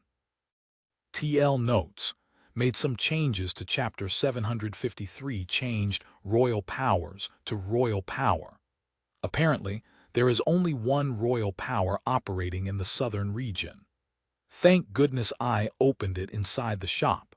Otherwise, there'd no longer be a place for me in any greater god's domain if others learned of this design.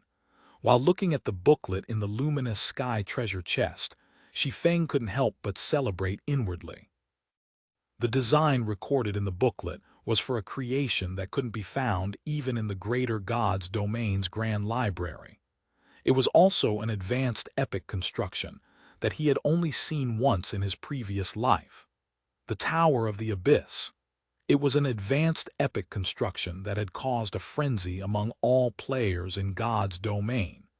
It was also the only advanced epic construction he knew about in his previous life. In God's domain, the constructions players could build were categorized into basic constructions, advanced constructions, peak constructions, and extraordinary constructions. However, in his previous life, one of the holy cities constructed by the holy race housed an advanced epic construction. Meanwhile, the name of the advanced epic construction was none other than the Tower of the Abyss. The Tower of the Abyss had only one function: to provide players with a place of constant combat. In addition, similar to the World Tower, the Tower of the Abyss was separated into multiple floors that offered players challenges of varying difficulties. However, unlike the World Tower, which only had 6 floors, the Tower of the Abyss had 7. In addition, unlike the World Tower, which provided trials that directly tested a player's combat standards, the Tower of the Abyss provided players with an opponent to fight against. Moreover, this opponent could be any player who appeared across God's domain's history. In Shi Feng's previous life, the holy race had relied on the Tower of the Abyss to spar against countless players and continuously produce monstrously strong players batch after batch. In turn, human players had an increasingly difficult time resisting the holy race. If not for several peerless individuals emerging among the human race, it would have only been a matter of time before the human race was deprived of living space in the eternal realm. What an incredible creation! It can actually record players of all races across God's domain.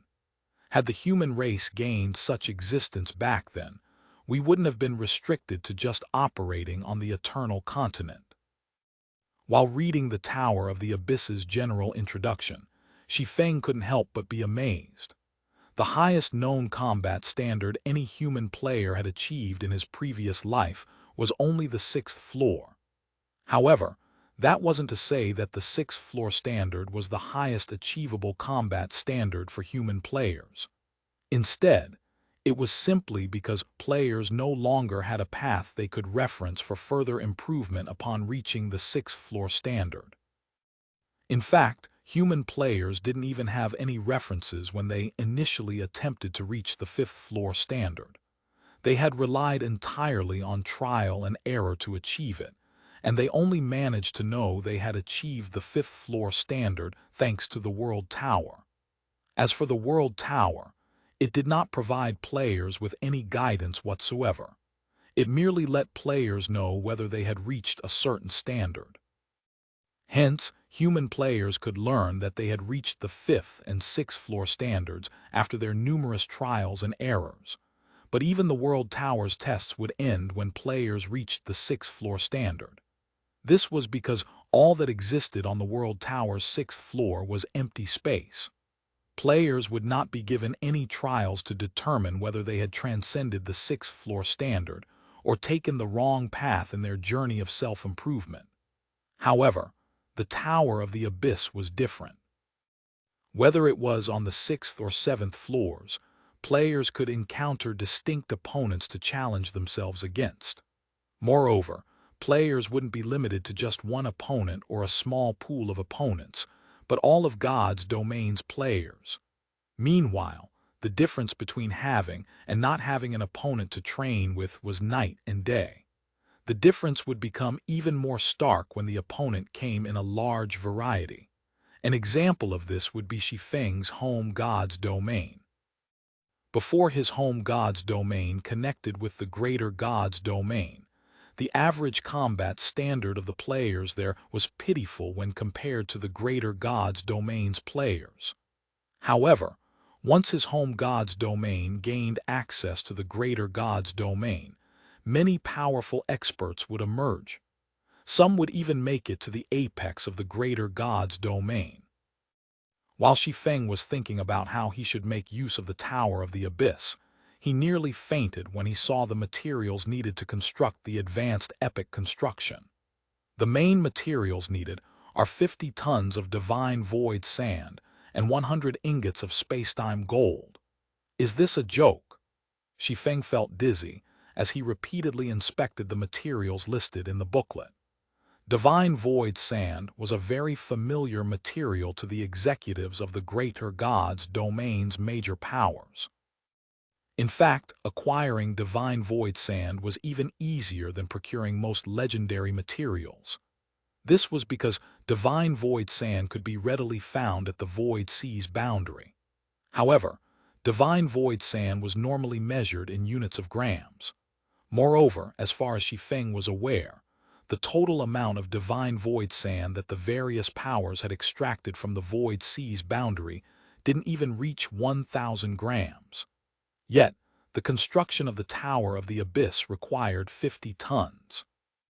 As for spacetime gold, it was a rare divine artifact-rank material, even in the mythical era.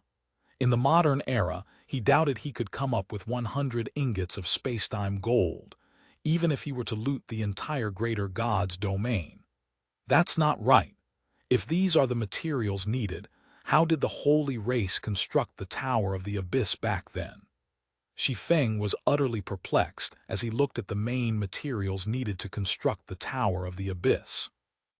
Shi Feng was certain that, as formidable as the holy race was, even they should not think of acquiring 100 ingots of spacetime gold from their greater god's domain. After all, divine artifact-rank materials were imbued with world laws.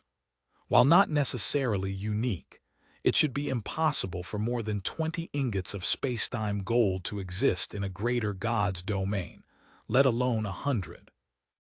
As for the 50 tons of divine void sand, while not impossible to acquire, procuring them would be a monumental undertaking that would necessitate many years of constant effort. However, Shi Feng distinctly recalled that the holy race had completed the construction of the Tower of the Abyss within a few years after the Eternal Realm's appearance. With such limited time at their disposal, not even if they plundered the human race's greater god's domain could they have procured 50 tons of divine void sand. Could it be? Did they construct it using alternative materials? With his experience as a forger, Shi Feng suddenly thought of a possibility. Divine void sand and spacetime gold were not without alternatives. Based on the research of many forgers, divine void sand's primary effect was to gather the power of the void, whereas spacetime ingot provided the power of space and time. If it was only a matter of gathering the power of the void and supplying the power of space and time, golden void sand and spacetime bloodstones could achieve similar results. Golden void sand, though not a common material, was an inferior legendary material produced by the void sea. As for the spacetime bloodstone, while it was inferior divine artifact-rank material, any Tier 6 monster related to space and time had a chance of dropping it. Consequently, many powers even sold it on the open market for the price of one legendary equipment. Although it was always rumored that the Tower of the Abyss had a 7th floor, no human player could actually verify it. This was because the strongest holy race player ever seen by human players was only at the 6th floor standard. Nobody had ever seen a seventh-floor expert among the holy race. Meanwhile, although golden void sand and spacetime bloodstones were inferior to divine void sand and spacetime gold, they should be enough to meet the requirements to construct a lesser version of the Tower of the Abyss. The more Shi Feng pondered over the many details of his previous life, the more he became convinced that the holy race had resorted to alternative materials to construct their Tower of the Abyss. Otherwise, if the holy race had indeed used 100 ingots of spacetime gold, the mere thought sent shivers down his spine. With the 7 Luminaries Alliance's capabilities, it should be able to quickly gather the golden void sand and spacetime bloodstones I need. The guild also has over a dozen Grandmaster Architects, so I can probably try constructing it in Shattering Town. When Shi Feng saw that constructing the Tower of the Abyss didn't require a lot of technical skills, he decided to contact Verdant Rainbow to source the needed materials for its construction. The Tower of the Abyss was akin to a lighthouse that provided a guiding light. It should be known that the current Zero Wing didn't even have a clear-cut method for achieving the 5th-floor standard, let alone the 6th-floor standard. If Zero Wing could successfully construct the Tower of the Abyss, the guild could achieve a leap in standards in no time. Chapter 3690, Chapter 764, Crucible of the Ancients, Chapter 764, Crucible of the Ancients, Golden Void Sand and Spacetime Bloodstones. Looking at Shi Feng through their video call, Verdant Rainbow couldn't help but be astonished. Guild Leader Black Flame, although these items aren't particularly rare, the amount you need is a little too much. It is especially so for the 100 spacetime bloodstones. Procuring them outside the Eternal Realm might not be a problem, but importing them will cost a fortune. Are you sure you want to buy them? I'm sure. State your price, Shi Feng said, nodding. Currently, Shi Feng's only option to procure the main materials for the Tower of the Abyss was to seek out the 7 Luminaries Alliance's assistance. It might be relatively easy for the average power to get their hands on golden void sand, as it was only an inferior legendary material. But it was a completely different story for the spacetime bloodstones, which were inferior divine artifact materials. Only apex powers could acquire 100 spacetime bloodstones within a short period. For any other power, it would take them at least a year or more. As for the current Zero Wing, acquiring spacetime bloodstones wasn't even within the realm of possibilities. It should be known that Tier 6 monsters related to space and time were highly limited in quantity in every realm. Moreover, they were highly contested by the various powers because they dropped spacetime magic crystals, which were essential to construct cross-realm teleportation magic arrays. Meanwhile, the necessity of cross-realm teleportation magic arrays went without saying.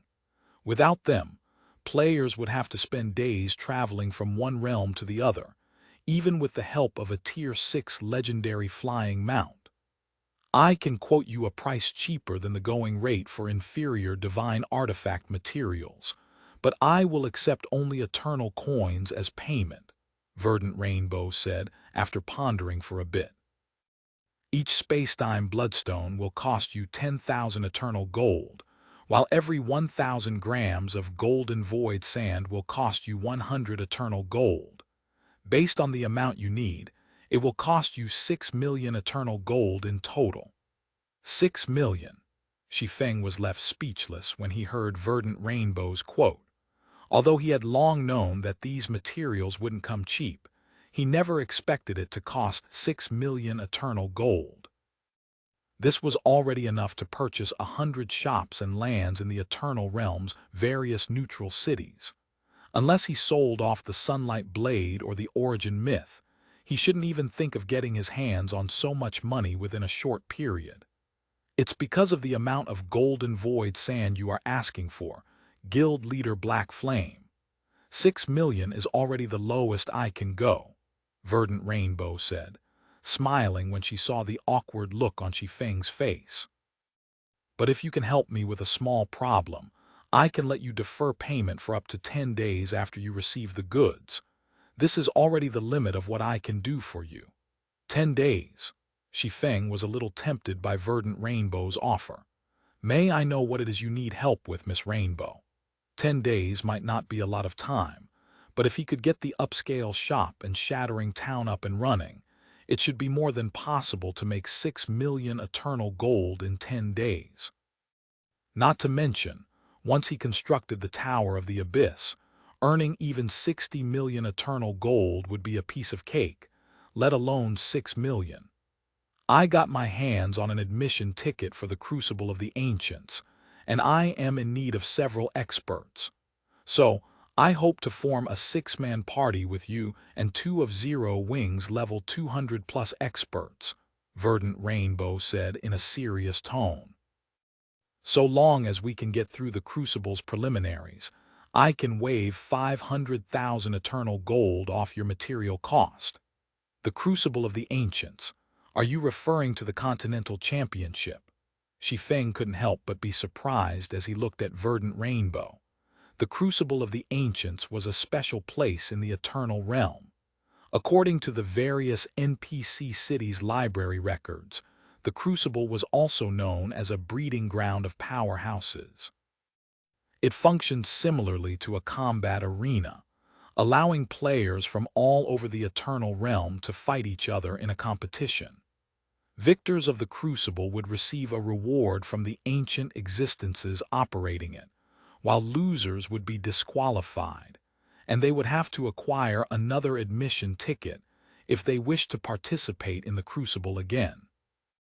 Meanwhile, as the admission tickets were scattered across the Eternal Realm's 3 continents, the Crucible became a battleground for players from all continents, which, in turn, earned the Crucible the nickname of the Continental Championship. In response to Shi Feng's question, Verdant Rainbow nodded and asked, "Are you interested, Guild Leader Black Flame?" "Of course," Shi Feng answered without hesitation. "When will admissions begin?" In his previous life, Zero Wing rarely participated in the struggles in the Eternal Realm, so it never had anything to do with the Crucible of the Ancients. Not to mention, the various apex powers had jointly monopolized the Crucible, making it very difficult for other powers to participate in the so-called Continental Championship. It should be known that the rewards given out by the Crucible were extraordinary. Moreover, even if players failed to win a reward, simply being able to participate in the Continental Championship was a massive opportunity in and of itself. After all, the Crucible was one of the few places where players could spar with experts of other races without interference. This was very beneficial for those seeking to refine themselves. In fact, the Crucible of the Ancients was part of why the various apex powers could give birth to so many monsters in his previous life. Now that he had an opportunity to take part in it, he naturally couldn't miss it. "The next session starts in 3 days, Verdant Rainbow said. "Since you have agreed to my offer, we will meet up in the Crystal City of Secrets in 3 days. I will also have your materials delivered to you 2 days from now." "Okay," Shi Feng said before disconnecting the call. After Shi Feng disconnected the call, the young man, a level 185, Tier 6 Berserker standing beside Verdant Rainbow, revealed a look of dissatisfaction. "Have you lost your mind, Rainbow?" the Berserker youth questioned Verdant Rainbow angrily. "Have you forgotten how much trouble Elder Flood had to go through to get that admission ticket for you? Yet, on top of selling all those materials to Zero Wing at such a bargain price, you are also giving 3 of the admission ticket slots to Zero Wing. Do you know how big of a price the other apex powers are paying to get a ticket?" The Crucible of the Ancients had already hosted multiple competitions since the Eternal Realm's appearance. Thus far, practically all powers that had gotten their hands on an admission ticket would use it to nurture their own geniuses. After all, being able to fairly clash with the paragons of other races was an unbelievably precious opportunity. Yet now, Verdant Rainbow had given 3 slots to Zero Wing for free. Her decision was utterly incomprehensible. You do remember that I've already participated in the Continental Championship more than once, right? Also, why do you think the admission tickets have become such a rare commodity in the first place? Verdant Rainbow calmly looked at the angry berserker youth. Then she moved her gaze toward the various holy race teams operating in the distance and explained, "It is because fewer and fewer parties from the human race are making it past the preliminaries. At this rate, the admission tickets the human race receives each session might drop down to less than a handful. If we want to change this situation, we will have to prioritize getting past the preliminaries." Understanding Verdant Rainbow's intentions, the berserker youth softened his tone a little as he said, "I know that. But why did you have to give a slot to Black Flame? The holy race might have placed Black Flame onto their transcendent list, but he is ranked at the very bottom. If you are going to give a slot to someone under level 200, you could have invited Demon's Gate's White Ghost. Like Black Flame, White Ghost is also ranked on the Transcendent list. He is also younger and has single-handedly killed one of the Scarlet Merchant Alliance's taboo-level existences in direct combat. If it wasn't for his party having bad luck and encountering one of the top 16 parties last session, he could have definitely led his party through the preliminaries." "Is that so?"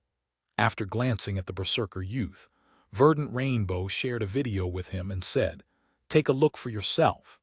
This is a battle White Ghost fought in Luminous Sky City not long ago." TL notes.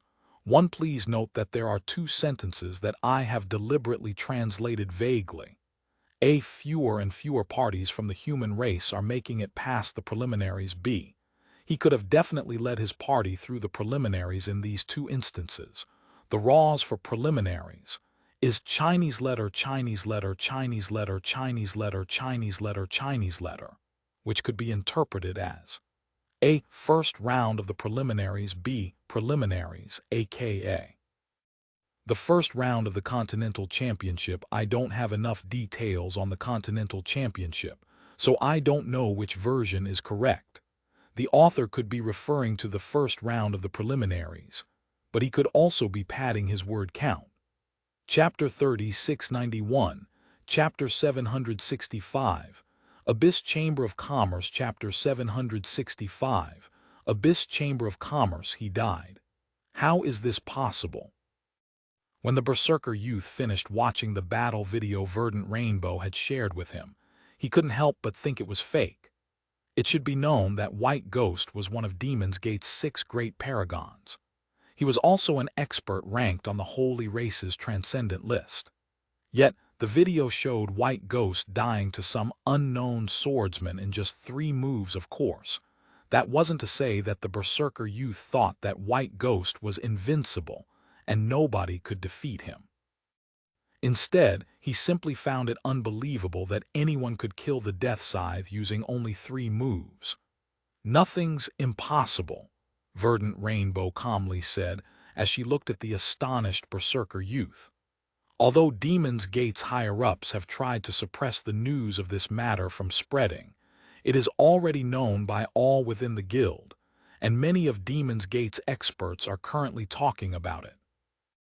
But if that's the case, doesn't that mean this swordsman is as strong as the current generation's 10 great sword gods?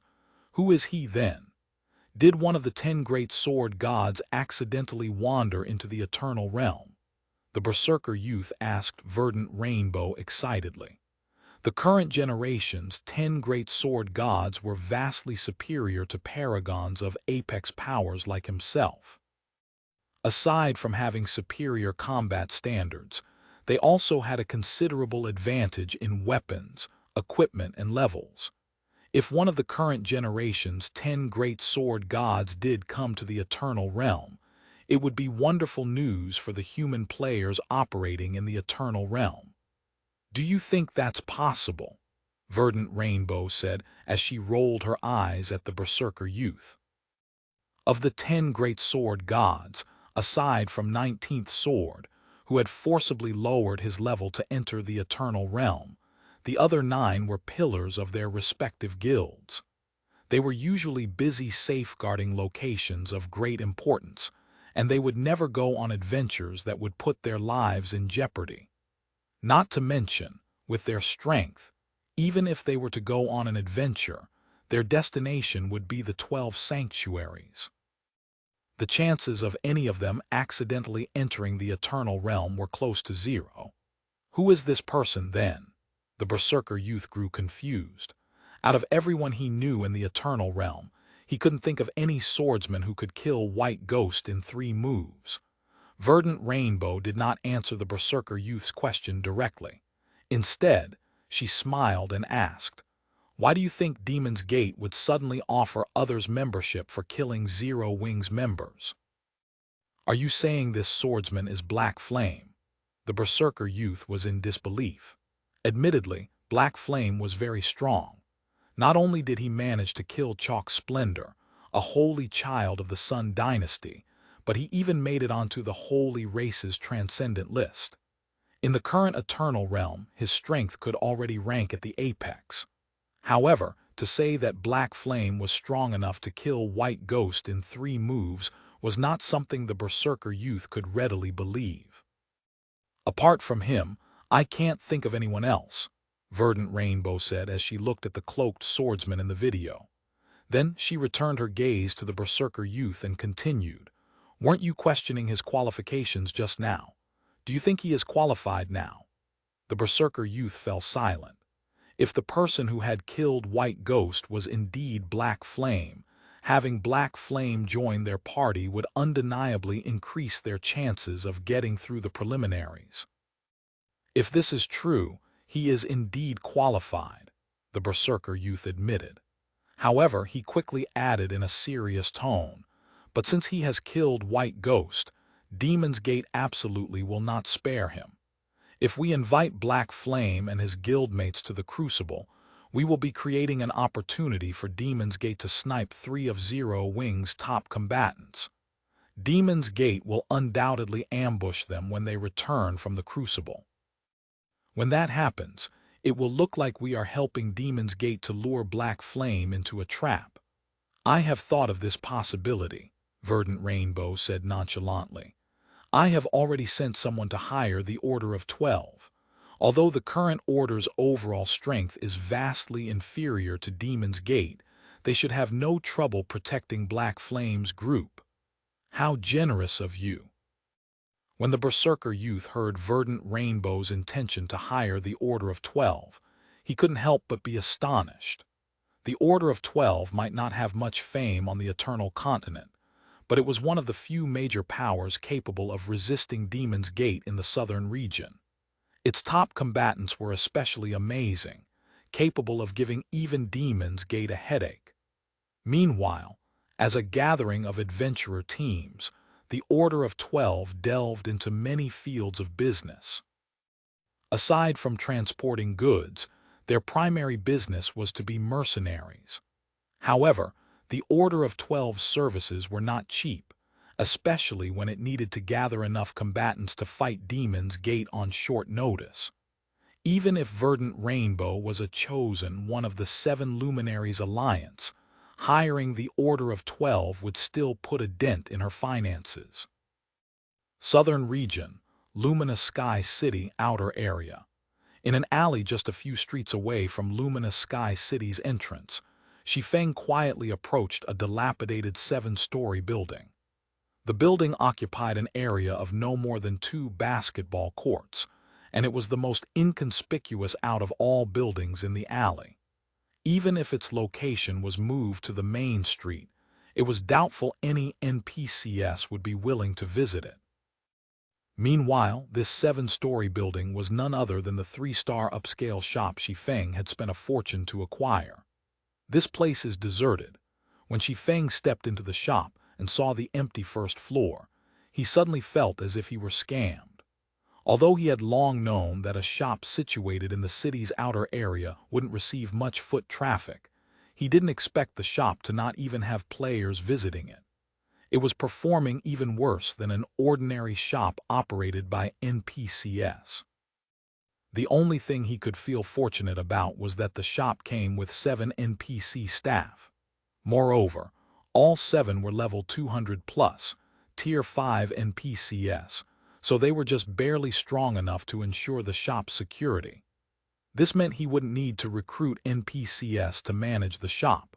When the 7 NPC staff saw Shi Feng entering the shop, they quickly formed a row before him and respectfully awaited his instructions.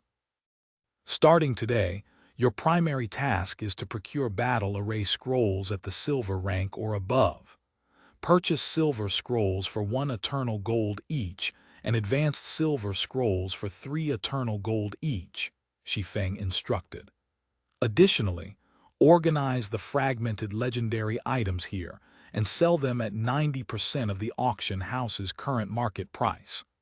Understood. When the 7 NPCs saw Shi Feng retrieving a bunch of wholly race-exclusive fragmented legendary items from his bag, they quickly began appraising their value and setting an appropriate price. When it came to managing store operations, their work efficiency was multitudes greater than that of players. After only half a day, the 7 NPCs finished appraising all of the nearly 10,000 fragmented legendary items Shi Feng took out and filled the shop's display shelves on all 7 floors to the brim. Next, Shi Feng took out stacks of basic and intermediate divine engraving scrolls. These scrolls, totaling 3,000 in number, were the product of Zero Wing's secretly nurtured divine engravers. After working tirelessly day and night, they managed to produce 2,400 basic divine engraving scrolls and 600 intermediate divine engraving scrolls. Originally, Shi Feng had intended for Zero Wing to accumulate more strength before selling these divine engraving scrolls. However, with the advent of the new era, players were now required to have sufficiently powerful mental strength in the real world if they wished to use weapons and equipment of high quality in God's domain. As a result, epic and fragmented legendary weapons and equipment became the daily driver of many expert players. Because of this situation, the value of divine engraving scrolls would skyrocket to unprecedented heights. If he didn't capitalize on this opportunity now, he doubted he would find a similar opportunity in the future. System: you have finished setting up your shop. Please rename your shop. Note that the designated name will become the shop's official name moving forward.